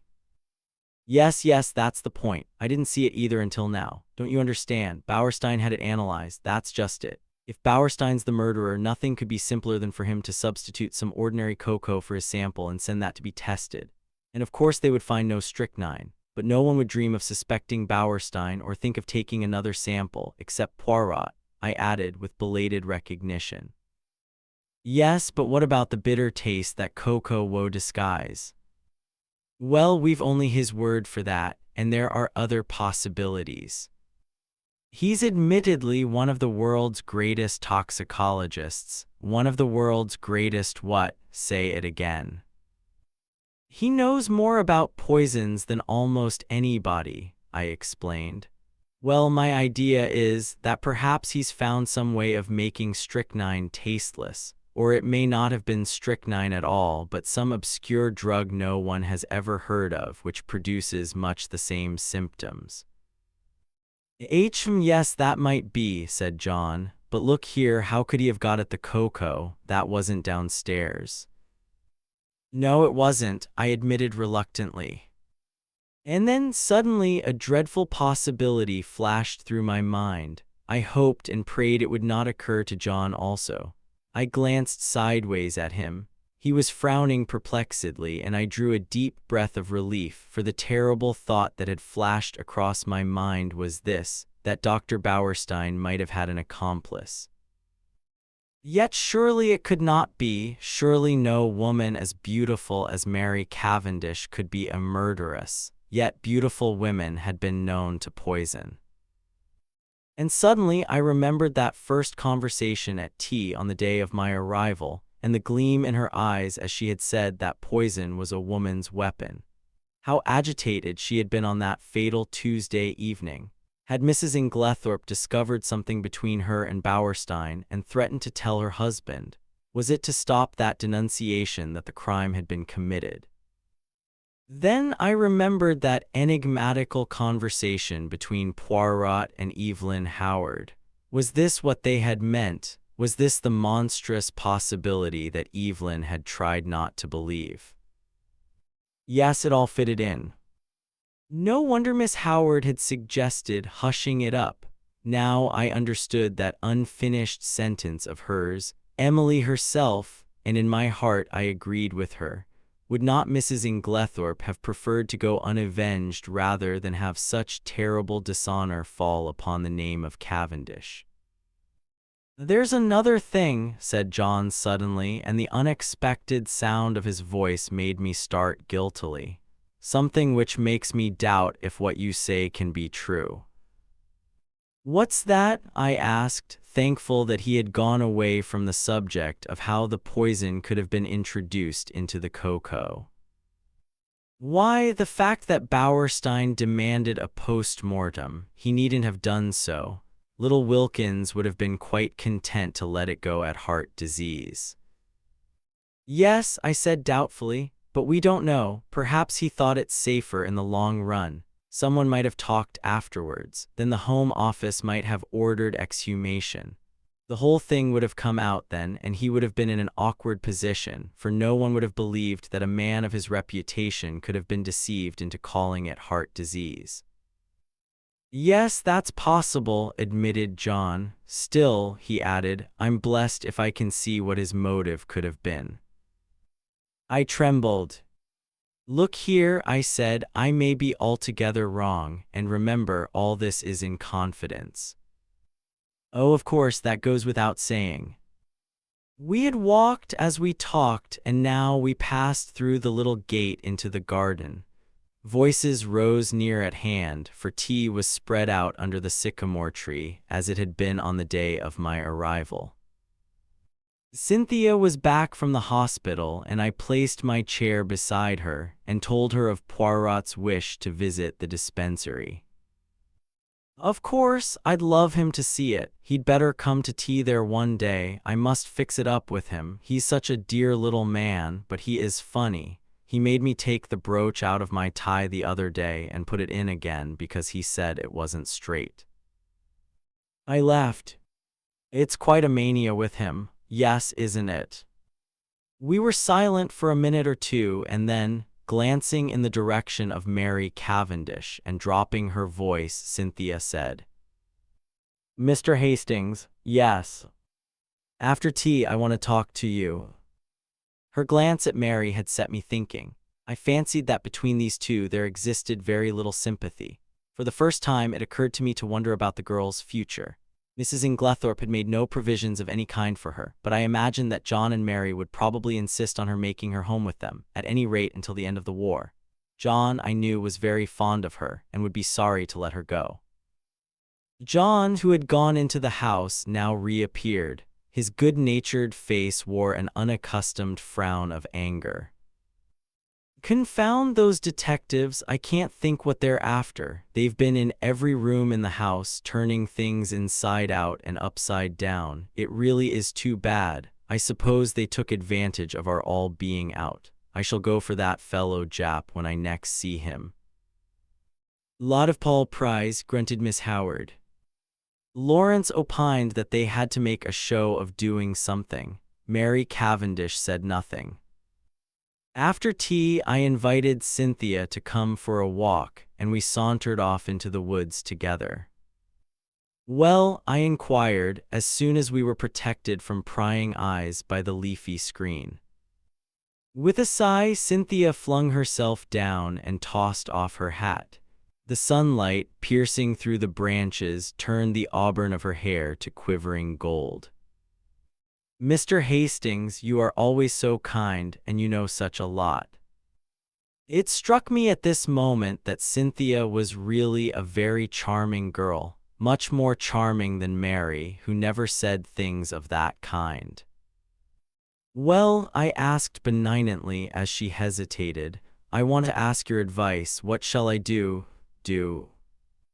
Yes, you see, Aunt Emily always told me I should be provided for. I suppose she forgot or didn't think she was likely to die. Anyway, I am not provided for, and I don't know what to do. Do you think I ought to go away from here at once?" "Good heavens, no, they don't want to part with you, I'm sure." Cynthia hesitated a moment, plucking up the grass with her tiny hands. Then she said, "Mrs. Cavendish does. She hates me." "Hates you?" I cried, astonished. Cynthia nodded. "Yes, I don't know why, but she can't bear me, and he can't either." "There, I know you're wrong," I said warmly. "On the contrary, John is very fond of you." "Oh yes, John, I meant Lawrence. Not, of course, that I care whether Lawrence hates me or not. Still, it's rather horrid when no one loves you, isn't it?" "But they do, Cynthia dear," I said earnestly. "I'm sure you are mistaken. Look, there is John and Miss Howard." Cynthia nodded rather gloomily. "Yes, John likes me, I think, and of course Evie, for all her gruff ways, wouldn't be unkind to a fly. But Lawrence never speaks to me if he can help it, and Mary can hardly bring herself to be civil to me. She wants Evie to stay on, is begging her to, but she doesn't want me, and I don't know what to do." Suddenly the poor child burst out crying. I don't know what possessed me. Her beauty, perhaps, as she sat there with the sunlight glinting down on her head, perhaps the sense of relief at encountering someone who so obviously could have no connection with the tragedy, perhaps honest pity for her youth and loneliness. Anyway, I leant forward and taking her little hand, I said awkwardly, "Marry me, Cynthia." Unwittingly, I had hit upon a sovereign remedy for her tears. She sat up at once, drew her hand away, and said with some asperity, "Don't be silly." I was a little annoyed. "I'm not being silly. I am asking you to do me the honor of becoming my wife." To my intense surprise, Cynthia burst out laughing and called me a funny dear. "It's perfectly sweet of you," she said, "but you know you don't want to." "Yes, I do, I've got Never mind what you've got, you don't really want to, and I don't either. Well, of course that settles it, I said stiffly, but I don't see anything to laugh at. There's nothing funny about a proposal. No, indeed, said Cynthia. Somebody might accept you next time. Goodbye, you've cheered me up very much. And with a final, uncontrollable burst of merriment, she vanished through the trees. Thinking over the interview, it struck me as being profoundly unsatisfactory. It occurred to me suddenly that I would go down to the village and look up Bauerstein. Somebody ought to be keeping an eye on the fellow. At the same time, it would be wise to allay any suspicions he might have as to his being suspected. I remembered how Poirot had relied on my diplomacy. Accordingly, I went to the little house with the apartment's card inserted in the window, where I knew he lodged, and tapped on the door. An old woman came and opened it. "Good afternoon," I said pleasantly. "Is Dr. Bauerstein in?" She stared at me. "Haven't you heard?" "Heard what? About him?" "What about him? He's took dead." "No, took by the police."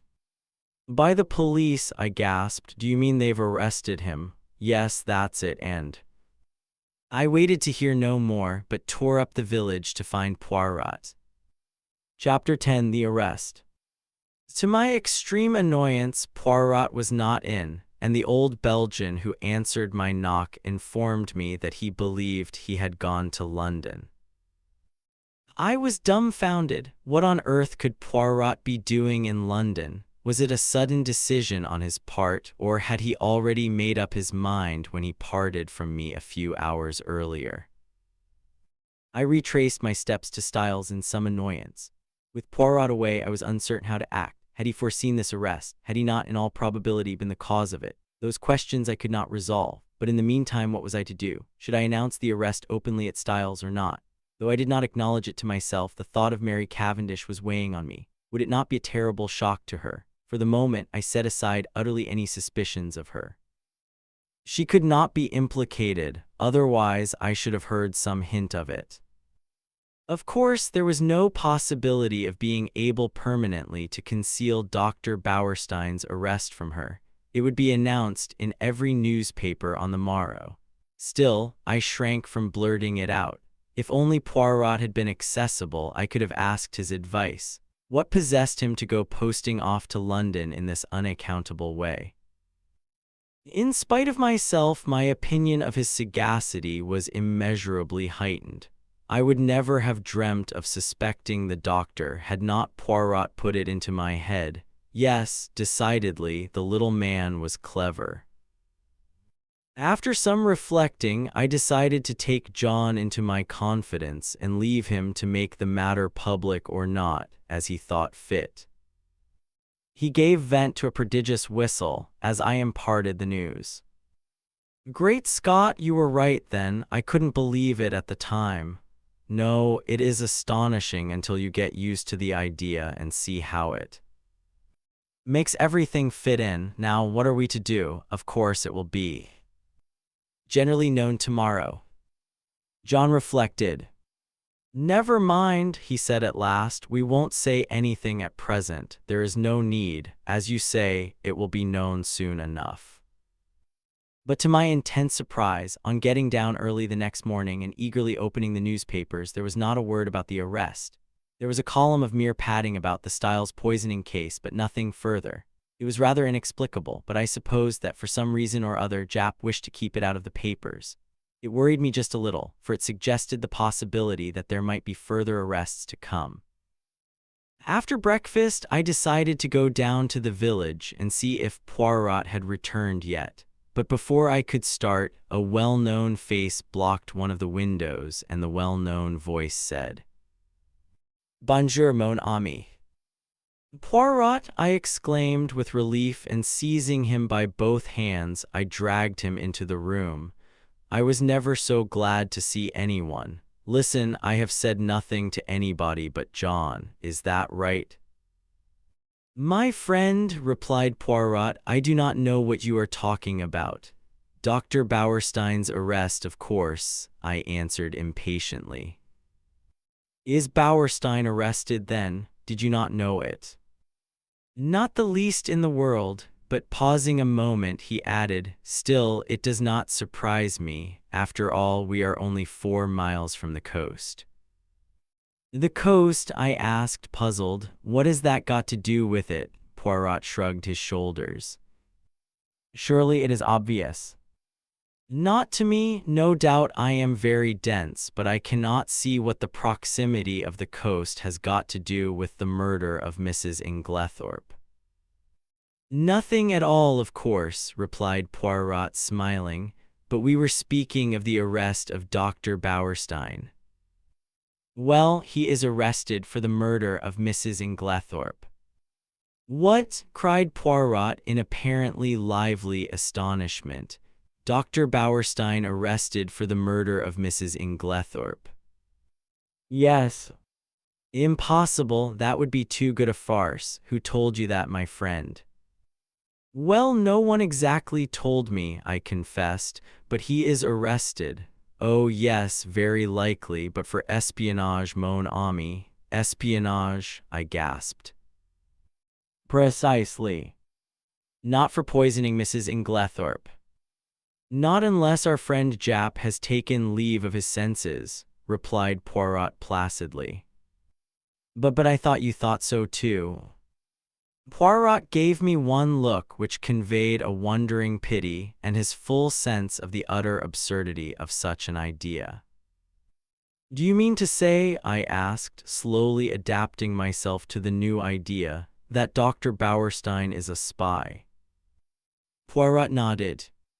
Have you never suspected it? It never entered my head.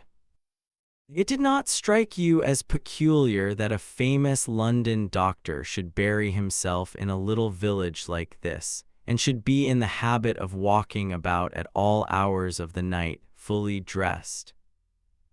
No, I confessed, I never thought of such a thing. He is, of course, a German by birth, said Poirot thoughtfully, though he has practiced so long in this country that nobody thinks of him as anything but an Englishman. He was naturalized about 15 years ago, a very clever man, a Jew, of course. The blackguard, I cried indignantly.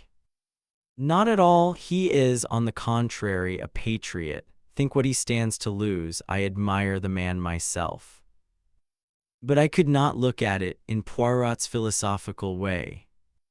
And this is the man with whom Mrs. Cavendish has been wandering about all over the country, I cried indignantly. Yes, I should fancy he had found her very useful, remarked Poirot, so long as gossip busied itself in coupling their names together, any other vagaries of the doctor's passed unobserved. Then you think he never really cared for her? I asked eagerly, rather too eagerly perhaps under the circumstances. That of course I cannot say, but shall I tell you my own private opinion, Hastings? Yes. Well, it is this, that Mrs. Cavendish does not care, and never has cared one little jot about Dr. Bauerstein. Do you really think so? I could not disguise my pleasure. I am quite sure of it, and I will tell you why. Yes. Because she cares for someone else, mon ami. Oh, what did he mean? In spite of myself, an agreeable warmth spread over me. I am not a vain man where women are concerned, but I remembered certain evidences, too lightly thought of at the time perhaps, but which certainly seemed to indicate. My pleasing thoughts were interrupted by the sudden entrance of Miss Howard. She glanced round hastily to make sure there was no one else in the room, and quickly produced an old sheet of brown paper. This she handed to Poirot, murmuring as she did so the cryptic words, "On top of the wardrobe." Then she hurriedly left the room. Poirot unfolded the sheet of paper eagerly and uttered an exclamation of satisfaction. He spread it out on the table. Come here, Hastings, now tell me, what is that initial, J or L? It was a medium-sized sheet of paper, rather dusty, as though it had lain by for some time, but it was the label that was attracting Poirot's attention. At the top, it bore the printed stamp of Messrs. Parksons, the well-known theatrical costumers, and it was addressed to the debatable initial Cavendish, Esquire, Styles Court, Styles St. Mary, Essex. "It might be T or it might be L," I said, after studying the thing for a minute or two. "It certainly isn't a J." "Good," replied Poirot, folding up the paper again. "I also am of your way of thinking. It is an L, depend upon it." "Where did it come from?" I asked curiously. "Is it important?" "Moderately so. It confirms a surmise of mine, having deduced its existence. I set Miss Howard to search for it, and, as you see, she has been successful." "What did she mean by 'on the top of the wardrobe'?" "She meant," replied Poirot promptly, "that she found it on top of a wardrobe." "A funny place for a piece of brown paper," I mused. "Not at all. The top of a wardrobe is an excellent place for brown paper and cardboard boxes. I have kept them there myself. Neatly arranged, there is nothing to offend the eye." "Poirot," I asked earnestly, "have you made up your mind about this crime?" "Yes, that is to say, I believe I know how it was committed." "Ah." "Unfortunately, I have no proof beyond my surmise unless—" With sudden energy, he caught me by the arm and whirled me down the hall, calling out in French in his excitement, "Mademoiselle Dorcas, Mademoiselle Dorcas, un moment, s'il vous plaît." Dorcas, quite flurried by the noise, came hurrying out of the pantry. "My good Dorcas, I have an idea, a little idea, if it should prove justified. What magnificent chance! Tell me on Monday, not Tuesday." "Dorcas, but Monday, the day before the tragedy. Did anything go wrong with Mrs. Inglethorpe's bell?" Dorcas looked very surprised. "Yes, sir, now you mention it, it did, though I don't know how you came to hear of it. A mouse or some such must have nibbled the wire through. The man came and put it right on Tuesday morning." With a long-drawn exclamation of ecstasy, Poirot led the way back to the morning room. "See you, one should not ask for outside proof. No, reason should be enough. But the flesh is weak. It is consolation to find that one is on the right track. Ah, my friend, I am like a giant refreshed. I run, I leap." And in very truth, run and leap he did, gambolling wildly down the stretch of lawn outside the long window. "What is your remarkable little friend doing?" asked a voice behind me, and I turned to find Mary Cavendish at my elbow. She smiled, and so did I. "What is it all about?" "Really, I can't tell you." He asked Dorcas some question about a bell, and appeared so delighted with her answer that he is capering about, as you see. Mary laughed.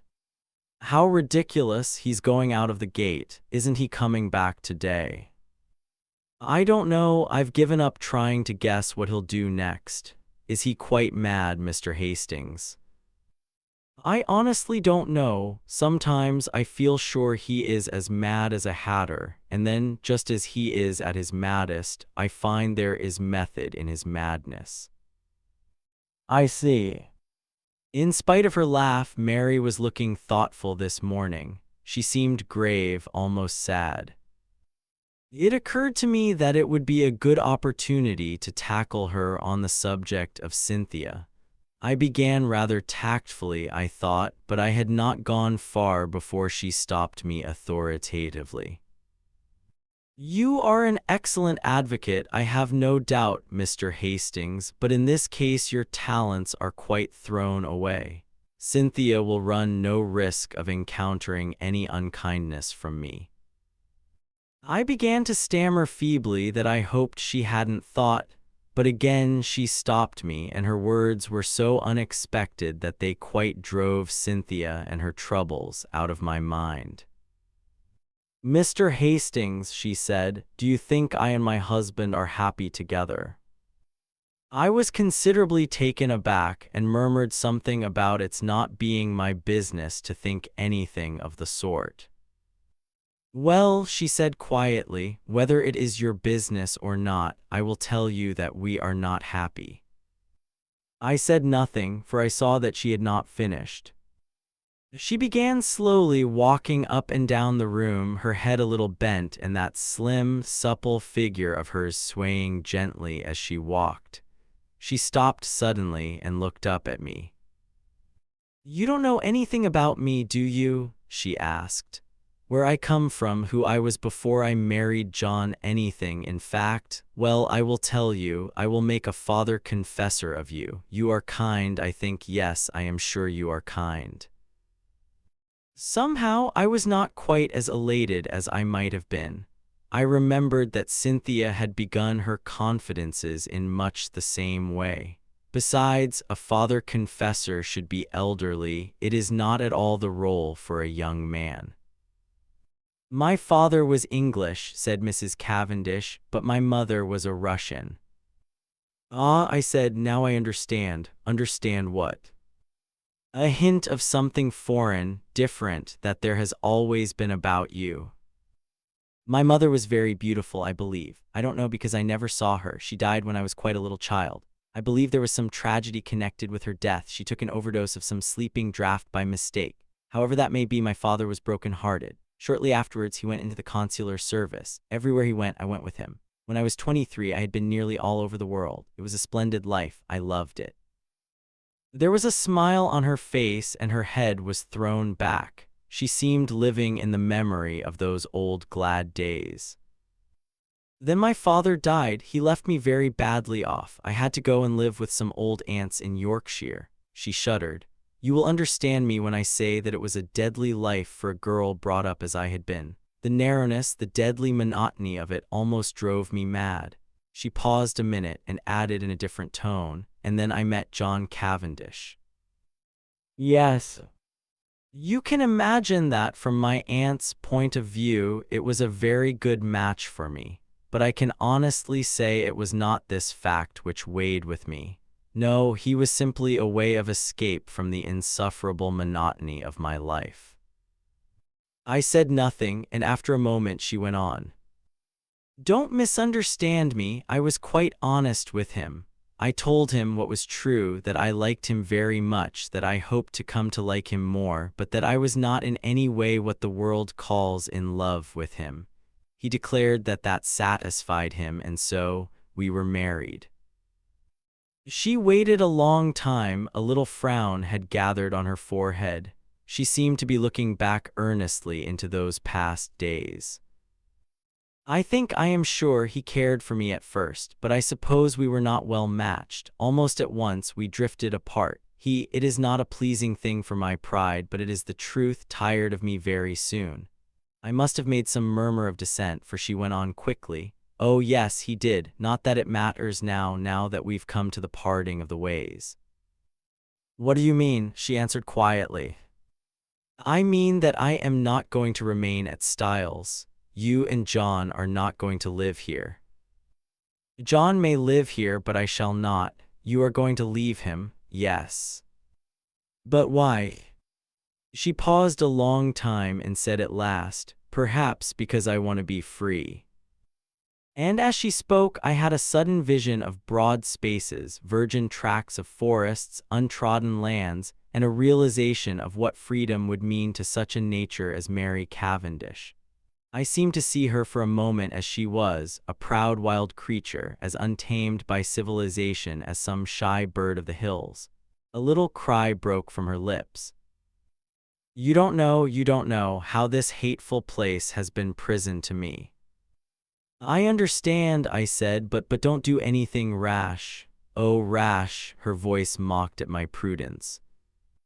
Then suddenly I said a thing I could have bitten out my tongue for. "You know that Dr. Bauerstein has been arrested." An instant coldness passed like a mask over her face, blotting out all expression. "John was so kind as to break that to me this morning." "Well, what do you think?" I asked feebly. "Of what?" "Of the arrest." What should I think? Apparently he is a German spy, so the gardener had told John. Her face and voice were absolutely cold and expressionless. Did she care or did she not? She moved away a step or two and fingered one of the flower vases. "These are quite dead. I must do them again. Would you mind moving?" "Thank you, Mr. Hastings," and she walked quietly past me out of the window with a cool little nod of dismissal. No, surely she could not care for Bauerstein. No woman could act her part with that icy unconcern. Poirot did not make his appearance the following morning, and there was no sign of the Scotland Yard men. But at lunchtime there arrived a new piece of evidence, or rather lack of evidence. We had vainly tried to trace the fourth letter which Mrs. Inglethorpe had written on the evening preceding her death. Our efforts having been in vain, we had abandoned the matter, hoping that it might turn up of itself one day. And this is just what did happen in the shape of a communication, which arrived by the second post from a firm of French music publishers, acknowledging Mrs. Inglethorpe's check, and regretting they had been unable to trace a certain series of Russian folk songs. So the last hope of solving the mystery, by means of Mrs. Inglethorpe's correspondence on the fatal evening, had to be abandoned. Just before tea, I strolled down to tell Poirot of the new disappointment, but found, to my annoyance, that he was once more out. "Gone to London again?" "Oh, no, monsieur, he has but taken the train to Tadminster, to see a young ladies' dispensary," he said. "Silly ass," I ejaculated. "I told him Wednesday was the one day she wasn't there." "Well, tell him to look us up tomorrow morning, will you?" "Certainly, monsieur." But on the following day, no sign of Poirot. I was getting angry. He was really treating us in the most cavalier fashion. After lunch, Lawrence drew me aside and asked if I was going down to see him. "No, I don't think I shall. He can come up here if he wants to see us." "Oh," Lawrence looked indeterminate, something unusually nervous and excited in his manner roused my curiosity. "What is it?" I asked. "I could go if there's anything special." "It's nothing much, but well, if you are going, will you tell him?" He dropped his voice to a whisper. "I think I've found the extra coffee cup." I had almost forgotten that enigmatical message of Poirot's, but now my curiosity was aroused afresh. Lawrence would say no more, so I decided that I would descend from my high horse and once more seek out Poirot at Leastways Cottage. This time I was received with a smile. Monsieur Poirot was within. Would I mount? I mounted accordingly. Poirot was sitting by the table, his head buried in his hands. He sprang up at my entrance. "What is it?" I asked solicitously. "You are not ill, I trust?" "No, no, not ill, but I decide an affair of great moment." "Whether to catch the criminal or not?" I asked facetiously, but to my great surprise Poirot nodded gravely. "To speak or not to speak, as your so great Shakespeare says, that is the question." I did not trouble to correct the quotation. "You are not serious, Poirot." "I am of the most serious, for the most serious of all things hangs in the balance." "And that is?" "A woman's happiness, mon ami," he said gravely. I did not quite know what to say. "The moment has come," said Poirot thoughtfully, "and I do not know what to do, for see you, it is a big stake for which I play. No one but I, Hercule Poirot, would attempt it," and he tapped himself proudly on the breast. After pausing a few minutes respectfully so as not to spoil his effect, I gave him Lawrence's message. "Aha!" he cried, "so he has found the extra coffee cup. That is good. He has more intelligence than would appear, this long-faced Monsieur Lawrence of yours." I did not myself think very highly of Lawrence's intelligence, but I forbore to contradict Poirot and gently took him to task for forgetting my instructions as to which were Cynthia's days off. "It is true I have the head of a sieve. However, the other young lady was most kind. She was sorry for my disappointment and showed me everything in the kindest way." "Oh, well, that's all right then, and you must go to tea with Cynthia another day." I told him about the letter. "I am sorry for that," he said. "I always had hopes of that letter, but no, it was not to be. This affair must all be unraveled from within." He tapped his forehead. "These little gray cells, it is up to them, as you say over here." Then suddenly he asked, "Are you a judge of finger marks, my friend?" "No," I said, rather surprised. "I know that there are no two finger marks alike, but that's as far as my science goes." "Exactly." He unlocked a little drawer and took out some photographs which he laid on the table. "I have numbered them 1, 2, 3. Will you describe them to me?" I studied the proofs attentively. "All greatly magnified, I see. Number 1, I should say, are a man's fingerprints, thumb and first finger. Number 2 are a lady's. They are much smaller and quite different in every way. Number 3, I paused for some time. There seemed to be a lot of confused finger marks, but here, very distinctly, are number 1's. Overlapping the others?" "Yes." "You recognize them beyond fail?" "Oh yes, they are identical." Poirot nodded, and gently taking the photographs from me, locked them up again. "I suppose," I said, "that as usual you are not going to explain." "On the contrary, number 1 were the fingerprints of Monsieur Lawrence. Number 2 were those of Mademoiselle Cynthia. They are not important. I merely obtained them for comparison. Number 3 is a little more complicated." "Yes. It is, as you see, highly magnified. You may have noticed a sort of blur extending all across the picture. I will not describe to you the special apparatus, dusting powder, etc., which I used. It is a well-known process to the police, and by means of it you can obtain a photograph of the fingerprints of any object in a very short space of time. Well, my friend, you have seen the finger marks. It remains to tell you the particular object on which they had been left." "Go on, I am really excited." A by N, photo number 3 represents the highly magnified surface of a tiny bottle in the top poison cupboard of the dispensary in the Red Cross Hospital at Tadminster, which sounds like the house that Jack built. "Good heavens!" I exclaimed. "But what were Lawrence Cavendish's finger marks doing on it? He never went near the poison cupboard the day we were there." "Oh yes, he did." "Impossible, we were all together the whole time." Poirot shook his head. "No, my friend, there was a moment when you were not all together. There was a moment when you could not have been all together, or it would not have been necessary to call to Monsieur Lawrence to come and join you on the balcony."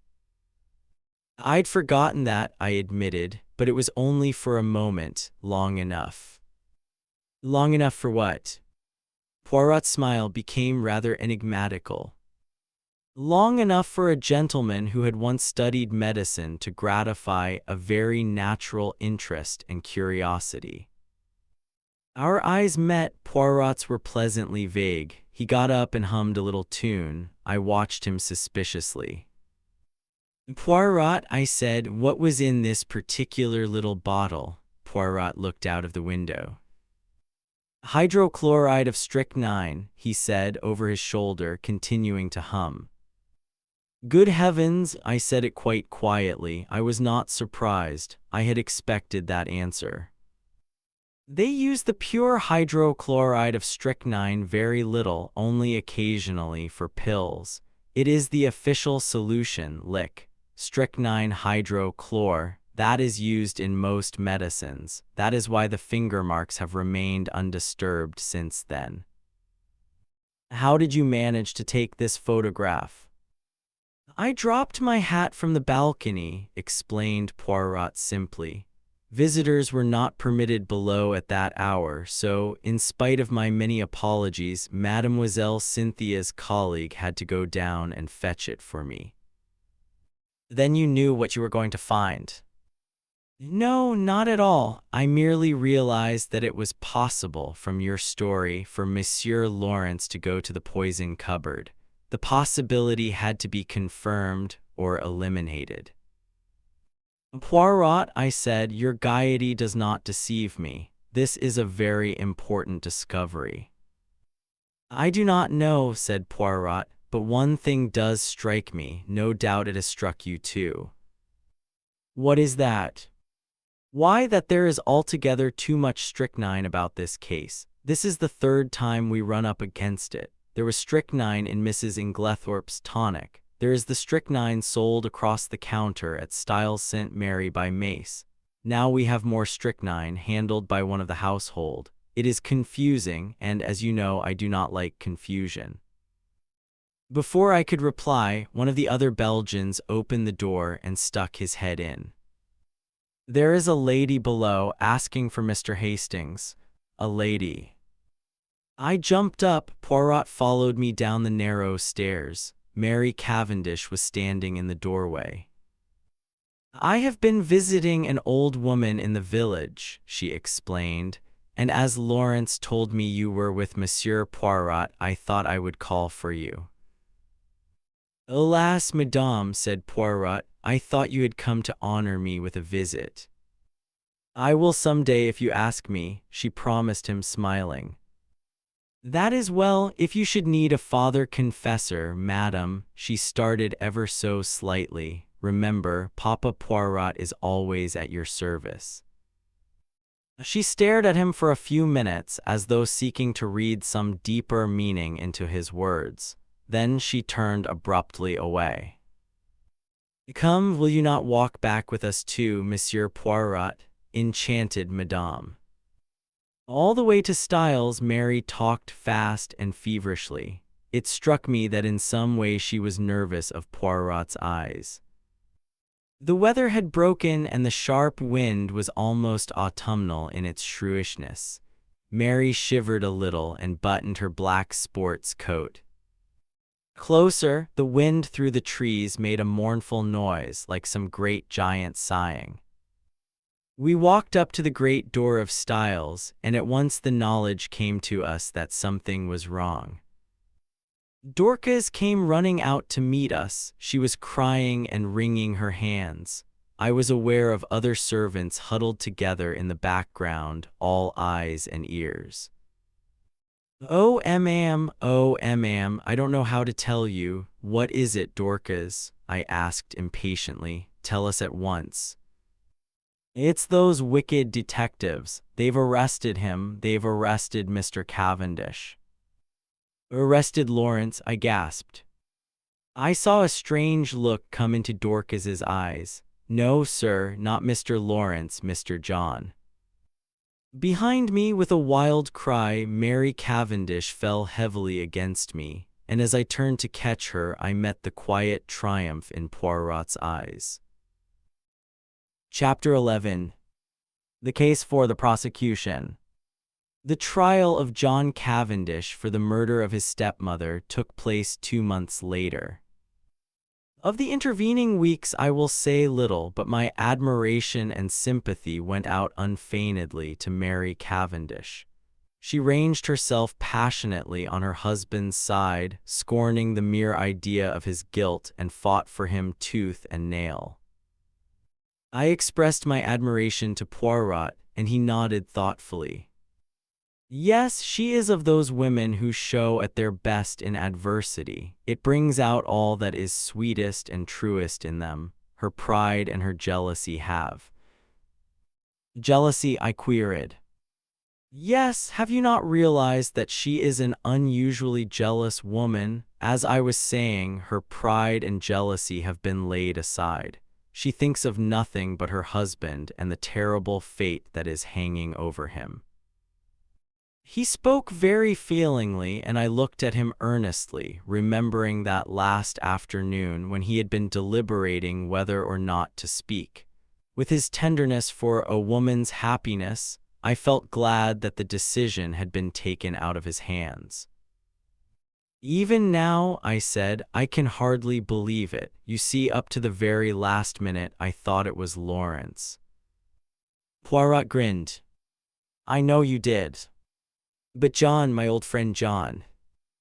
"Every murderer is probably somebody's old friend," observed Poirot philosophically. "You cannot mix up sentiment and reason." "I must say I think you might have given me a hint." "Perhaps, mon ami, I did not do so just because he was your old friend." I was rather disconcerted by this, remembering how I had busily passed on to John what I believed to be Poirot's views concerning Bauerstein. He, by the way, had been acquitted of the charge brought against him. Nevertheless, although he had been too clever for them this time, and the charge of espionage could not be brought home to him, his wings were pretty well clipped for the future. I asked Poirot whether he thought John would be condemned. To my intense surprise, he replied that, on the contrary, he was extremely likely to be acquitted. "But Poirot," I protested. "Oh, my friend, have I not said to you all along that I have no proofs? It is one thing to know that a man is guilty, it is quite another matter to prove him so, and in this case there is terribly little evidence. That is the whole trouble. I Hercule Poirot know, but I lack the last link in my chain, and unless I can find that missing link," he shook his head gravely. "When did you first suspect John Cavendish?" I asked after a minute or two. "Did you not suspect him at all?" "No, indeed." "Not after that fragment of conversation you overheard between Mrs. Cavendish and her mother-in-law, and her subsequent lack of frankness at the inquest?" "No." "Did you not put two and two together and reflect that if it was not Alfred Inglethorpe who was quarreling with his wife, and you remember, he strenuously denied it at the inquest, it must be either Lawrence or John. Now, if it was Lawrence, Mary Cavendish's conduct was just as inexplicable. But if, on the other hand, it was John, the whole thing was explained quite naturally." "So," I cried, a light breaking in upon me, "it was John who quarreled with his mother that afternoon." "Exactly." "And you have known this all along?" "Certainly. Mrs. Cavendish's behavior could only be explained that way." "And yet you say he may be acquitted?" Poirot shrugged his shoulders. "Certainly I do. At the police court proceedings we shall hear the case for the prosecution, but in all probability his solicitors will advise him to reserve his defense. That will be sprung upon us at the trial. And by the way, I have a word of caution to give you, my friend. I must not appear in the case." "What?" "No, officially I have nothing to do with it. Until I have found that last link in my chain, I must remain behind the scenes. Mrs. Cavendish must think I am working for her husband, not against him." "I say, that's playing it a bit low down," I protested. "Not at all. We have to deal with a most clever and unscrupulous man, and we must use any means in our power, otherwise he will slip through our fingers. That is why I have been careful to remain in the background. All the discoveries have been made by Jap, and Jap will take all the credit. If I am called upon to give evidence at all," he smiled broadly, "it will probably be as a witness for the defense." I could hardly believe my ears. "It is quite en règle," continued Poirot. "Strangely enough, I can give evidence that will demolish one contention of the prosecution." "Which one?" "The one that relates to the destruction of the will. John Cavendish did not destroy that will." Poirot was a true prophet. I will not go into the details of the police court proceedings, as it involves many tiresome repetitions. I will merely state baldly that John Cavendish reserved his defense and was duly committed for trial. September found us all in London. Mary took a house in Kensington, Poirot being included in the family party. I myself had been given a job at the War Office, so was able to see them continually. As the weeks went by, the state of Poirot's nerves grew worse and worse. That last link he talked about was still lacking. Privately, I hoped it might remain so, for what happiness could there be for Mary if John were not acquitted? On September 15th, John Cavendish appeared in the dock at the Old Bailey, charged with the willful murder of Emily Agnes Inglethorpe, and pleaded not guilty. Sir Ernest Heavyweather, the famous K.C., had been engaged to defend him. Mr. Phillips, K.C., opened the case for the Crown. The murder, he said, was a most premeditated and cold-blooded one. It was neither more nor less than the deliberate poisoning of a fond and trusting woman by the stepson to whom she had been more than a mother. Ever since his boyhood, she had supported him. He and his wife had lived at Styles Court in every luxury, surrounded by her care and attention. She had been their kind and generous benefactress. He proposed to call witnesses to show how the prisoner, a profligate and spendthrift, had been at the end of his financial tether, and had also been carrying on an intrigue with a certain Mrs. Raikes, a neighboring farmer's wife. This having come to his stepmother's ears, she taxed him with it on the afternoon before her death, and a quarrel ensued, part of which was overheard. On the previous day, the prisoner had purchased strychnine at the village chemist's shop, wearing a disguise by means of which he hoped to throw the onus of the crime upon another man, to wit, Mrs. Inglethorpe's husband, of whom he had been bitterly jealous. Luckily for Mr. Inglethorpe, he had been able to produce an unimpeachable alibi. On the afternoon of July 17th, continued counsel, immediately after the quarrel with her son, Mrs. Inglethorpe made a new will. This will was found destroyed in the grate of her bedroom the following morning, but evidence had come to light which showed that it had been drawn up in favor of her husband. Deceased had already made a will in his favor before her marriage, but and Mr. Phillips wagged an expressive forefinger. The prisoner was not aware of that. What had induced the deceased to make a fresh will, with the old one still extant, he could not say. She was an old lady and might possibly have forgotten the former one, or this seemed to him more likely. She may have had an idea that it was revoked by her marriage, as there had been some conversation on the subject. Ladies were not always very well versed in legal knowledge. She had, about a year before, executed a will in favor of the prisoner. He would call evidence to show that it was the prisoner who ultimately handed his stepmother her coffee on the fatal night.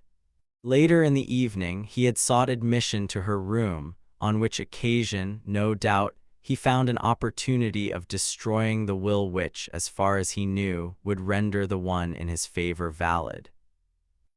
The prisoner had been arrested in consequence of the discovery, in his room, by Detective Inspector Japp, a most brilliant officer, of the identical phial of strychnine which had been sold at the village chemist's to the supposed Mr. Inglethorpe on the day before the murder. It would be for the jury to decide whether or not these damning facts constituted an overwhelming proof of the prisoner's guilt. And subtly implying that a jury which did not so decide was quite unthinkable, Mr. Phillips sat down and wiped his forehead. The first witnesses for the prosecution were mostly those who had been called at the inquest, the medical evidence being again taken first. Sir Ernest Heavyweather, who was famous all over England for the unscrupulous manner in which he bullied witnesses, only asked 2 questions. "I take it, Dr. Bauerstein, that strychnine as a drug acts quickly?" "Yes." "And that you are unable to account for the delay in this case?" "Yes." "Thank you." Mr. Mace identified the phial handed him by counsel as that sold by him to Mr. Inglethorpe. Pressed, he admitted that he only knew Mr. Inglethorpe by sight. He had never spoken to him. The witness was not cross-examined. Alfred Inglethorpe was called and denied having purchased the poison. He also denied having quarreled with his wife. Various witnesses testified to the accuracy of these statements. The gardener's evidence as to the witnessing of the will was taken, and then Dorcas was called. Dorcas, faithful to her young gentleman, denied strenuously that it could have been John's voice she heard, and resolutely declared in the teeth of everything that it was Mr. Inglethorpe who had been in the boudoir with her mistress. A rather wistful smile passed across the face of the prisoner in the dock. He knew only too well how useless her gallant defiance was, since it was not the object of the defense to deny this point. Mrs. Cavendish, of course, could not be called upon to give evidence against her husband. After various questions on other matters, Mr. Phillips asked, "In the month of June last, do you remember a parcel arriving for Mr. Lawrence Cavendish from Parks N.S.?" Dorcas shook her head. "I don't remember, sir. It may have done, but Mr. Lawrence was away from home part of June.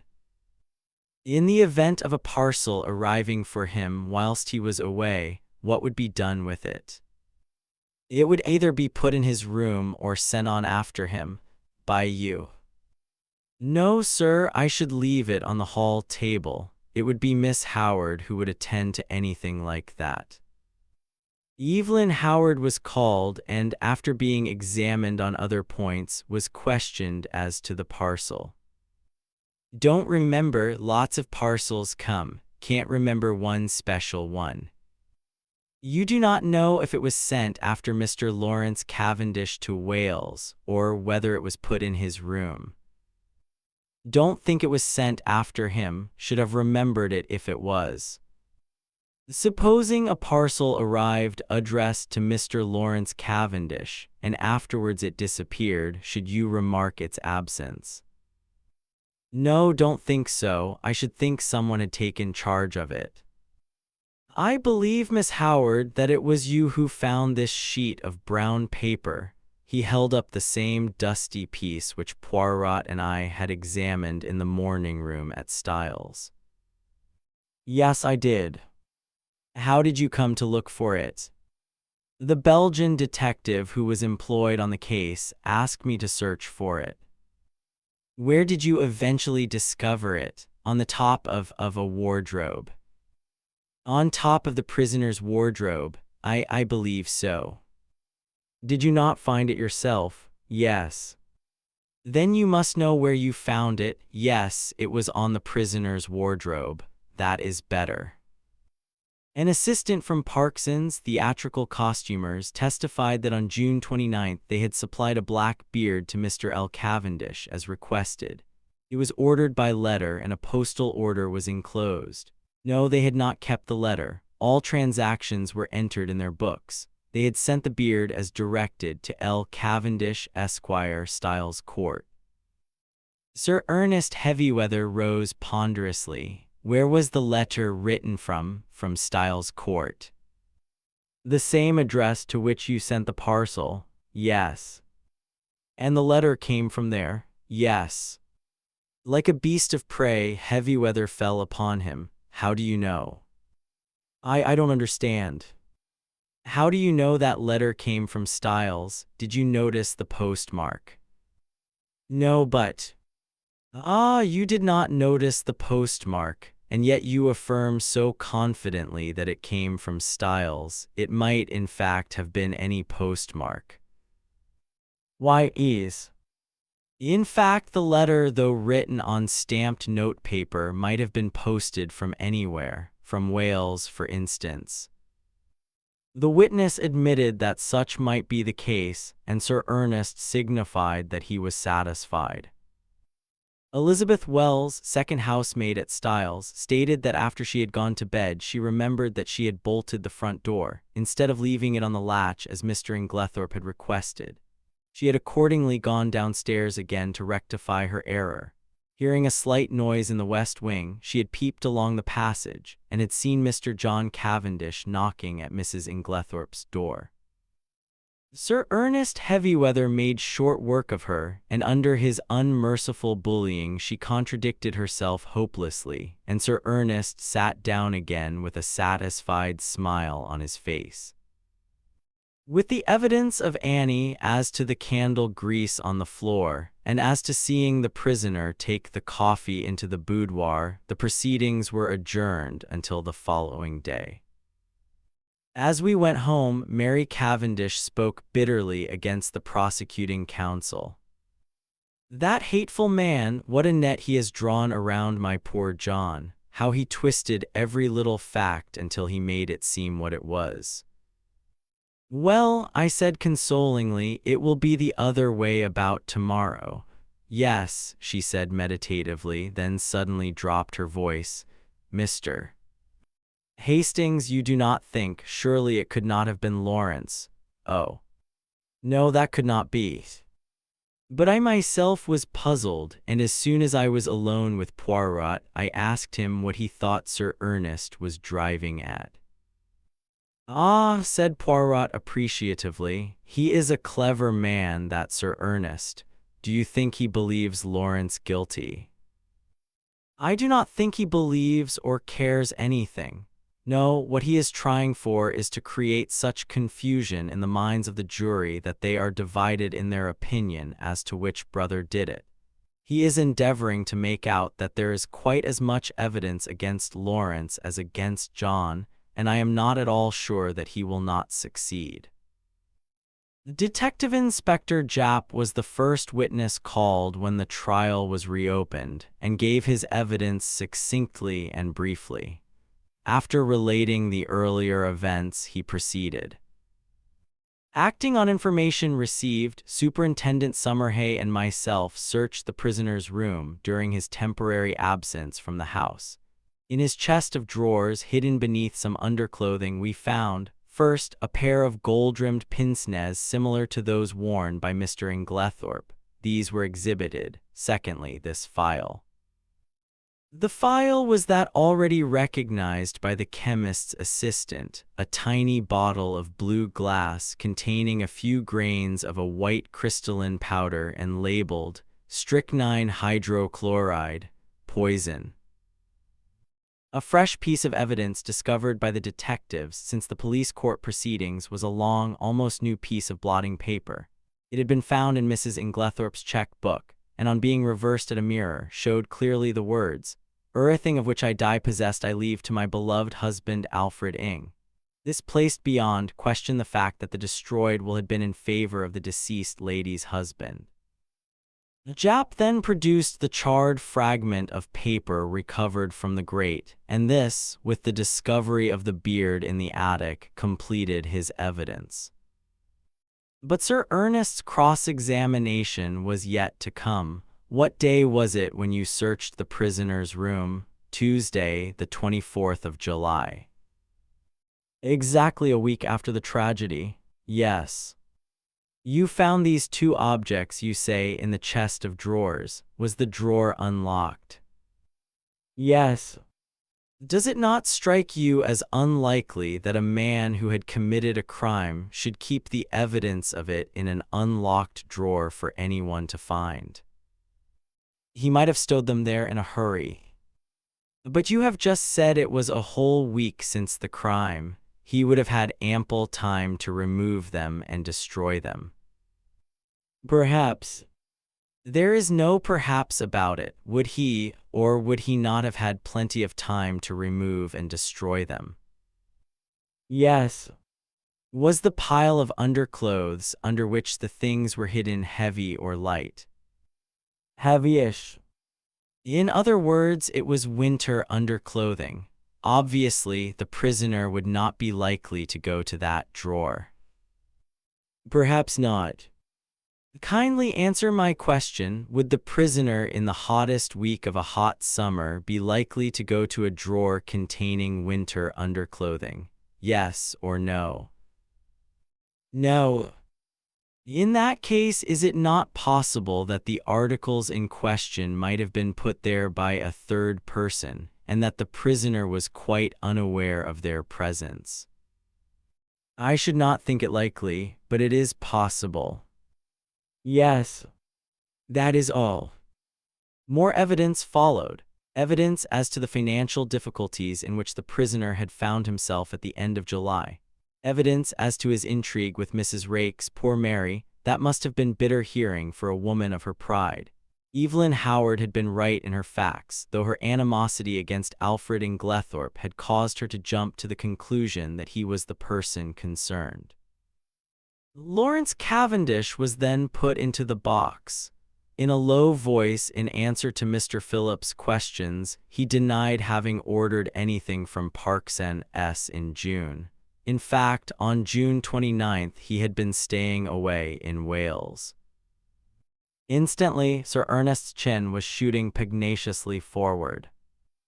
"You deny having ordered a black beard from Parks N.S. on June 29th. "I do." "Ah, in the event of anything happening to your brother, who will inherit Styles Court?" The brutality of the question called a flush to Lawrence's pale face. The judge gave vent to a faint murmur of disapprobation, and the prisoner in the dock leant forward angrily. Heavyweather cared nothing for his client's anger. "Answer my question, if you please." "I suppose," said Lawrence quietly, "that I should." "What do you mean by you suppose? Your brother has no children." "You would inherit it, wouldn't you?" "Yes." "Ah, that's better," said Heavyweather with ferocious geniality. "And you'd inherit a good slice of money too, wouldn't you?" "Really, Sir Ernest," protested the judge, "these questions are not relevant." Sir Ernest bowed and, having shot his arrow, proceeded. "On Tuesday, the 17th July, you went, I believe, with another guest to visit the dispensary at the Red Cross Hospital in Tadminster." "Yes." "Did you, while you happened to be alone for a few seconds, unlock the poison cupboard and examine some of the bottles?" I may have done so." "I put it to you that you did do so." "Yes." Sir Ernest fairly shot the next question at him. "Did you examine one bottle in particular?" "No, I do not think so." "Be careful, Mr. Cavendish. I am referring to a little bottle of hydrochloride of strychnine." Lawrence was turning a sickly greenish color. "No, I am sure I didn't." "Then how do you account for the fact that you left the unmistakable impress of your fingerprints on it?" The bullying manner was highly efficacious with a nervous disposition. I suppose I must have taken up the bottle." "I suppose so too. Did you abstract any of the contents of the bottle?" "Certainly not." "Then why did you take it up?" "I once studied to be a doctor. Such things naturally interest me." "Ah, so poisons naturally interest you, do they? Still, you waited to be alone before gratifying that interest of yours." "That was pure chance. If the others had been there, I should have done just the same." "Still, as it happens, the others were not there." "No, but—" "In fact, during the whole afternoon you were only alone for a couple of minutes, and it happened, I say, it happened to be during those 2 minutes that you displayed your natural interest in hydrochloride of strychnine." Lawrence stammered pitiably, I. With a satisfied and expressive countenance, Sir Ernest observed, "I have nothing more to ask you, Mr. Cavendish." This bit of cross-examination had caused great excitement in court. The heads of the many fashionably attired women present were busily laid together, and their whispers became so loud that the judge angrily threatened to have the court cleared if there was not immediate silence. There was little more evidence. The handwriting experts were called upon for their opinion of the signature of Alfred Inglethorpe in the chemist's poison register. They all declared unanimously that it was certainly not his handwriting, and gave it as their view that it might be that of the prisoner disguised. Cross-examined, they admitted that it might be the prisoner's handwriting cleverly counterfeited. Sir Ernest Heavyweather's speech in opening the case for the defense was not a long one, but it was backed by the full force of his emphatic manner. Never, he said, in the course of his long experience had he known a charge of murder rest on slighter evidence. Not only was it entirely circumstantial, but the greater part of it was practically unproved. Let them take the testimony they had heard and sift it impartially. The strychnine had been found in a drawer in the prisoner's room. That drawer was an unlocked one, as he had pointed out, and he submitted that there was no evidence to prove that it was the prisoner who had concealed the poison there. It was, in fact, a wicked and malicious attempt on the part of some third person to fix the crime on the prisoner. The prosecution had been unable to produce a shred of evidence in support of their contention that it was the prisoner who ordered the black beard from Parkinson's. The quarrel which had taken place between prisoner and his stepmother was freely admitted, but both it and his financial embarrassments had been grossly exaggerated. His learned friend, Sir Ernest, nodded carelessly at Mr. Phillips, had stated that if the prisoner were an innocent man, he would have come forward at the inquest to explain that it was he, and not Mr. Inglethorpe, who had been the participator in the quarrel. He thought the facts had been misrepresented. What had actually occurred was this. The prisoner, returning to the house on Tuesday evening, had been authoritatively told that there had been a violent quarrel between Mr. and Mrs. Inglethorpe. No suspicion had entered the prisoner's head that anyone could possibly have mistaken his voice for that of Mr. Inglethorpe. He naturally concluded that his stepmother had had two quarrels. The prosecution averred that on Monday, July 16th, the prisoner had entered the chemist's shop in the village, disguised as Mr. Inglethorpe. The prisoner, on the contrary, was at that time at a lonely spot called Marston's Spinney, where he had been summoned by an anonymous note, couched in blackmailing terms and threatening to reveal certain matters to his wife unless he complied with its demands. The prisoner had accordingly gone to the appointed spot, and after waiting there vainly for half an hour had returned home. Unfortunately, he had met with no one on the way there or back who could vouch for the truth of his story, but luckily he had kept the note and it would be produced as evidence. As for the statement relating to the destruction of the will, the prisoner had formerly practiced at the bar and was perfectly well aware that the will made in his favor a year before was automatically revoked by his stepmother's remarriage. He would call evidence to show who did destroy the will, and it was possible that that might open up quite a new view of the case. Finally, he would point out to the jury that there was evidence against other people besides John Cavendish. He would direct their attention to the fact that the evidence against Mr. Lawrence Cavendish was quite as strong, if not stronger, than that against his brother. He would now call the prisoner. John acquitted himself well in the witness box. Under Sir Ernest's skillful handling, he told his tale credibly and well. The anonymous note received by him was produced and handed to the jury to examine. The readiness with which he admitted his financial difficulties and the disagreement with his stepmother lent value to his denials. At the close of his examination, he paused and said, "I should like to make one thing clear. I utterly reject and disapprove of Sir Ernest Heavyweather's insinuations against my brother. My brother, I am convinced, had no more to do with the crime than I have." Sir Ernest merely smiled and noted with a sharp eye that John's protest had produced a very favorable impression on the jury. Then the cross-examination began. "I understand you to say that it never entered your head that the witnesses at the inquest could possibly have mistaken your voice for that of Mr. Inglethorpe.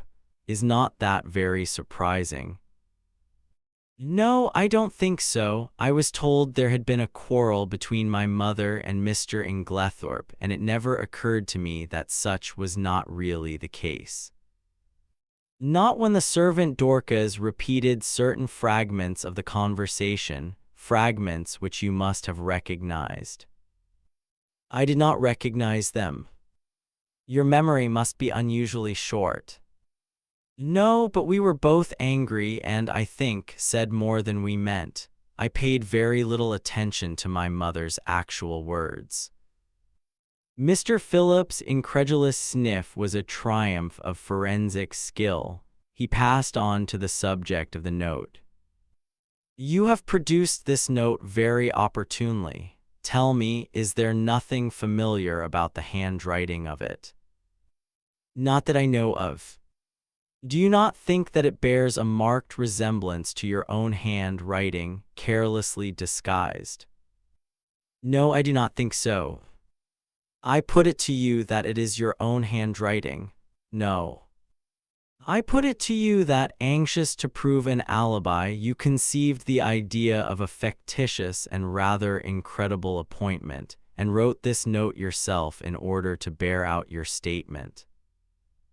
"No."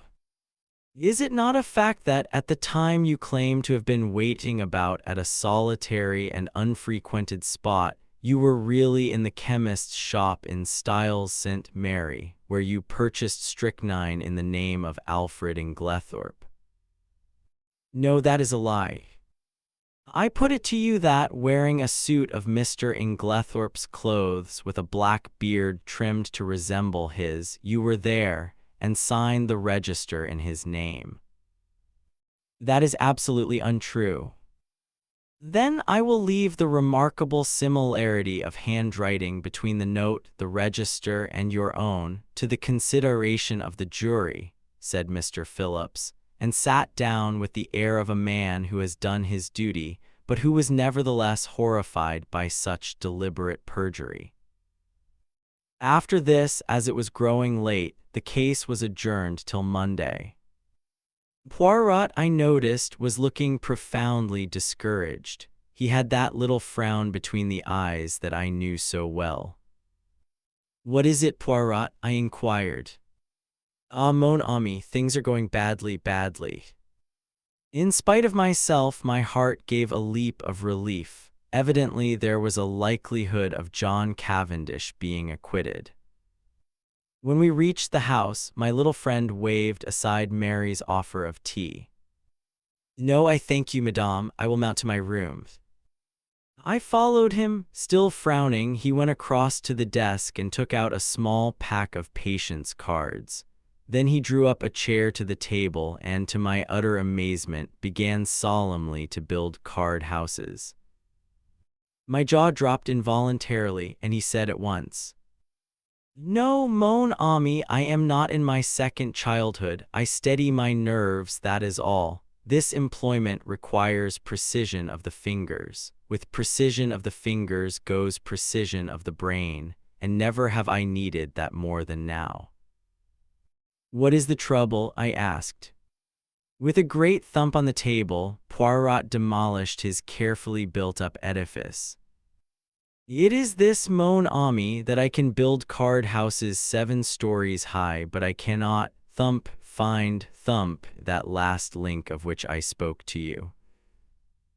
I could not quite tell what to say, so I held my peace, and he began slowly building up the cards again, speaking in jerks as he did so. "It is done so by placing one card on another with mathematical precision." I watched the card house rising under his hands, story by story. He never hesitated or faltered. It was really almost like a conjuring trick. "What a steady hand you've got," I remarked. "I believe I've only seen your hand shake once."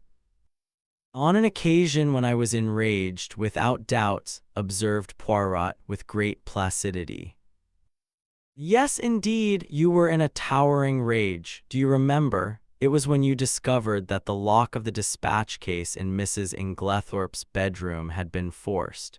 You stood by the mantelpiece, twiddling the things on it in your usual fashion, and your hand shook like a leaf, I must say."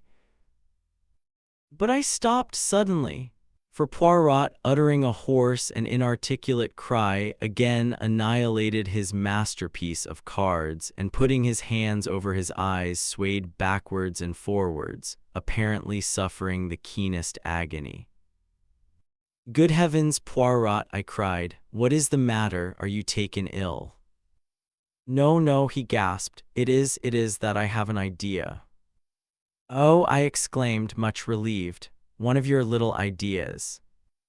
"Ah, ma foi no," replied Poirot frankly. "This time it is an idea gigantic, stupendous, and you, my friend, have given it to me." Suddenly clasping me in his arms, he kissed me warmly on both cheeks, and before I had recovered from my surprise, ran headlong from the room. Mary Cavendish entered at that moment. "What is the matter with Monsieur Poirot?" He rushed past me crying out, "A garage! For the love of heaven, direct me to a garage, madame!" And before I could answer, he had dashed out into the street. I hurried to the window. True enough, there he was, tearing down the street, hatless and gesticulating as he went. I turned to Mary with a gesture of despair. "He'll be stopped by a policeman in another minute. There he goes, round the corner." Our eyes met and we stared helplessly at one another. What can be the matter? I shook my head. "I don't know, he was building card houses when suddenly he said he had an idea and rushed off as you saw." "Well," said Mary, "I expect he will be back before dinner." But night fell and Poirot had not returned. Chapter 12: The Last Link. Poirot's abrupt departure had intrigued us all greatly. Sunday morning wore away and still he did not reappear. But about 3 o'clock a ferocious and prolonged hooting outside drove us to the window to see Poirot alighting from a car accompanied by Japp and Summerhay. The little man was transformed. He radiated an absurd complacency. He bowed with exaggerated respect to Mary Cavendish. "Madame, I have your permission to hold a little reunion in the salon." "It is necessary for everyone to attend." Mary smiled sadly. "You know, Monsieur Poirot, that you have carte blanche in every way. You are too amiable, madame." Still beaming, Poirot marshaled us all into the drawing-room, bringing forward chairs as he did so. "Miss Howard here, Mademoiselle Cynthia, Monsieur Lawrence, the good Dorcas, and Annie by N. We must delay our proceedings a few minutes until Mr. Inglethorpe arrives. I have sent him a note." Miss Howard rose immediately from her seat. "If that man comes into the house, I leave it." "No, no," Poirot went up to her and pleaded in a low voice. Finally, Miss Howard consented to return to her chair. A few minutes later, Alfred Inglethorpe entered the room. The company once assembled, Poirot rose from his seat with the air of a popular lecturer and bowed politely to his audience. "Messieurs, mesdames, as you all know, I was called in by Monsieur John Cavendish to investigate this case. I at once examined the bedroom of the deceased, which, by the advice of the doctors, had been kept locked, and was consequently exactly as it had been when the tragedy occurred. I found, first, a fragment of green material, second, a stain on the carpet near the window, still damp, thirdly, an empty box of bromide powders. To take the fragment of green material first, I found it caught in the bolt of the communicating door between that room and the adjoining one occupied by Mademoiselle Cynthia. I handed the fragment over to the police, who did not consider it of much importance, nor did they recognize it for what it was, a piece torn from a green land armlet. There was a little stir of excitement. Now there was only one person at Styles who worked on the land, Mrs. Cavendish. Therefore it must have been Mrs. Cavendish who entered the deceased's room through the door communicating with Mademoiselle Cynthia's room. "But that door was bolted on the inside," I cried. "When I examined the room, yes. But in the first place we have only her word for it, since it was she who tried that particular door and reported it fastened. In the ensuing confusion, she would have had ample opportunity to shoot the bolt across. I took an early opportunity of verifying my conjectures. To begin with, the fragment corresponds exactly with a tear in Mrs. Cavendish's armlet. Also, at the inquest, Mrs. Cavendish declared that she had heard from her own room the fall of the table by the bed. I took an early opportunity of testing that statement by stationing my friend Monsieur Hastings in the left wing of the building, just outside Mrs. Cavendish's door. I myself, in company with the police, went to the deceased's room, and whilst there I, apparently accidentally, knocked over the table in question, but found that, as I had expected, Monsieur Hastings had heard no sound at all. This confirmed my belief that Mrs. Cavendish was not speaking the truth when she declared that she had been dressing in her room at the time of the tragedy. In fact, I was convinced that, far from having been in her own room, Mrs. Cavendish was actually in the deceased's room when the alarm was given. I shot a quick glance at Mary. She was very pale but smiling. I proceeded to reason on that assumption. Mrs. Cavendish is in her mother-in-law's room. We will say that she is seeking for something and has not yet found it. Suddenly Mrs. Inglethorpe awakens and is seized with an alarming paroxysm. She flings out her arm, overturning the bed table, and then pulls desperately at the bell. Mrs. Cavendish, startled, drops her candle, scattering the grease on the carpet. She picks it up and retreats quickly to Mademoiselle Cynthia's room, closing the door behind her. She hurries out into the passage, for the servants must not find her where she is. But it is too late. Already footsteps are echoing along the gallery which connects the two wings. What can she do? Quick as thought, she hurries back to the young girl's room and starts shaking her awake. The hastily aroused household come trooping down the passage. They are all busily battering at Mrs. Inglethorpe's door. It occurs to nobody that Mrs. Cavendish has not arrived with the rest, but, and this is significant, I can find no one who saw her come from the other wing. He looked at Mary Cavendish. Am I right, madame? She bowed her head. Quite right, monsieur. You understand that, if I had thought I would do my husband any good by revealing these facts, I would have done so. But it did not seem to me to bear upon the question of his guilt or innocence. In a sense, that is correct, madame, but it cleared my mind of many misconceptions and left me free to see other facts in their true significance. The will, cried Lawrence. Then it was you, Mary, who destroyed the will. She shook her head, and Poirot shook his also. No, he said quietly. There is only one person who could possibly have destroyed that will, Mrs. Inglethorpe herself. Impossible, I exclaimed. She had only made it out that very afternoon. Nevertheless, mon ami, it was Mrs. Inglethorpe, because in no other way can you account for the fact that, on one of the hottest days of the year, Mrs. Inglethorpe ordered a fire to be lighted in her room. I gave a gasp. What idiots we had been never to think of that fire as being incongruous. Poirot was continuing. The temperature on that day, messieurs, was 80 degrees in the shade. Yet Mrs. Inglethorpe ordered a fire. Why? Because she wished to destroy something and could think of no other way. You will remember that, in consequence of the war economics practiced at Styles, no waste paper was thrown away. There was therefore no means of destroying a thick document such as a will. The moment I heard of a fire being lighted in Mrs. Inglethorpe's room, I leaped to the conclusion that it was to destroy some important document, possibly a will. So the discovery of the charred fragment in the grate was no surprise to me. I did not, of course, know at the time that the will in question had only been made this afternoon, and I will admit that, when I learnt that fact, I fell into a grievous error.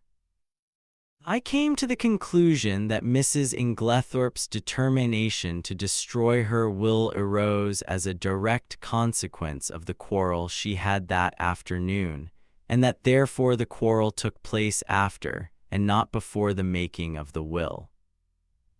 Here, as we know, I was wrong, and I was forced to abandon that idea. I faced the problem from a new standpoint. Now at 4 o'clock, Dorcas overheard her mistress saying angrily, "You need not think that any fear of publicity or scandal between husband and wife will deter me." I conjectured, and conjectured rightly, that these words were addressed not to her husband, but to Mr. John Cavendish. At 5 o'clock, an hour later, she uses almost the same words, but the standpoint is different. She admits to Dorcas, "I don't know what to do. Scandal between husband and wife is a dreadful thing." At 4 o'clock she has been angry but completely mistress of herself. At 5 o'clock she is in violent distress and speaks of having had a great shock.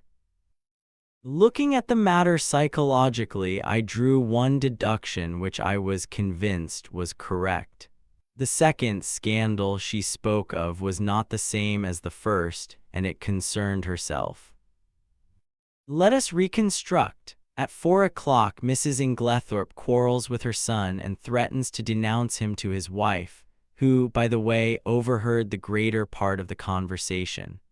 At 4:30, Mrs. Inglethorpe, in consequence of a conversation on the validity of wills, makes a will in favor of her husband, which the two gardeners witness. At 5 o'clock, Dorcas finds her mistress in a state of considerable agitation, with a slip of paper, a letter, Dorcas thinks, in her hand, and it is then that she orders the fire in her room to be lighted. Presumably then, between 4:30 and 5 o'clock, something has occurred to occasion a complete revolution of feeling, since she is now as anxious to destroy the will as she was before to make it. What was that something?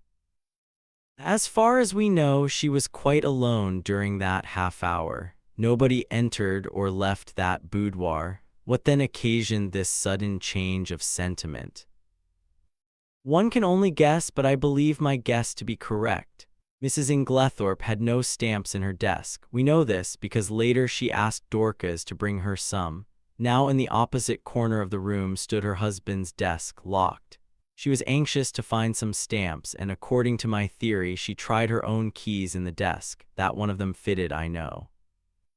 She therefore opened the desk, and in searching for the stamps she came across something else. That slip of paper which Dorcas saw in her hand, and which assuredly was never meant for Mrs. Inglethorpe's eyes. On the other hand, Mrs. Cavendish believed that the slip of paper to which her mother-in-law clung so tenaciously was a written proof of her own husband's infidelity. She demanded it from Mrs. Inglethorpe, who assured her, quite truly, that it had nothing to do with that matter. Mrs. Cavendish did not believe her. She thought that Mrs. Inglethorpe was shielding her stepson. Now Mrs. Cavendish is a very resolute woman, and behind her mask of reserve she was madly jealous of her husband. She determined to get hold of that paper at all costs, and in this resolution chance came to her aid. She happened to pick up the key of Mrs. Inglethorpe's dispatch case, which had been lost that morning. She knew that her mother-in-law invariably kept all important papers in this particular case. Mrs. Cavendish, therefore, made her plans as only a woman driven desperate through jealousy could have done. Sometime in the evening she unbolted the door leading into Mademoiselle Cynthia's room. Possibly she applied oil to the hinges, for I found that it opened quite noiselessly when I tried it. She put off her project until the early hours of the morning as being safer, since the servants were accustomed to hearing her move about her room at that time. She dressed completely in her land kit and made her way quietly through Mademoiselle Cynthia's room into that of Mrs. Inglethorpe. He paused a moment, and Cynthia interrupted. "But I should have woken up if anyone had come through my room, not if you were drugged, mademoiselle." "Drugged? Mais oui. You remember," he addressed us collectively again, "that through all the tumult and noise next door Mademoiselle Cynthia slept. That admitted of two possibilities. Either her sleep was feigned, which I did not believe, or her unconsciousness was indeed by artificial means." With this latter idea in my mind, I examined all the coffee cups most carefully, remembering that it was Mrs. Cavendish who had brought Mademoiselle Cynthia her coffee the night before. I took a sample from each cup and had them analyzed, with no result. I had counted the cups carefully in the event of one having been removed. 6 persons had taken coffee and 6 cups were duly found. I had to confess myself mistaken. Then I discovered that I had been guilty of a very grave oversight. Coffee had been brought in for 7 persons, not 6, for Dr. Bauerstein had been there that evening. This changed the face of the whole affair, for there was now 1 cup missing. The servants noticed nothing, since Annie, the housemaid who took in the coffee, brought in 7 cups, not knowing that Mr. Inglethorpe never drank it, whereas Dorcas, who cleared them away the following morning, found 6 as usual, or strictly speaking she found 5, the 6th being the one found broken in Mrs. Inglethorpe's room. I was confident that the missing cup was that of Mademoiselle Cynthia. I had an additional reason for that belief in the fact that all the cups found contained sugar, which Mademoiselle Cynthia never took in her coffee. My attention was attracted by the story of Annie about some salt on the tray of cocoa which she took every night to Mrs. Inglethorpe's room. I accordingly secured a sample of that cocoa and sent it to be analyzed. "But that had already been done by Dr. Bauerstein," said Lawrence quickly. "Not exactly. The analyst was asked by him to report whether strychnine was or was not present. He did not have it tested, as I did, for a narcotic." "For a narcotic?" "Yes, here is the analyst's report. Mrs. Cavendish administered a safe but effectual narcotic to both Mrs. Inglethorpe and Mademoiselle Cynthia, and it is possible that she had a mauvaise quart d'Hura in consequence. Imagine her feelings when her mother-in-law is suddenly taken ill and dies, and immediately after she hears the word poison. She has believed that the sleeping draught she administered was perfectly harmless, but there is no doubt that for one terrible moment she must have feared that Mrs. Inglethorpe's death lay at her door. She is seized with panic, and under its influence she hurries downstairs and quickly drops the coffee cup and saucer used by Mademoiselle Cynthia into a large brass vase, where it is discovered later by Monsieur Lawrence. The remains of the cocoa she dare not touch. Too many eyes are upon her. Guess at her relief when strychnine is mentioned and she discovers that after all the tragedy is not her doing. We are now able to account for the symptoms of strychnine poisoning being so long in making their appearance. A narcotic taken with strychnine will delay the action of the poison for some hours. Poirot paused. Mary looked up at him, the color slowly rising in her face. "All you have said is quite true, Monsieur Poirot. It was the most awful hour of my life. I shall never forget it. But you are wonderful, I understand now. What I meant when I told you that you could safely confess to Papa Poirot, but you would not trust me." "I see everything now," said Lawrence. "The drugged cocoa taken on top of the poisoned coffee amply accounts for the delay." "Exactly, but was the coffee poisoned, or was it not? We come to a little difficulty here, since Mrs. Inglethorpe never drank it." "What?" The cry of surprise was universal. "No, you will remember my speaking of a stain on the carpet in Mrs. Inglethorpe's room. There were some peculiar points about that stain. It was still damp, it exhaled a strong odor of coffee, and embedded in the nap of the carpet I found some little splinters of china. What had happened was plain to me, for not 2 minutes before I had placed my little case on the table near the window, and the table, tilting up, had deposited it upon the floor on precisely the identical spot. In exactly the same way, Mrs. Inglethorpe had laid down her cup of coffee on reaching her room the night before, and the treacherous table had played her the same trick. What happened next is mere guesswork on my part, but I should say that Mrs. Inglethorpe picked up the broken cup and placed it on the table by the bed. Feeling in need of a stimulant of some kind, she heated up her cocoa and drank it off then and there. Now we are faced with a new problem. We know the cocoa contained no strychnine. The coffee was never drunk, yet the strychnine must have been administered between 7 and 9 o'clock that evening. What third medium was there, a medium so suitable for disguising the taste of strychnine that it is extraordinary no one has thought of it? Poirot looked round the room and then answered himself impressively. "Her medicine." "Do you mean that the murderer introduced the strychnine into her tonic?" I cried. "There was no need to introduce it. It was already there, in the mixture. The strychnine that killed Mrs. Inglethorpe was the identical strychnine prescribed by Dr. Wilkins. To make that clear to you, I will read you an extract from a book on dispensing which I found in the dispensary of the Red Cross Hospital at Tadminster. The following prescription has become famous in textbooks: strychnine sulf, 1 gr.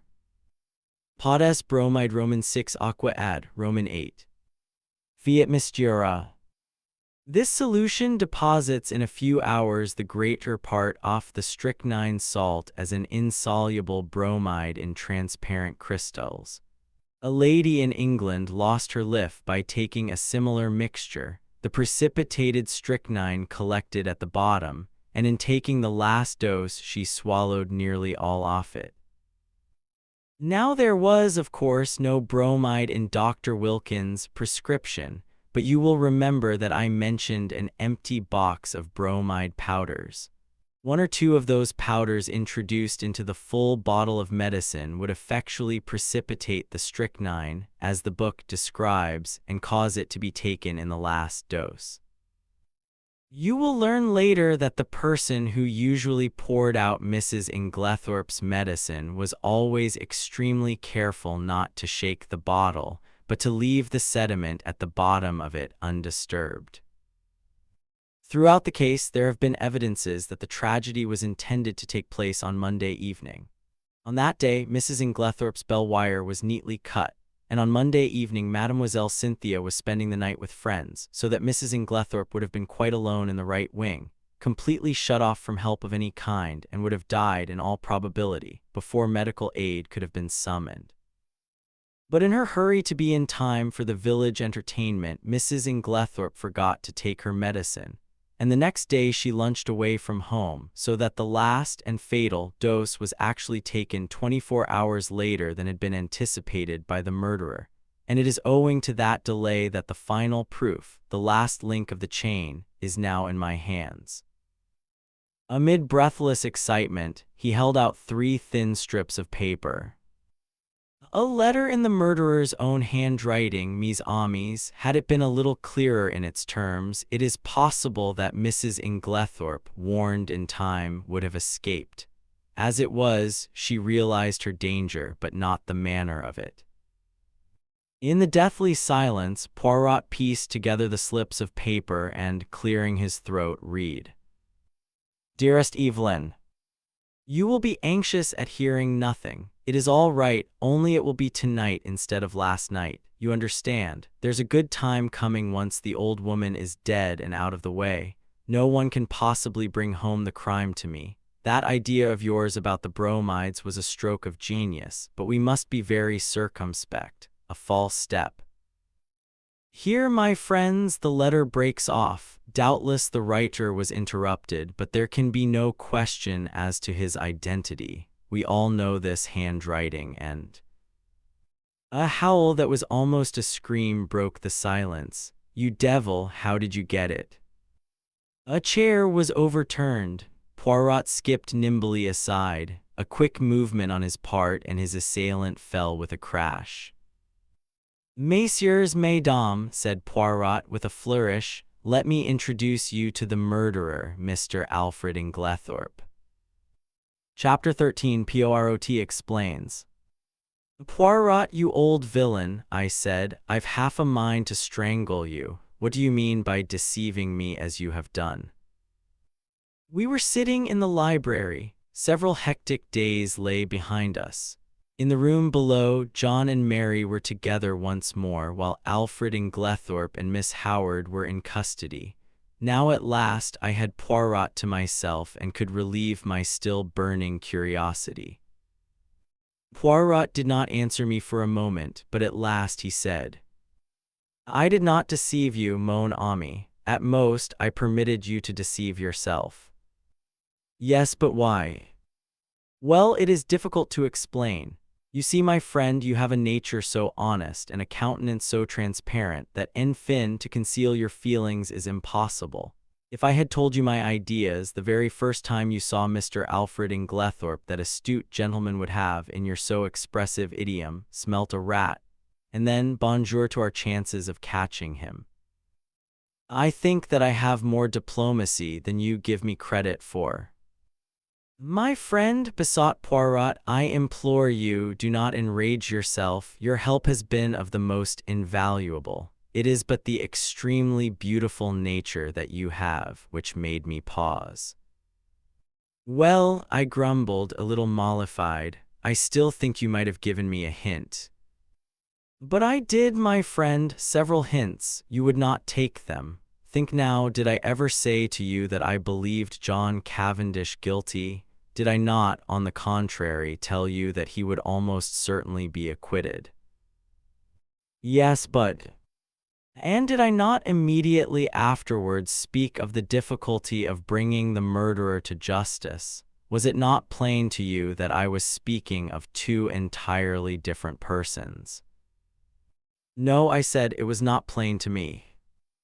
Then again, continued Poirot, at the beginning, did I not repeat to you several times that I didn't want Mr. Inglethorpe arrested now? That should have conveyed something to you. Do you mean to say you suspected him as long ago as that? Yes, to begin with, whoever else might benefit by Mrs. Inglethorpe's death, her husband would benefit the most. There was no getting away from that. When I went up to Styles with you that first day, I had no idea as to how the crime had been committed, but from what I knew of Mr. Inglethorpe, I fancied that it would be very hard to find anything to connect him with it. When I arrived at the chateau, I realized at once that it was Mrs. Inglethorpe who had burnt the will. And there, by the way, you cannot complain, my friend, for I tried my best to force on you the significance of that bedroom fire in midsummer. Yes, yes, I said impatiently. Go on. Well, my friend, as I say, my views as to Mr. Inglethorpe's guilt were very much shaken. There was, in fact, so much evidence against him that I was inclined to believe that he had not done it. When did you change your mind? When I found that the more efforts I made to clear him, the more efforts he made to get himself arrested. Then, when I discovered that Inglethorpe had nothing to do with Mrs. Raikes and that in fact it was John Cavendish who was interested in that quarter, I was quite sure. But why? Simply this: if it had been Inglethorpe who was carrying on an intrigue with Mrs. Raikes, his silence was perfectly comprehensible. But when I discovered that it was known all over the village that it was John who was attracted by the farmer's pretty wife, his silence bore quite a different interpretation. It was nonsense to pretend that he was afraid of the scandal, as no possible scandal could attach to him. This attitude of his gave me furiously to think, and I was slowly forced to the conclusion that Alfred Inglethorpe wanted to be arrested. From that moment I was equally determined that he should not be arrested. Wait a minute, I don't see why he wished to be arrested. Because, mon ami, it is the law of your country that a man once acquitted can never be tried again for the same offense. Aha, but it was clever, his idea. Assuredly, he is a man of method. See here, he knew that in his position he was bound to be suspected, so he conceived the exceedingly clever idea of preparing a lot of manufactured evidence against himself. He wished to be arrested. He would then produce his irreproachable alibi, and hey presto, he was safe for life. But I still don't see how he managed to prove his alibi and yet go to the chemist's shop. Poirot stared at me in surprise. Is it possible, my poor friend, you have not yet realized that it was Miss Howard who went to the chemist's shop? Miss Howard. But certainly, who else? It was most easy for her. She is of a good height, her voice is deep and manly. Moreover, remember, she and Inglethorpe are cousins, and there is a distinct resemblance between them, especially in their gait and bearing. It was simplicity itself. They are a clever pair. I am still a little fogged as to how exactly the bromide business was done, I remarked. I will reconstruct for you as far as possible. I am inclined to think that Miss Howard was the mastermind in that affair.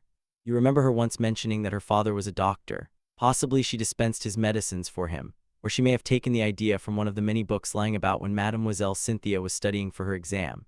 Anyway, she was familiar with the fact that the addition of a bromide to a mixture containing strychnine would cause the precipitation of the latter. Probably the idea came to her quite suddenly. Mrs. Inglethorpe had a box of bromide powders, which she occasionally took at night. What could be easier than quietly to dissolve one or more of those powders in Mrs. Inglethorpe's large-sized bottle of medicine when it came from Coots? The risk is practically nil. The tragedy will not take place until nearly a fortnight later. If anyone has seen either of them touching the medicine, they will have forgotten it by that time. Miss Howard will have engineered her quarrel and departed from the house. The lapse of time and her absence will defeat all suspicion. Yes, it was a clever idea. If they had left it alone, it is possible the crime might never have been brought home to them. But they were not satisfied. They tried to be too clever, and that was their undoing. Poirot puffed at his tiny cigarette, his eyes fixed on the ceiling. They arranged a plan to throw suspicion on John Cavendish by buying strychnine at the village chemist's and signing the register in his handwriting. On Monday, Mrs. Inglethorpe will take the last dose of her medicine. On Monday, therefore, at 6 o'clock, Alfred Inglethorpe arranges to be seen by a number of people at a spot far removed from the village. Miss Howard has previously made up a cock and bull story about him and Mrs. Raikes to account for his holding his tongue afterwards. At 6 o'clock, Miss Howard, disguised as Alfred Inglethorpe, enters the chemist's shop with her story about a dog, obtains the strychnine, and writes the name of Alfred Inglethorpe in John's handwriting, which she had previously studied carefully. But, as it will never do if John, too, can prove an alibi, she writes him an anonymous note, still copying his handwriting, which takes him to a remote spot where it is exceedingly unlikely that anyone will see him. So far, all goes well. Miss Howard goes back to Midlingham. Alfred Inglethorpe returns to Styles. There is nothing that can compromise him in any way, since it is Miss Howard who has the strychnine, which, after all, is only wanted as a blind to throw suspicion on John Cavendish. But now a hitch occurs. Mrs. Inglethorpe does not take her medicine that night. The broken bell, Cynthia's absence, arranged by Inglethorpe through his wife, all these are wasted, and then he makes his slip. Mrs. Inglethorpe is out, and he sits down to write to his accomplice, who he fears may be in a panic at the non-success of their plan. It is probable that Mrs. Inglethorpe returned earlier than he expected. Caught in the act and somewhat flurried, he hastily shuts and locks his desk. He fears that if he remains in the room he may have to open it again, and that Mrs. Inglethorpe might catch sight of the letter before he could snatch it up. So he goes out and walks in the woods, little dreaming that Mrs. Inglethorpe will open his desk and discover the incriminating document. But this, as we know, is what happened. Mrs. Inglethorpe reads it and becomes aware of the perfidy of her husband and Evelyn Howard, though unfortunately, the sentence about the bromides conveys no warning to her mind. She knows that she is in danger, but is ignorant of where the danger lies. She decides to say nothing to her husband, but sits down and writes to her solicitor, asking him to come on the morrow, and she also determines to destroy immediately the will which she has just made. She keeps the fatal letter. It was to discover that letter, then, that her husband forced the lock of the dispatch case. Yes, and from the enormous risk he ran, we can see how fully he realized its importance. That letter accepted, there was absolutely nothing to connect him with the crime. There's only one thing I can't make out. Why didn't he destroy it at once when he got hold of it? Because he did not dare take the biggest risk of all, that of keeping it on his own person. I don't understand. Look at it from his point of view. I have discovered that there were only 5 short minutes in which he could have taken it. The 5 minutes immediately before our own arrival on the scene, for before that time Annie was brushing the stairs and would have seen anyone who passed going to the right wing. Figure to yourself the scene. He enters the room, unlocking the door by means of one of the other door keys. They were all much alike. He hurries to the dispatch case. It is locked, and the keys are nowhere to be seen. That is a terrible blow to him, for it means that his presence in the room cannot be concealed as he had hoped. But he sees clearly that everything must be risked for the sake of that damning piece of evidence.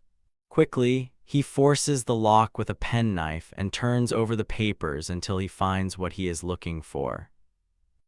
But now a fresh dilemma arises. He dare not keep that piece of paper on him. He may be seen leaving the room. He may be searched. If the paper is found on him, it is certain doom. Probably at this minute, too, he hears the sounds below of Mr. Wells and John leaving the boudoir. He must act quickly. Where can he hide this terrible slip of paper? The contents of the waste paper basket are kept and in any case are sure to be examined. There are no means of destroying it, and he dare not keep it. He looks round and he sees. What do you think, mon ami? I shook my head. In a moment, he has torn the letter into long, thin strips, and rolling them up into spills, he thrusts them hurriedly in amongst the other spills in the vase on the mantelpiece. I uttered an exclamation. No one would think of looking there, Poirot continued, and he will be able, at his leisure, to come back and destroy this solitary piece of evidence against him. Then, all the time, it was in the spill vase in Mrs. Inglethorpe's bedroom, under our very noses, I cried. Poirot nodded. Yes, my friend, that is where I discovered my last link, and I owe that very fortunate discovery to you. To me? Yes, do you remember telling me that my hand shook as I was straightening the ornaments on the mantelpiece? Yes, but I don't see. No, but I saw. Do you know, my friend, I remembered that earlier in the morning when we had been there together, I had straightened all the objects on the mantelpiece. And if they were already straightened, there would be no need to straighten them again, unless, in the meantime, someone else had touched them. Dear me, I murmured, so that is the explanation of your extraordinary behavior. You rushed down to Styles and found it still there. Yes, and it was a race for time. But I still can't understand why Inglethorpe was such a fool as to leave it there when he had plenty of opportunity to destroy it. Ah, but he had no opportunity. I saw to that. You. Yes, do you remember reproving me for taking the household into my confidence on the subject? Yes. Well, my friend, I saw there was just one chance. I was not sure then if Inglethorpe was the criminal or not, but if he was, I reasoned that he would not have the paper on him but would have hidden it somewhere, and by enlisting the sympathy of the household I could effectually prevent his destroying it. He was already under suspicion, and by making the matter public I secured the services of about 10 amateur detectives who would be watching him unceasingly, and being himself aware of their watchfulness he would not dare seek further to destroy the document. He was therefore forced to depart from the house, leaving it in the spill vase. But surely Miss Howard had ample opportunities of aiding him. Yes, but Miss Howard did not know of the paper's existence. In accordance with their prearranged plan, she never spoke to Alfred Inglethorpe. They were supposed to be deadly enemies, and until John Cavendish was safely convicted they neither of them dared risk a meeting. Of course I had a watch kept on Mr. Inglethorpe, hoping that sooner or later he would lead me to the hiding place. But he was too clever to take any chances. The paper was safe where it was, since no one had thought of looking there in the first week. It was not likely they would do so afterwards. But for your lucky remark, we might never have been able to bring him to justice. I understand that now, but when did you first begin to suspect Miss Howard? When I discovered that she had told a lie at the inquest about the letter she had received from Mrs. Inglethorpe. Why, what was there to lie about? You saw that letter, do you recall its general appearance? Yes, more or less. You will recollect then that Mrs. Inglethorpe wrote a very distinctive hand and left large, clear spaces between her words. But if you look at the date at the top of the letter, you will notice that July 17th is quite different in this respect. Do you see what I mean? No, I confessed I don't. You do not see that that letter was not written on the 17th, but on the 7th, the day after Miss Howard's departure. The one was written in before the 7 to turn it into the 17th. But why? That is exactly what I asked myself. Why does Miss Howard suppress the letter written on the 17th and produce this faked one instead? Because she did not wish to show the letter of the 17th. Why again, and at once a suspicion dawned in my mind. You will remember my saying that it was wise to beware of people who were not telling you the truth. And yet, I cried indignantly, after that, you gave me 2 reasons why Miss Howard could not have committed the crime. And very good reasons, too, replied Poirot. For a long time they were a stumbling block to me until I remembered a very significant fact, that she and Alfred Inglethorpe were cousins. She could not have committed the crime single-handed, but the reasons against that did not debar her from being an accomplice. And then there was that rather over-vehement hatred of hers. It concealed a very opposite emotion. There was undoubtedly a tie of passion between them long before he came to Styles. They had already arranged their infamous plot that he should marry this rich but rather foolish old lady, induce her to make a will leaving her money to him, and then gain their ends by a very cleverly conceived crime. If all had gone as they planned, they would probably have left England and lived together on their poor victim's money. They are a very astute and unscrupulous pair. While suspicion was to be directed against him, she would be making quiet preparations for a very different denouement. She arrives from Midlingham with all the compromising items in her possession. No suspicion attaches to her. No notice is paid to her coming and going in the house. She hides the strychnine and glasses in John's room. She puts the beard in the attic. She will see to it that sooner or later they are duly discovered. I don't quite see why they tried to fix the blame on John, I remarked. It would have been much easier for them to bring the crime home to Lawrence. Yes, but that was mere chance. All the evidence against him arose out of pure accident. It must, in fact, have been distinctly annoying to the pair of schemers. His manner was unfortunate, I observed thoughtfully. Yes, you realize, of course, what was at the back of that. No. You did not understand that he believed Mademoiselle Cynthia guilty of the crime. No, I exclaimed astonished. Impossible. Not at all. I myself nearly had the same idea. It was in my mind when I asked Mr. Wells that first question about the will. Then there were the bromide powders which she had made up, and her clever male impersonations as Dorcas recounted them to us. There was really more evidence against her than anyone else. You are joking, Poirot. No. Shall I tell you what made Monsieur Lawrence turn so pale when he first entered his mother's room on the fatal night?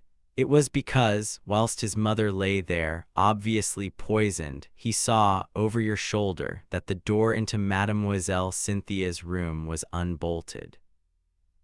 But he declared that he saw it bolted, I cried. Exactly, said Poirot dryly, and that was just what confirmed my suspicion that it was not. He was shielding Mademoiselle Cynthia. But why should he shield her? Because he is in love with her, I laughed. There, Poirot, you are quite wrong. I happen to know for a fact that, far from being in love with her, he positively dislikes her. Who told you that, mon ami? Cynthia herself. La pauvre petite, and she was concerned. She said that she did not mind at all. Then she certainly did mind very much, remarked Poirot. They are like that, les femmes. What you say about Lawrence is a great surprise to me, I said. But why? It was most obvious. Did not Monsieur Lawrence make the sour face every time Mademoiselle Cynthia spoke and laughed with his brother? He had taken it into his long head that Mademoiselle Cynthia was in love with Monsieur John.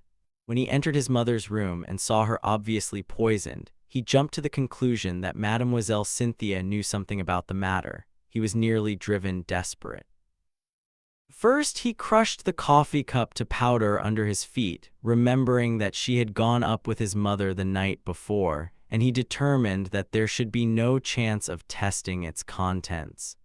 Thenceforward, he strenuously and quite uselessly upheld the theory of death from natural causes. And what about the extra coffee cup? I was fairly certain that it was Mrs. Cavendish who had hidden it, but I had to make sure. Monsieur Lawrence did not know at all what I meant, but on reflection, he came to the conclusion that if he could find an extra coffee cup anywhere, his lady love would be cleared of suspicion. and he was perfectly right. One thing more, what did Mrs. Inglethorpe mean by her dying words? They were, of course, an accusation against her husband. "Dear me, Poirot," I said with a sigh, "I think you have explained everything. I am glad it has all ended so happily. Even John and his wife are reconciled." "Thanks to me." "How do you mean, thanks to you?" "My dear friend, do you not realize that it was simply and solely the trial which has brought them together again? That John Cavendish still loved his wife, I was convinced. Also that she was equally in love with him. But they had drifted very far apart. It all arose from a misunderstanding. She married him without love. He knew it. He is a sensitive man in his way. He would not force himself upon her if she did not want him. And as he withdrew, her love awoke. But they are both unusually proud, and their pride held them inexorably apart. He drifted into an entanglement with Mrs. Raikes, and she deliberately cultivated the friendship of Dr. Bauerstein. Do you remember the day of John Cavendish's arrest, when you found me deliberating over a big decision? Yes, I quite understood your distress. Pardon me, mon ami, but you did not understand it in the least. I was trying to decide whether or not I would clear John Cavendish at once. I could have cleared him, though it might have meant a failure to convict the real criminals. They were entirely in the dark as to my real attitude up to the very last moment, which partly accounts for my success. Do you mean that you could have saved John Cavendish from being brought to trial? Yes, my friend, but I eventually decided in favor of a woman's happiness. Nothing but the great danger through which they have passed could have brought these two proud souls together again. I looked at Poirot in silent amazement. The colossal cheek of the little man, who on earth but Poirot would have thought of a trial for murder as a restorer of conjugal happiness. I perceive your thoughts, mon ami, said Poirot, smiling at me. No one but Hercule Poirot would have attempted such a thing, and you are wrong in condemning it. The happiness of one man and one woman is the greatest thing in all the world. His words took me back to earlier events. I remembered Mary as she lay white and exhausted on the sofa, listening. There had come the sound of the bell below. She had started up. Poirot had opened the door and, meeting her agonized eyes, had nodded gently. Yes, madame, he said, I have brought him back to you. He had stood aside, and as I went out I had seen the look in Mary's eyes as John Cavendish had caught his wife in his arms. Perhaps you are right, Poirot, I said gently. Yes, it is the greatest thing in the world. Suddenly there was a tap at the door and Cynthia peeped in. I only. Come in, I said, springing up. She came in but did not sit down. I only wanted to tell you something. Yes. Cynthia fidgeted with a little tassel for some moments, then, suddenly exclaiming, You dears, kissed first me and then Poirot and rushed out of the room again. What on earth does this mean? I asked, surprised. It was very nice to be kissed by Cynthia, but the publicity of the salute rather impaired the pleasure. It means that she has discovered Monsieur Lawrence does not dislike her as much as she thought, replied Poirot philosophically. But here he is. Lawrence at that moment passed the door. Monsieur Lawrence, called Poirot, we must congratulate you, is it not so? Lawrence blushed and then smiled awkwardly. A man in love is a sorry spectacle. Now Cynthia had looked charming. I sighed. What is it, mon ami? Nothing, I said sadly. They are two delightful women. And neither of them is for you, finished Poirot. Never mind, console yourself, my friend. We may hunt together again, who knows, and then... The end.